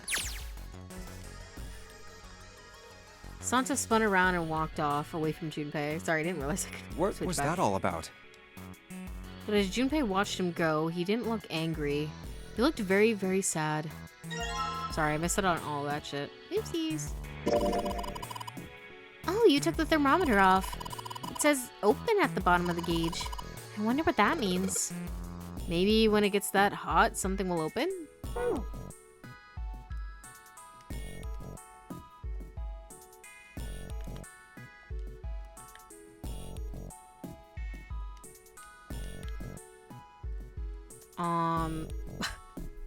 I can't remember what I looked at for the first set of numbers. I don't remember what the first set of numbers were. Is that in my notes somewhere? Fuck. Blinks.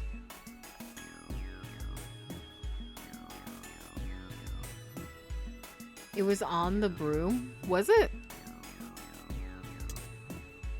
Oh yeah, it is. You're right!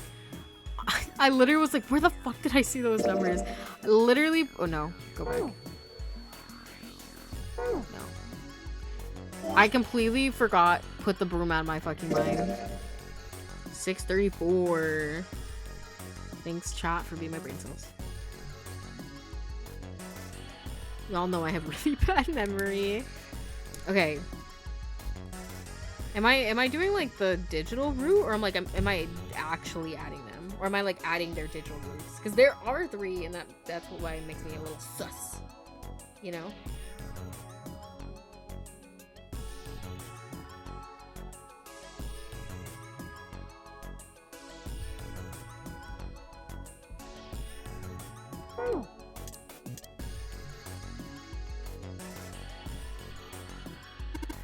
Wait. You don't really think we're supposed to use the luminol here, do you? Yeah, it does seem kind of weird to use it here. But I should try it, just in case. Damn, how much of that you need to do? Okay, so I've sprayed the luminol on the wall. What's next? Oh, turn the light off. Wait a minute. So... LLR... LRL.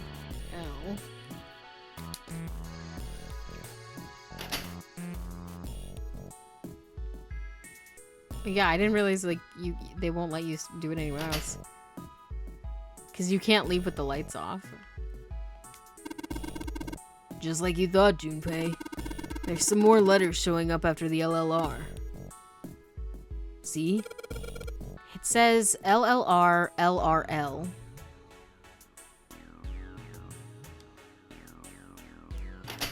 What the fuck does that mean? Oh, left, right, left. Okay, wait. Left. Left. Right. Left. Oh no, left. Right. left. Well, I did what it said on the wall. I wonder if it actually did anything. Hey, this drain's acting up. What the hell did you do? I just messed with the valves a little. Nothing big.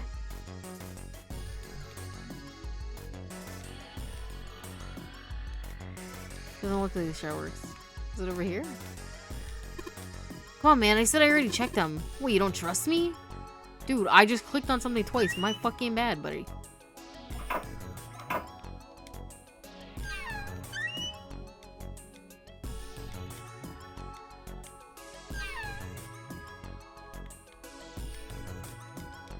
Really hot water comes out of these showers.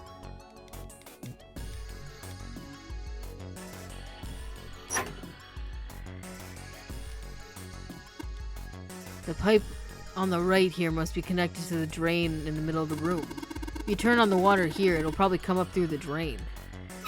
Is that what I did? Oh yeah, I did. Wait, there's something in there. Jumpy! The card is floating. Looks like the water floated the card up out of the drain. We'll grab it. The blue card is floating in the water. There must be water flowing through the pipe on the right. There's water pouring out of the drain.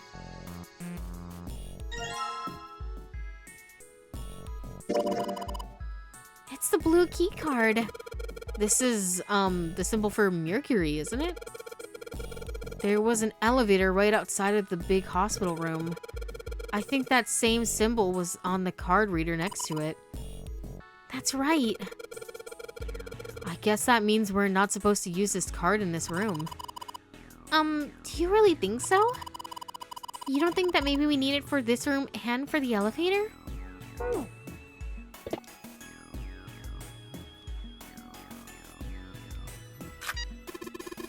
Oh hey, the blue light just came on. Oh, we need 4 numbers. Oh, maybe it is the...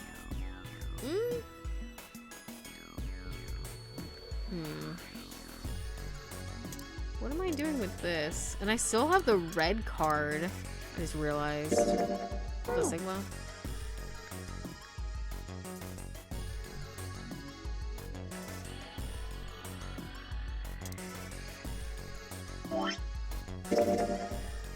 The thermometer. It says open at the bottom of the gauge. Okay.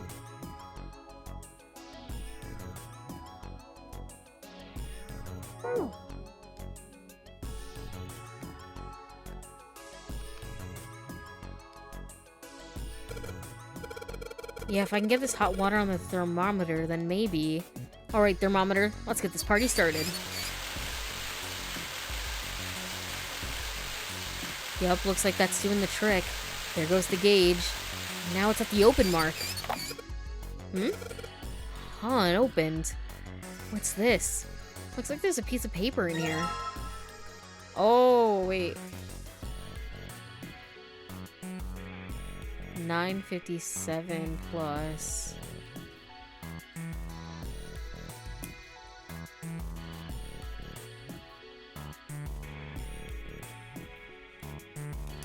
Okay. That means you're supposed to add something to 957, doesn't it? Well, yeah, it doesn't take a genius to figure that out. The problem is what to add.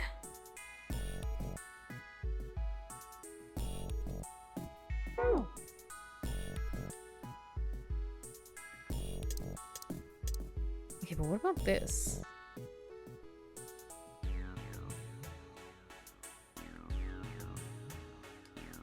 Okay, I guess we add the 3 numbers that we got, which we can do in our handy dandy calculator that we actually get to use for once.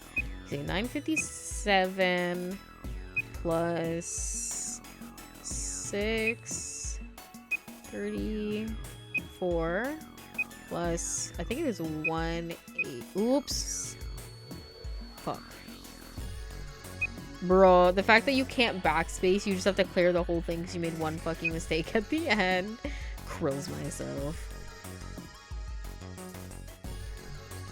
957 plus 6, 3, 4 plus 1, 8, 5. Okay, let's try this. 1, 7, 7, 6. Because it is 4 digits, so that does fit.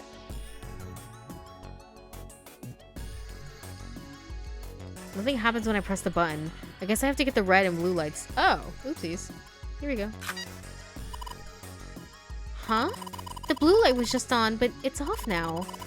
And the red light's on instead. I guess we have to swipe the red card first and then the blue card? I guess. Great job, Jumpy. Both of the lights are on now. Now you just need to put in the password. Both lights are on now. We should be able to enter the password. What's with these E and C keys? E means enter and C means clear, I think. So after you put in the password, hit E. If you screw it up, hit C. Okay.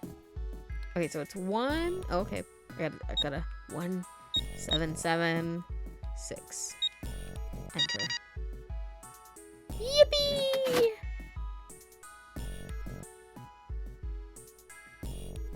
I literally had the red card first, so I don't know why I didn't swipe it first. I don't even think I was looking at the color. Or well, like how I thought of it, I was like, oh, the one card you swipe it, and then the next like little color you have to get is by like typing in the password. That's what I thought.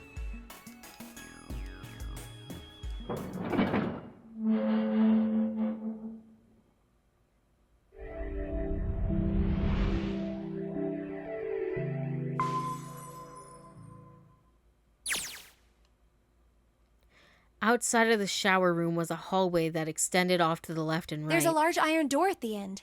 Let's take a look. They moved a few steps toward the door when Junpei heard a sound of metal on metal. Huh? They turned around. Seven was doing something to the door of the shower room. What are you doing, Seven? Well, I figure maybe we might want to come back here sometime. So, I stuck the broom in there to keep the door from shutting. All right, let's go. With that, he stood up and began walking down the hallway. He brushed past Junpei and kept going. After a moment, the rest of them followed him. Before long, they found themselves at the large iron door. They had only been there for a moment when June spoke up. Jumpy, look! He turned. There, on the right side of the hallway, was a piece of paper attached to the wall. A map? What's up? I don't see why the order should even matter. That's what I was saying. I was like, what just fucking happened? What's that on the wall there? Oh, I think it's... Yeah, man. It's a map. A map? It been says... here, So done it's this. we'll have time... Wrap it up. Back at the door, the four of them lined up in front of it. Bro, the others are gonna be real pissed when we get back. Junpei's gonna have to lie and be like, I knew it the whole time. And they're gonna be like, why didn't you explain it to us? And he's like, well, I didn't think you would believe me. Back at the door, the four of them lined up in front of it. Santa stepped forward. He grabbed hold of the door and then turned to look back at the rest of them. Ready? I'm gonna open it. They nodded. Santa nodded back and threw the door open.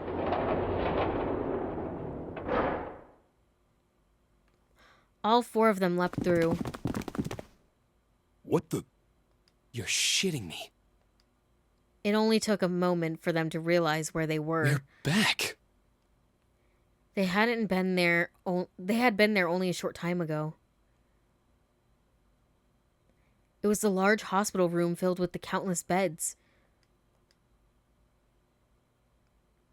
Lotus and Clover looked up as they entered. Ace was there as well, though he looked as though he had only just woken up. Clover! Lotus! And Ace! I'm glad you're all okay. Lotus? What are you... The moment they spotted Junpei, Lotus and Clover headed straight for him. As she neared him, Lotus drew back her hand and slapped him, open palm across the face. How could you do this to us? For fun. Her face was furious. I think you should never hit somebody. Like, how are you gonna hit me and I can't even hit you back, you know? What the fuck? She grabbed Junpei by the collar and shook him violently. Clover didn't touch him, but the hate in her eyes was no less potent. It was Seven who stopped them. Knock it off. We got bigger shit to worry about right now. I mean, he definitely deserved it, but I just think you should keep your hands off of people. His deep voice echoed across the massive room. Lotus glared at Seven, but let Junpei go after one last vicious shake. Go have a look. I stuck the screwdriver in the door. That door over there, the one without a number. As long as the screwdriver's there, it can't shut, so you can get in there. There's a shower room past there. I stuck a broom at the door there, too. Anyway, go take a look. Then you're saying we can go in there without passing through the numbered door? Yeah, it's about the size of it. Wait, what the hell is in there? You'll know when you see it. Fine, let's go. Lotus and Clover looked at one another for a moment, then nodded and stepped through the door. By then, Ace had made his way to them, moving with the stiff, shuffling steps of someone who had only just awoken from a lengthy slumber. My goodness. I know I said I was sure you'd come back for me. I didn't think it would happen so soon, though. Ace shook his head weakly. Should I go as well? Yeah. Yeah, he didn't even say like, hey, Pookie, we found your bro. Very well. Seven nodded. Ace followed Lotus and Clover with stiff, tired gait.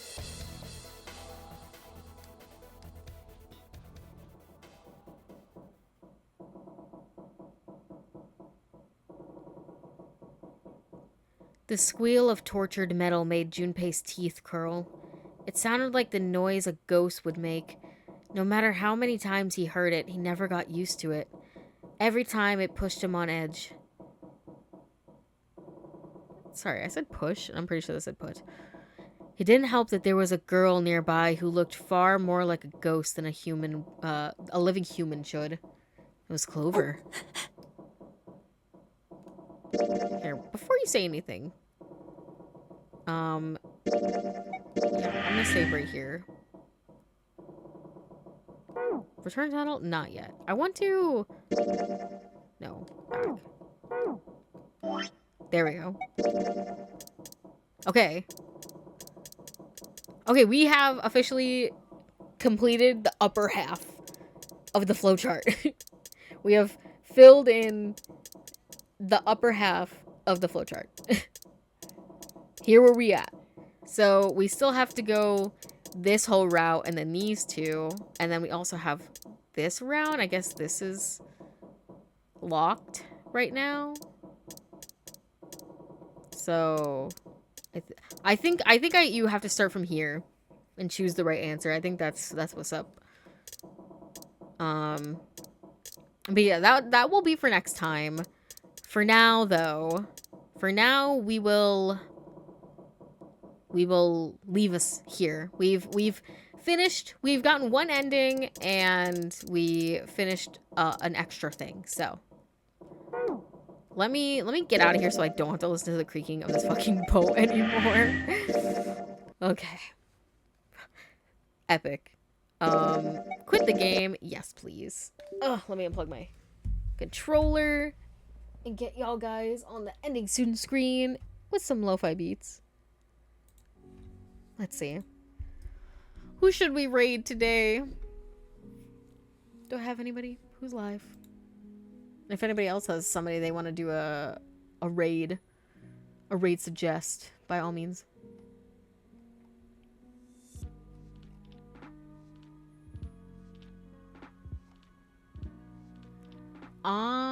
We could do this person. We got an ending, and we got to see Junpei go evil. Good progress. Yeah, slowly but surely, we're making our way through things. We're doing our best for sure.